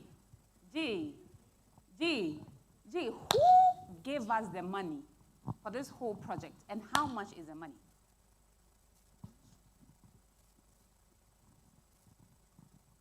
Netherlands. Who in the Netherlands? Ministry of Foreign Affairs. Hey, this one you're getting a pause. Somebody was passing No, the thing. we are from here. Yeah. All right. How much is the money?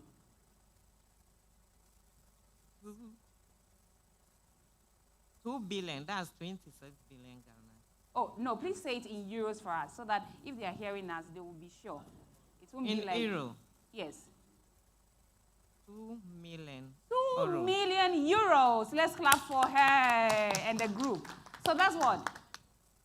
Which group is this? G. So after G, we go to H. H, don't be like the F people who say they are not here. But I know they are here. This is H. All right, H. After H, we go to what? I. Yes, it ends on I.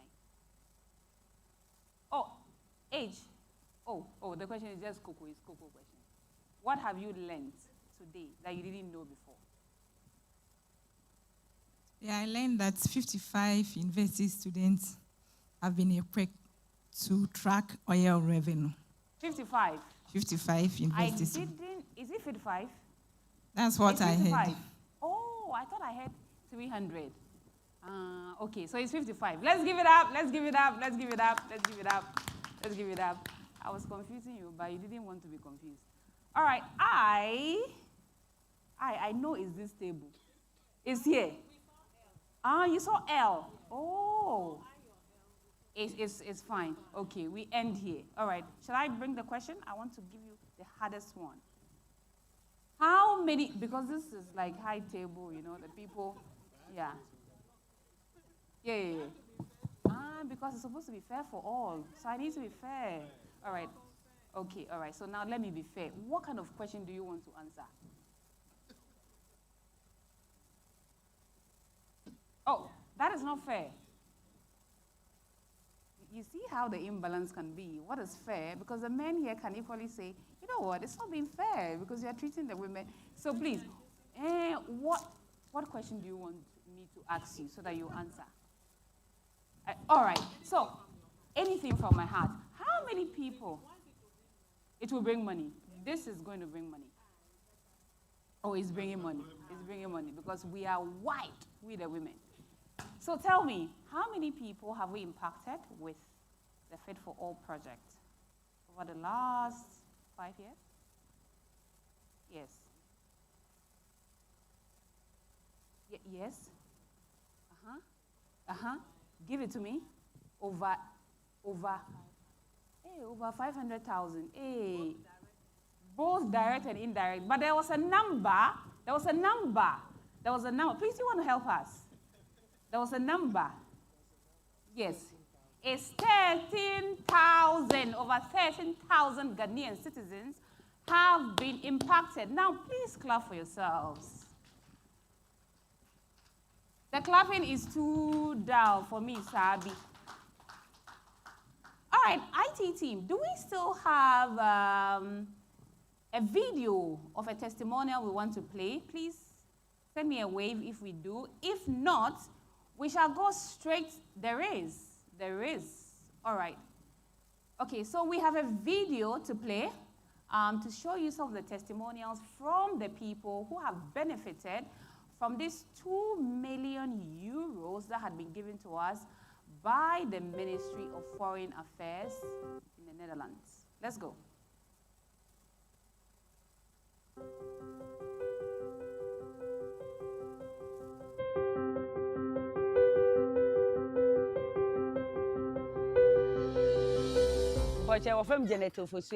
My name is Janet Ofosu Esiama. I live in Takwa.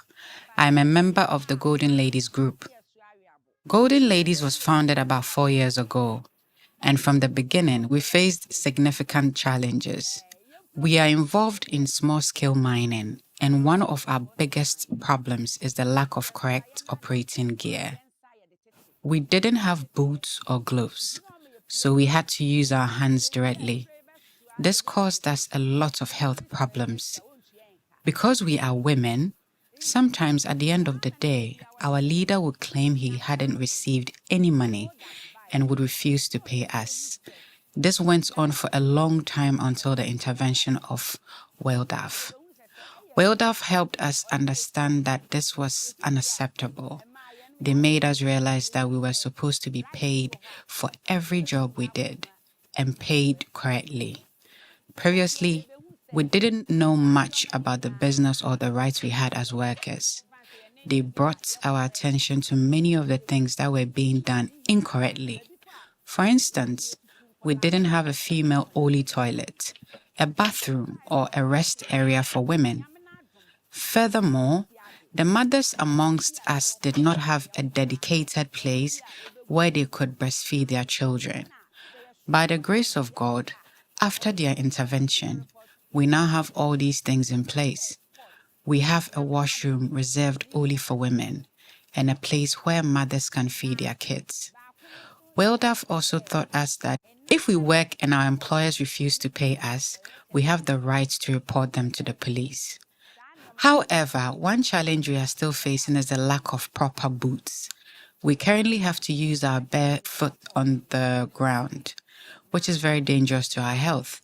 We have spoken to them about this, and they have agreed to bring us some boots for support, but they have not arrived yet. We are hopeful that they will fulfill their promise. They also instructed us on how to do our work safely and effectively. They taught us how to work while preventing the pollution of our water bodies and the destruction of the land. They explained that after mining, we should leave the lands fallow for about 5 to 10 years to allow the soil to regain its nutrients so it can be used for something else. Moreover, WellDAF taught us to stand up for ourselves as women. Previously, only the men were called upon to make decisions, but after the intervention and training we received, women are now also part of the decision-making process in our community. They showed us the right authorities to talk to if there are any issues in the community, and now we know where to go when we have problems. I would like to say a big thank you to you, WellDAF, and Oxfam for bringing the Fair4All Project. It has genuinely helped us.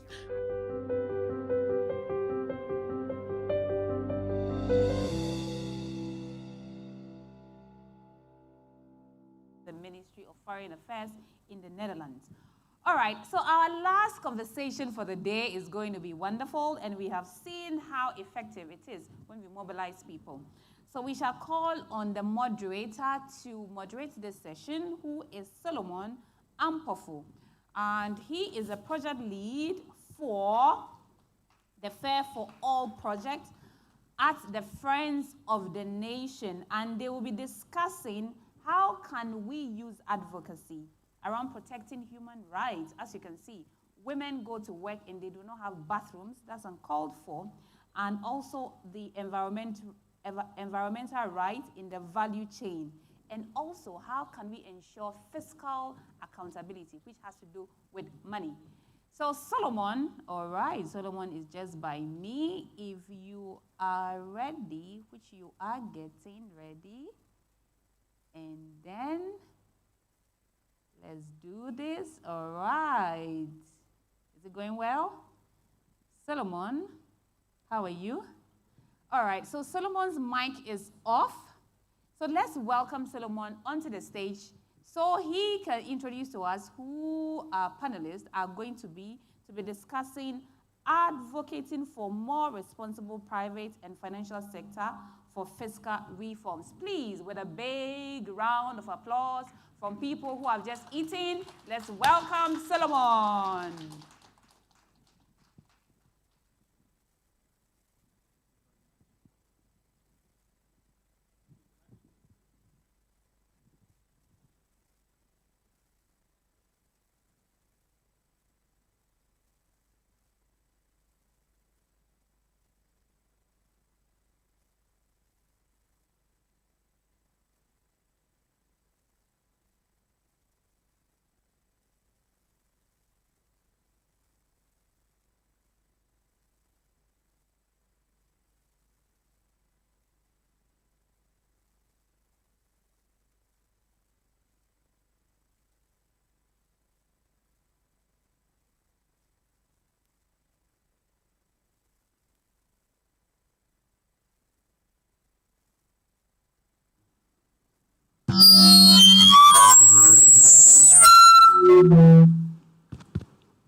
Thank you very much.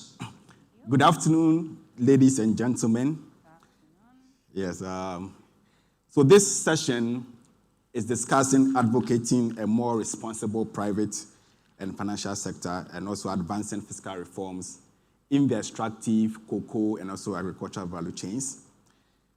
This panel explores one of the most critical dimensions of Fair4All's work, focusing on how civil society, government, and communities and the private sector can protect human, labor, and also environmental rights while ensuring transparent, equitable, and gender-responsive fiscal governance across the cocoa, mining, and also petroleum value chains. We will reflect on fiscal accountability, rights-based activism, corporate responsibility, and how evidence gathered by communities and civil society organizations is transforming policy and practice. I have very distinguished panelists to help me discuss these topics. First, I want to introduce our panelist, Madam Harriet Nyama Ajuman from Sen Ghana.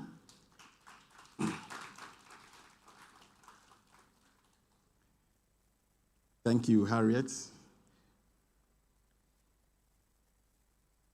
The second panel member is Madam Amanda Pukia Ejei.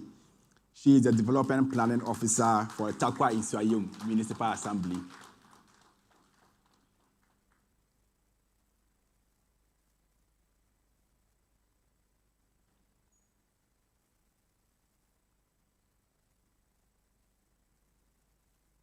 The next on the panel is Mr. John Kwashi. He is the Senior Officer, Community Relations and Corporate Social Responsibility at Ghana National Gas Company. Last but not the least is Dr. Yao Echampon Boachiansa. He is the Head, Petroleum and Natural Gas Engineering Department, School of Energy at the University of Energy and Natural Resources. A round of applause for all my panelists.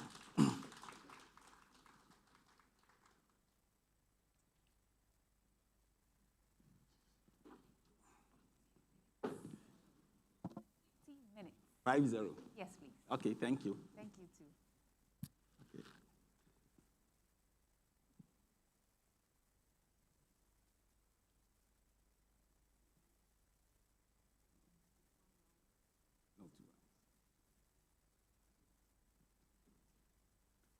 So thank you very much, panelists, and also to the audience.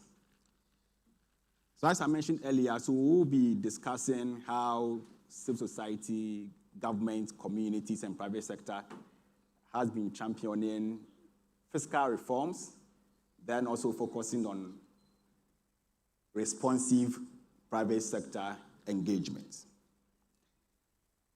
Madam Harriet Nyama Ajuman from Sen Ghana is the lead in terms of fiscal governance in the cocoa sector. So, Madam,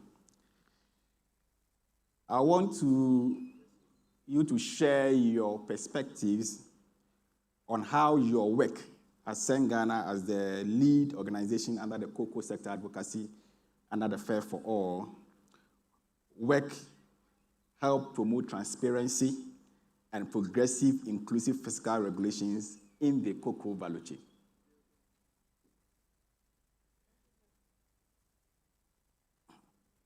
Right, thank you very much. And as mentioned, Sen Ghana led in the cocoa sector of the Fair4All work, and as an advocacy organization promoting accountability and transparency. Ours was to really use evidence to engage. And so we generated them. I will touch on two briefly. We worked on the gender responsiveness tracking, gender responsive budget tracking at the lower levels, that is at the district assembly level, to find out how responsive the district action plans and budgets are to inclusion issues, especially regarding women, and use that to really engage them. What we found out during our tracking was that the interventions laid out by the assemblies and budgeting as well respond to the very basic needs of everybody in the district, including women. And it's marked short of responding to the empowerment and transformational needs. And so we had looked at that aspect as well and made recommendations as to how interventions for women especially would meet their basic need, but in the long run should empower them to be part of decision making, to speak for themselves, and to also transform from the lives that they live into better lives.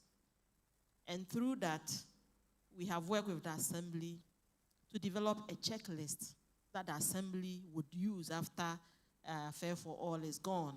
The Assembly will use that checklist to always ensure that in their annual budget planning, they would ensure that it is gender sensitive or gender responsive, so that it addresses these 3 layers of needs and not just remain at the basic need, so that they cannot say that they just provided a school and because girls will be in that school, then that ends it. It must go beyond that to establish how those girls will be really empowered and how they would use that empowerment in the long term to become very responsible women, adults in contributing to societal needs. We have also tracked, or we also assessed revenues and expenditure from cocoa, and just wanted to know whether revenues from cocoa have frameworks, that makes it possible for you to track, just like you have in the extractive sector. In the extractive sector, you can follow the money, right, from revenues we generate from gold. You can follow the money, know where the money is and how it's being expended. You can know it through the ABFA, for instance, the annual budget funding support, and others. But it is not same in the cocoa sector. And so you are not able really to determine what the cocoa money is used for, besides supporting general development of the country, and it makes that quite difficult to track. And so we had recommended that similar frameworks, we should have similar framework as we have in the extractive sector for cocoa, so that the money can be followed right from generation to spending. And then we are able to tell that those revenues are used for the development of our communities, especially the cocoa communities, and that it is meeting all the needs of the people in the cocoa community. That is the basic, the transformational, and the empowerment needs of the community. And so that has really helped, and our partners have been supportive in getting this out and dialogued. They've made several commitments, some of which are being implemented. Some of the assemblies are using the checklist and using that to plan their actions and budgets, and it's helping those districts. So this is how we have tracked transparency and accountability in the sector of cocoa. Thank you. Thank you very much, Harriet. So unfortunately, as you said, the cocoa sector does not have a revenue management framework. But fortunately, for the mineral sector, there is a revenue management framework through the Mineral Development Fund. So my next question goes to Madam Amanda. As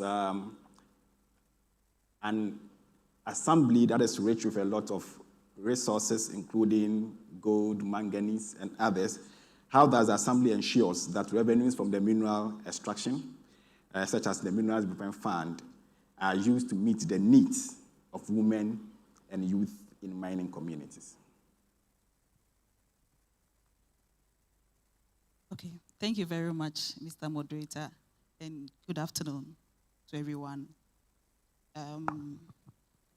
As we all do know, or as we may know, all MMDAs have certain revenue sources or funding sources that they use in implementation of their projects. Amongst them is the IGF, the MDF, the District Assembly Command Fund, and all others. As I've stated, the MDF is also one. And fortunately for us in Takwa here, the MDF is the second highest revenue for implementation of projects in the municipality. Again, the IGF happens to be the first one. But if you look at where the sources of the IGF, you realize that most of them are still coming from the mining or the extractive sector. You look at the basic rates, the operating rate and all that, all these resources come from the extractive sector. If we are to decouple that from the main IGF, you realize that the MDF is going to be the first source of funding for the municipality. And in determining projects and activities for implementation, it is common in almost all MMDAs. We first have to prepare the medium-term development plan. That is a 4-year medium-term development plan. So with this, we go to the communities, assess the needs, as the first speaker said. We have to we practice the bottom-up approach, where we look at the needs of the various communities at the community level. We prioritize these needs, and then we incorporate this into a 4-year medium-term development plan. After that, we also phase them into annual action plans. When these annual action plans are done, that is where we also allocate the various sources of funding to these activities for implementation through the budgeting processes. And then we have our procurement plans before implementation commences at the district level. I must state that almost all these sources of funding have their own guidelines that helps us to utilize these sources. And peculiar with the MDF is the fact that you have to ensure that communities that are affected by the mining activities also benefit from this funding. So mostly at the district level, what we were looking at is to see to it that these communities also benefit. And as the first speaker stated, we were only looking at the needs, however it came from the communities, and implement them. So through the engagement with CSOs such as Friends of the Nation, we were able to establish community monitoring teams, social audit committees, and then we're able to embark on joint monitoring activities with these groupings within, or these structures within the communities. From this, we realized that most of the projects that were being implemented under the MDF were basically infrastructure-based. The soft aspects of the projects were actually missing. And even with the infrastructure, you realize that they were not very gender responsive. You have us constructing classroom block for both male and female students, and you are not seeing changing rooms there. So there were recommendations that, yes, for us to be gender responsive, when we are doing even this infrastructure project, we have to ensure that at least there are changing rooms. The facilities are also disability friendly, where anybody with any special need can also access a facility as well. So, and again, what we resolved as an assembly, coming from the recommendations of these joint monitoring teams, was that we needed to allocate a special funding for the empowerment of the youth and women, and then the people living with various forms of disability in the society, not necessarily focusing only on infrastructure projects. So what the Assembly resolved is that in each fiscal year, we will allocate 10% of the Mineral Development Fund to women and youth empowerment programs. Out of this, we were able to establish a program dubbed Youth and Women Empowerment Program. From this program, we were able to win a global award as being the best initiative for open governance in Africa and Middle East in 2023. at Estonia when we're having the Open Government Partnership. So basically, now that the structures have been set out at the community level, where we get feedback on projects that are being implemented. Activities for women empowerment are being done, where we are giving trainings to women. We are trying to bridge the gap when it comes to decision making, because it will interest you to know that when you come to Takwan-Swayemi, we have only one elected assembly member. And we are trying as much as possible through some of these sensitization programs, training programs, to ensure that at least we are able to, if nothing at all, come to about, say, 30%. Not necessarily just having one, maybe 1:43, which is woefully inadequate. So basically, these are some of the things we are doing at the district level. Thank you, Madam Amanda, for the insightful presentation. I'm happy that the Assembly has at least allocated about 10% of the Minerals Development Fund towards women, youth, and also vulnerable populations empowerment. That's very great. You deserve another round of applause. One of the key things that the Fair4All Project was also doing is to influence private sector behavior.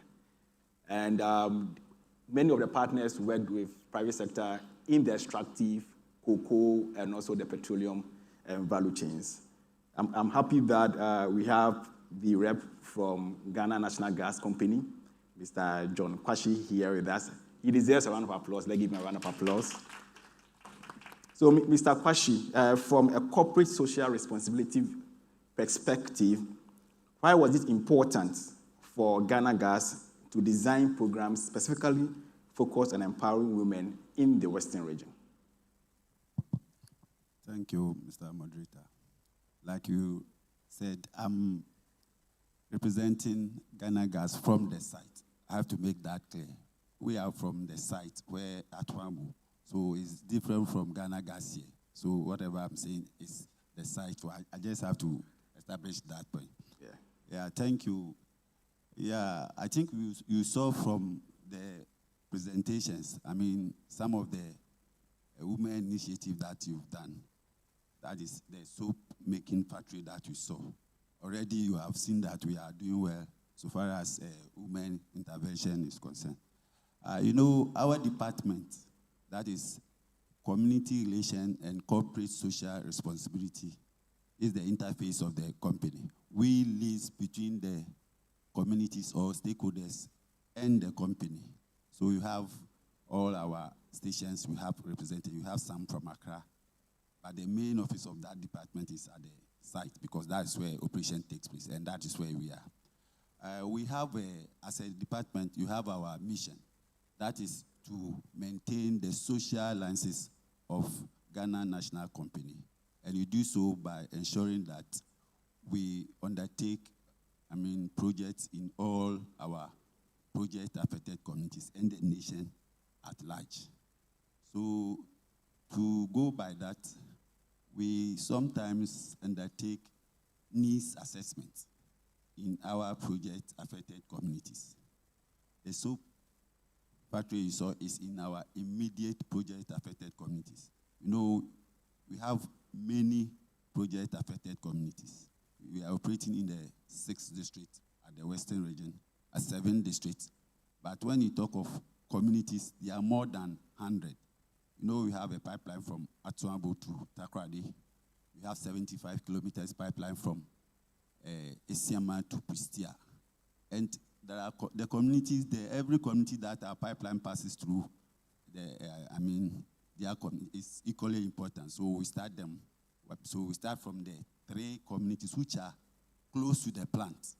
And that is where, they are all in the Lembre district. So as I said, we did the needs assessment, and you realize that the women, I won't say were vulnerable, but the women have been left out. We saw that during construction, all works, mineral works that were done were done by the men. The construction works, all men were working to the plant to get something, and the women were not getting anything. So when we migrated from construction and we started operating, we decided that we have to do something for the women. So we did a survey, and it was realized that all the women were, demanding for something that will be sustainable, or they all want to learn something so that they can also gain living. So what we saw is that if we have this company here, they use a lot of liquid soap or floor cleaners and others. So why don't we train them in this field so that what they will produce, the company will also buy it, and that will be very sustainable. So management agreed, and then we picked 60 people from the immediate project, and they were trained with liquid soap making and detergent and other chemicals, other things that will be necessary. And after training them, we gave them, a capital to start business. But you saw that will not be sustainable, because someone can exhaust whatever you have, and he will not. So there was the need to establish a mini soap factory for those people, and it has been done. Now, all the 60 people are working, and then what we do is that we have engaged all our, cleanings, those who do the janitorial services. You see, we, Ghana Gas, have contracted them. Do the cleaning here, do AB. So we are saying that don't buy from anybody. Buy from these people. And you have also top up their skills in such a way that whatever they produce meets the international market.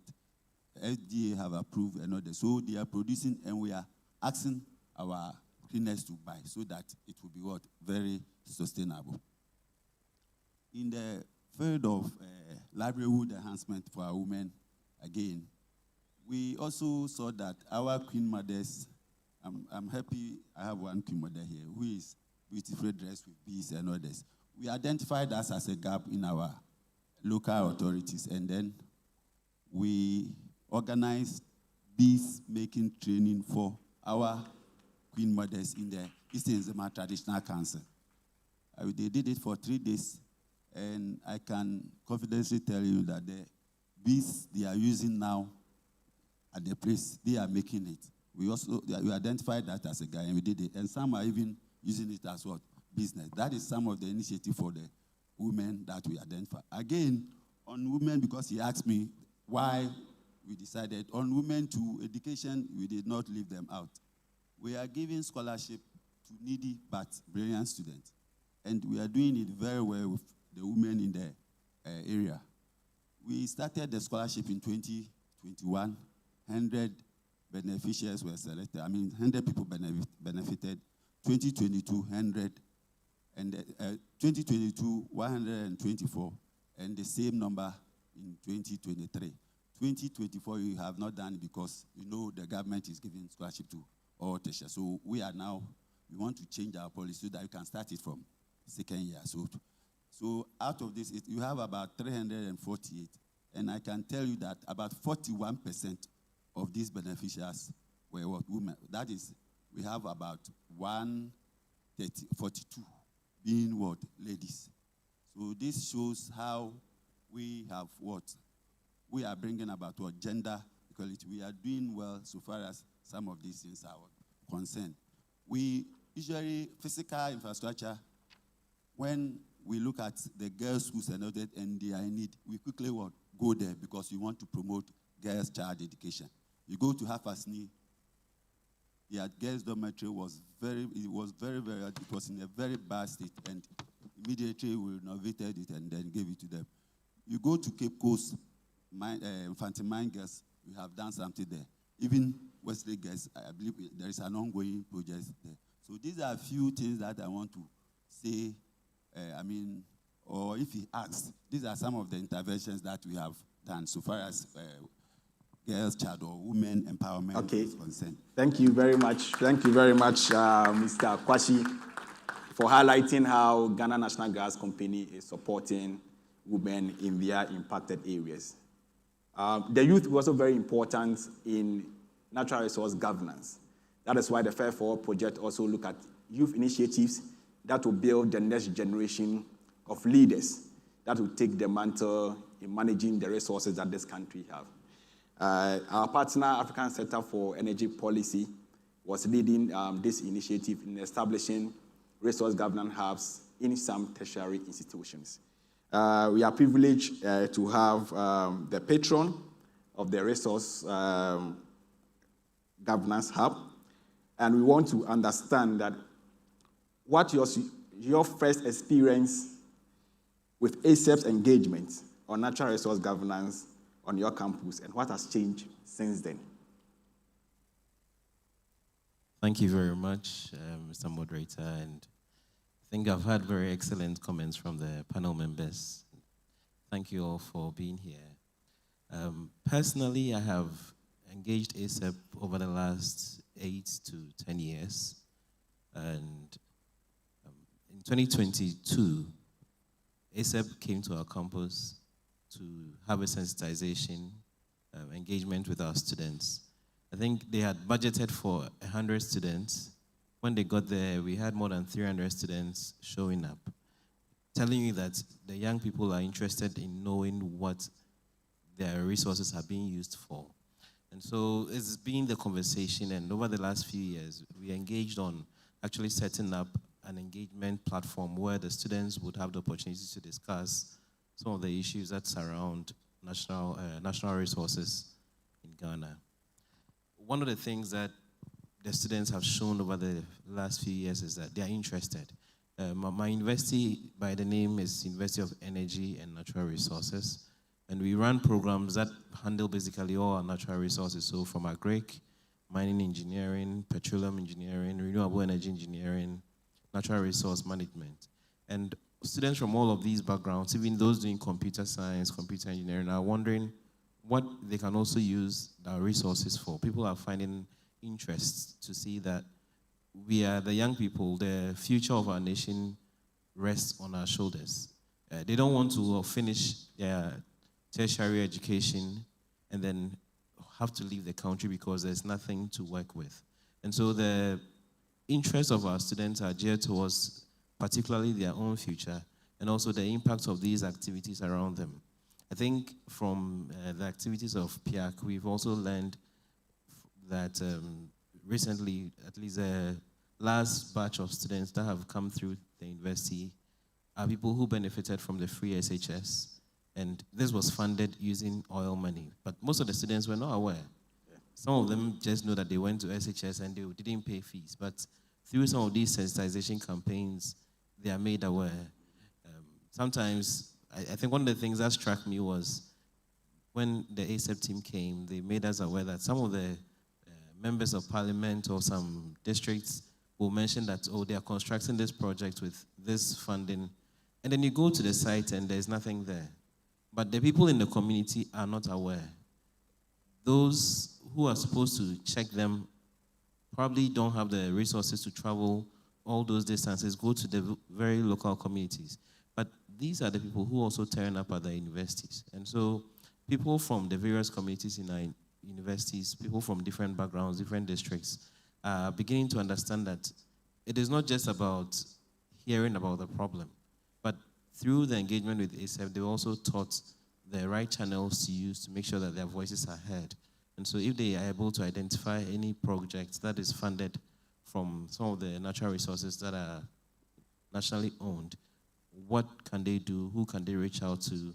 The processes to go through. And this is what we are building with our students over the last few years. I have one of my students around. She is currently the president, so maybe, Natalia, you'd want to let everybody see you. So, okay. We didn't see you. Okay, very good.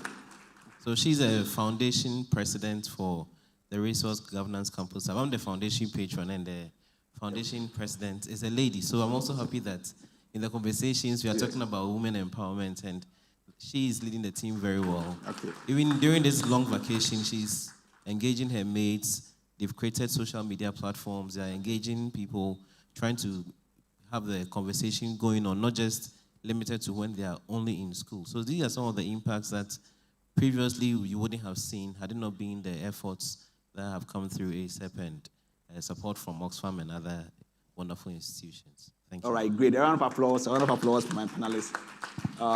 So we are going to do our last round, very short.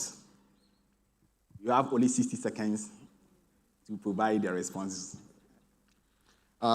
So we want to focus on how to sustain the gains from the things that we have started. So I'll start with Madam Amanda. The Assembly is working with civil society in promoting gender responsiveness in terms of the administration of Minerals Development Fund. What key actions is the Assembly taking to sustain these gains after this project? So thank you very much. We stand by our resolution that every year we are going to allocate not less than 10% of the MDF to women, youth, and people living with disability empowerment. And again, we want to extend these to the other sources of funding that are available to the municipality as well. The district structures for monitoring has been set, and now what we want to also do is to strengthen these structures to still be able to give the office feedback that will help us to improve on the various activities that we are doing. Again, we have other platforms that we want to still share the information. So some of these platforms that were supported by Friends of the Nation to create include the various town hall forums that we do. We also have the website where we are going to display all project information, including the project costs. Mostly that is one difficult thing that district assemblies are unable to do because of the reactions of the community members. Having been sensitized, we believe that when they get this information, they are able to utilize them wisely. And again, our major issue that maybe may hinder most of the activities that we want to do to sustain these gains will be for us to get more women in the decision-making process in the assembly. Like I stated, we have just one person out of about 43 people, and that one is not enough. We are calling on all stakeholders who are able to support us well. If you have the expertise or you have the resources to support us, also bring those numbers up. We'll be so grateful. Thank you very much. Thank you, Madam Amanda. Mr. Kwashi, so from Ghana National Gas Company, all the things you've done in terms of promoting women empowerment together with civil society, what actions are you taking to sustain these gains? Thank you. For us, before I talk, let me say very big thank you to Friends of the Nation. In fact, Friends of the Nation have been the only NGO around in our area, and they have been very helpful to us, I have to say that.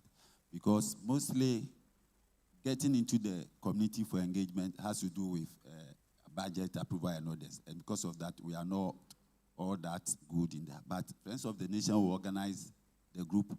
They will call us. I particularly have been working with them since last 3 years. They will call us, and we see that when they call us, we are able to explain our policies where the perception, the negative perception that the people have, that we are not able to go to them. Friends of the Nation will gather them, and we'll go and then talk to them. So they are doing very good work for us. So to sustain our engagement or some of the things that we'll be doing, I think the Lembe District Assembly and the Friends of the Nation, we are already in collaboration with them. And we are going to do that more. You see, we need to collaborate with the District Assembly so that we will not have projects being repeated. They have their medium, long-term, whatever plans. So to sustain our projects or our engagement, we are going to collaborate with the District Assembly so that we have more of the project to be sustainable. Also, we are going to take part in our stakeholders, engagement. Sometimes we need to go to festivals. When the traditional authorities invite us, we have to go, we update them of our project. Then they also intend giving us what they need. Then we try to ascertain the truth of it, then we deliver. So the way forward is that we are going to have continuous engagement with our stakeholders. And also the project that we are undertaking, we are going to monitor them so that it will be sustainable. Thank you. All right, thank you very much. Mr. Bwachiansa, how are you going to sustain the gains with the Resource Governance Hub? All right, thank you once again. The club is quite young, but what we have to do is to also have a lot of innovative and engaging programs. Sometimes funding becomes the first concern, but I think for us is the volunteerism from the students. That will be the very first thing that we need to have the wake up from. I think back in the days, it was easy for people to chase a course, but now the course of the students is limited to TikTok and Instagram and the rest, so it's difficult motivating them. But seeing the benefits of these projects, if we're able to keep engaging them, we are quite certain we can build their interest. Another direction that even as an institution, so I would also want to comment that during the inauguration of the Campus Hub, our Vice Chancellor was there. Okay. And he officially registered as the first member of the Campus Hub. So our Vice Chancellor, the university management are very interested in some of these activities. And because of that, it drives the conversation very easily when you want to get their support in these projects. So one direction we are also looking at is incorporating some of the concepts in their curriculum so that it's not just limited to those in the club, but let's say we can introduce courses like corporate social responsibility in our programs. And this is something that I'm personally working on in some of our new programs that we are developing as a university. So we are trying to have a multifaceted approach, one that cuts across direct student involvement and also directly teaching them through their curricula so that we can build their interest in national development. Because if we are working so hard as a student and there's nothing to work with after school, then what's the purpose of putting in so much effort? All right, thank you. And one thing I want to add is that you also need to be inclusive society, and sometimes even developing your curriculum, also the courses at your university, and also inviting us to be guest resource persons to inculcate more knowledge for these students. That's a wonderful idea. We'll definitely take it on board. That's great. Okay, so back to Madam Harriet, how are you going to sustain the district level efforts in gender responsive budgeting and tracking? Right, thank you. Besides developing the checklist I mentioned, which is left with the assembly for use, we did also build or sensitize community members a lot, building capacities. And so they have become aware and they are knowledgeable about the issues. We have set up a community monitors group. They are champions who are supposed to follow up on everything we have done, tracking commitments, ensuring they are being implemented, engaging the assembly. Of course, we cannot end without our budget work, and so they have also been sensitized on the budget, and they have to participate in the budget making process annually. That is how we are going to sustain it, because when they get their needs into the annual budget, then those needs will be addressed. If not all, some will be addressed, so that we continue to keep, we keep alive what we have started going forward. Thank you. Okay, thank you. A round of applause for my panelists. So ladies and gentlemen, we've been listening to Madam Harriet Nuyama Ajiman from Sen Ghana, who led the fiscal governance work in the Cocoa Sector under the Fair4All. Then also Madam Amanda Pukia Ejay. She is the development planning officer for Takwa Iswayi Municipal Assembly, championing inclusive budgeting and monitoring of MIRAM revenues. Then Mr. John Kwashi, he is the senior officer, community relations and corporate social responsibility at the Ghana National Gas Company, and he spoke on corporate responsibility and also women-focused community investment. Last but not the least, Dr. Yao Echampon Boache Ansan, also sharing youth activism and also learning experience from the academic point of view. Dr. Boache Ansan's name, as it is spelled, is really Ghanaian. He's a Champon, and Boache is the Ghanaian one, and not the other way around. But later, after the panel, you can see me to see how his name is spelled. This is the first time I've seen a Champon being spelled Akyampon. That is really Ghanaian, and not the ACAMPONG. So thank you very much, audience and also panelists. We will take a group picture after this before you proceed to your seat. Thank you very much. So we do one sitting, then one standing.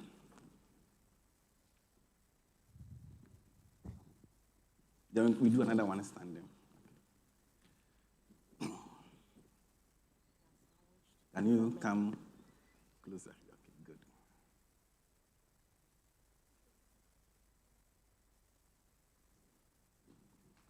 Let's clap for them. Let's clap for them. Thank you. Thank you very much. We were scheduled to actually close by 4:25. And with all the time that we have used in eating and everything we have done, can you imagine we are still on time? Clap for yourselves. And I am saying this because I'm coming now to invite a royalty into our midst. And you know, for royals, there's no way I'm going to hurry her up to finish, isn't it?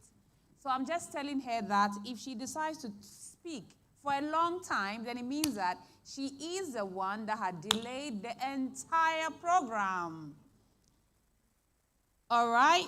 So please help me to welcome, and I think that she's the only royal here, so we are so esteemed to have you join us. So please, this clap should be bigger and much louder than all that you have done since morning.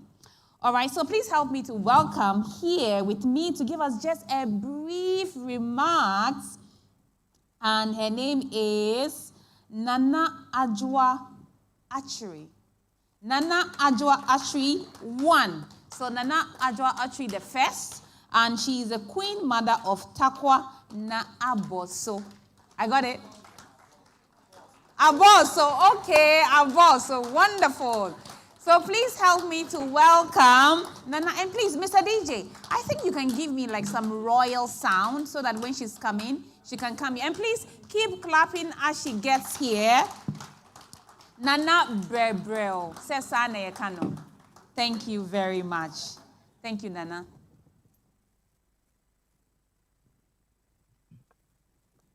Yo.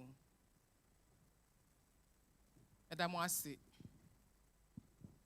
Many jebebre. Amen coming from Casa. Pacho Ai. Pacho Ai. Oye many jebebre say. Jumedi or to say. Yes, no. Yes, you know my bebre Ephraim. Na you didn't na a baby and that day no china. Nanyamiadum, ye na ye tinkum. Then ye shia ye biano, ye tum kakai. Na any afro in a che. Oye fe.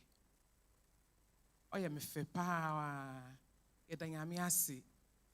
Ye beka yina ne se. Sankamitina kunyoma nkama shole. Na me they are my friends of the nation. Na mitina honti betina wa so amomo.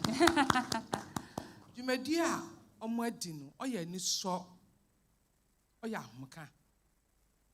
Nye bebia na obenya ne saa o. Ade bi wo mpa obetumi aye a. Na obi empusu a na ne ya na akoye de ne ama wo. Na omo ye nkofo a omo benwa a omo pusu a. Ise ne opusu nunum no.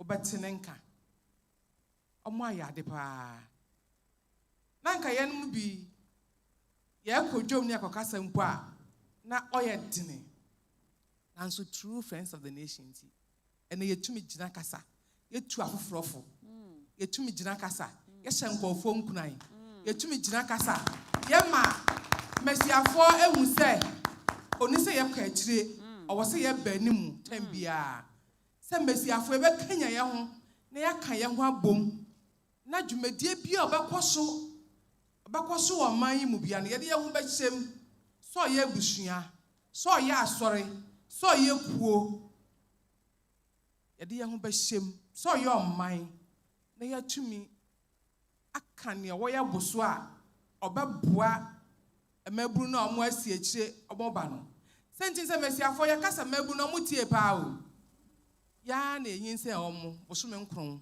ansa na ye wo omo nti besie bia na ne bakasa ote nti wo kasa na oka ne yi a oba no bete wan kasa yi ensu a oba no so befa na wa ma wo ba ensu kwalabre mu a oye panyin na wa ba tan na wo besu eni nti friends of the nation ma ehu se kasa mpo ye ne ye ma kasa ye ne afoforo kasa se oye wunua se owo adwumam se owo kuom wo kasa ma kasa no ho abanyam na nso de asa wo kasa on fa so mba kasa ode awreho babre nimpa no da bi o se ye hye ye ho nkuran mesiafo se ba hu nyanku besia na bia adwuma wo ye nimpo no ono onye adwuma ne bi no ba boa ne se ono nso obeba soro wa ba ye adwuma na no nso atuma ahwe na busua watumi ahwe fie yeda mo ase papa yakasa nyame onhyira mo amen bede medwom ba ya mfato ho ba bia me wo dwom ho no anọpẹ na me ka kire madam Amanda say meni ho no ma dwumadi bebre ho mo di a omo ntumi ni gisa me wo ho ansa na omo se na wo ka won ye kwa omo kasa omo fere sentin se me kasa kire wa me fere enti me kasa ode nkranhye beba me nka kasa ode abufuo beba enti sa won so kasa kire me a won so ba hwe ni yie na wa kasa sa hyiade we hina menya fi Friends of the Nation for ho and I won't pass manya dear. So what the kuama, what the jumem, who are bushima. Man found one watching and finding a bibi. I did obey a piano, or say, Nimpa no more, a kuonimuno, we involve woman. A web bushianimuno, we involve woman. Yes, about a journey back for trim. Now some person won't check. I join na or dimpun to bar. Oh, kakakra. Menso me kakakra ye hina de boba ye wia ye benya papa na owom ne afa ye de ayade mo ayeyie ye da mo ase se mo atumi ama mo atumi ase mpodo oya asem because adwuma me ajagu wo no na se nso mo ho donti na mo nkyere panti na betutuma na mo no me de aba ye bompa ye se nyame be ya dom na obesa ba kire ne o chanso na yatuma akoye nim na yakọ ne yie na yanso yatuma akire afoforo se ne obeya a oman Ghana obefa ne ntampafura what's the countries a omo eye adwumadie ni na awom eye 14 including Ghana mo ayade ye bo mpa ye say ye bekwa na ya be bro ×2 na ewiase nyina hu say nyame waye mesiafo akuninefo waye nimpa nyina yie a onam Friends of the Nation omonsa so me de obi biase nyame nhire obia no nye obia kese no mo bia djuma a oye bia onko nanim na de sua ye behia wa nyina no so no ye mfa ye ncha afoforo nso no nhye nyame de enuonyam bedam ase edase nyame ncha won so. Thank you so much. Nana Wanosham. That's how we say it, right? Okay, so we are right on time. Give yourselves a big round of applause. We also want to say a very big thank you to Oxfam in Ghana. We want to say thank you to Send Ghana. We want to say thank you to Wakam. We want to say thank you to ASEB. We want to say thank you to who else? The African Center for Energy Policy, right? And also, there's one more. Friends of the Nation. We want to say a very, very big thank you to you. And to you, right? Please say ayiko to yourselves and give yourselves a big round of applause that you have been here with us since morning. I have been trying to see if I can summarize today's. But I tell you, I don't know where to start from or where to end. But one thing that stood out for me, which Nana, thank you so much, you mentioned, is the collaboration that we have. And if you look at the key component of what Oxfam in Ghana has been able to do with the 2 million euros that have been sent by the Ministry of Foreign Affairs in the Netherlands, is that they were able to partner. And that is to say that they did not start from the scratch, but they went to the individual organizations or CSOs that were doing what they already wanted to do, and they empowered them. What what does this mean for the Ghanaian society and for women? As women who are seeking economic empowerment, there's a need to support each other. There's a need also to support the men in our lives, and more importantly, our children, so that they will take whatever we have done to the next level. Which brings me to tomorrow. So tomorrow, we shall be looking at sustainability, legacy, and closure. So we are looking at all the wonderful works that have been done by the Fair4All Project. How do we sustain it? And how do we build a legacy? And then we finally come to a closure. So we shall be bringing it all together tomorrow, and we'll be looking at how we can sustain impact and partnerships. Now, when we close from here, we're expecting you tomorrow to be seated by 9, and you know that we shall be on time, so kindly be on time as well. And please, once you walk out here, we have our exhibition. We want you to really look at the faces of change, and you can walk through the placards that we have there and read some of the wonderful stories. Again, we are not just leaving you like that. We have packaged something little for you to go away with so that tomorrow you can be here with energy.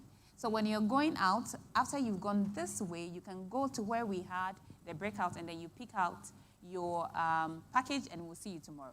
Let me tell you how tomorrow is going to look. Tomorrow we are going to have panel discussion. We are going to have stories, real stories, and we are going to have a workshop all together on what we can do moving forward. And I promise you, there is a gift for everyone who comes tomorrow. So if you want to know what this gift is about, then please ensure that tomorrow you are here. Somebody wants to challenge me if I have a gift. I do have a gift. And so, no, I'm not lying. So please do come here tomorrow, and I will show you the gift. All right? At this point, we are bringing our program to an end. We would like to have a beautiful picture here. And there's something that Nana said, which is important. I think that Dr. Echampon also mentioned it. The power of social media. The next generation is on social media. And for TikTok, what I love about TikTok is that you don't necessarily have to know how to speak English or write. Any story that you can put out there in videos can tell stories. So please, as we come up here, take your phones, take a picture of something, and post on any social media at all that you are on. And if you're on LinkedIn, Facebook, Instagram, please tag Oxfam in Ghana.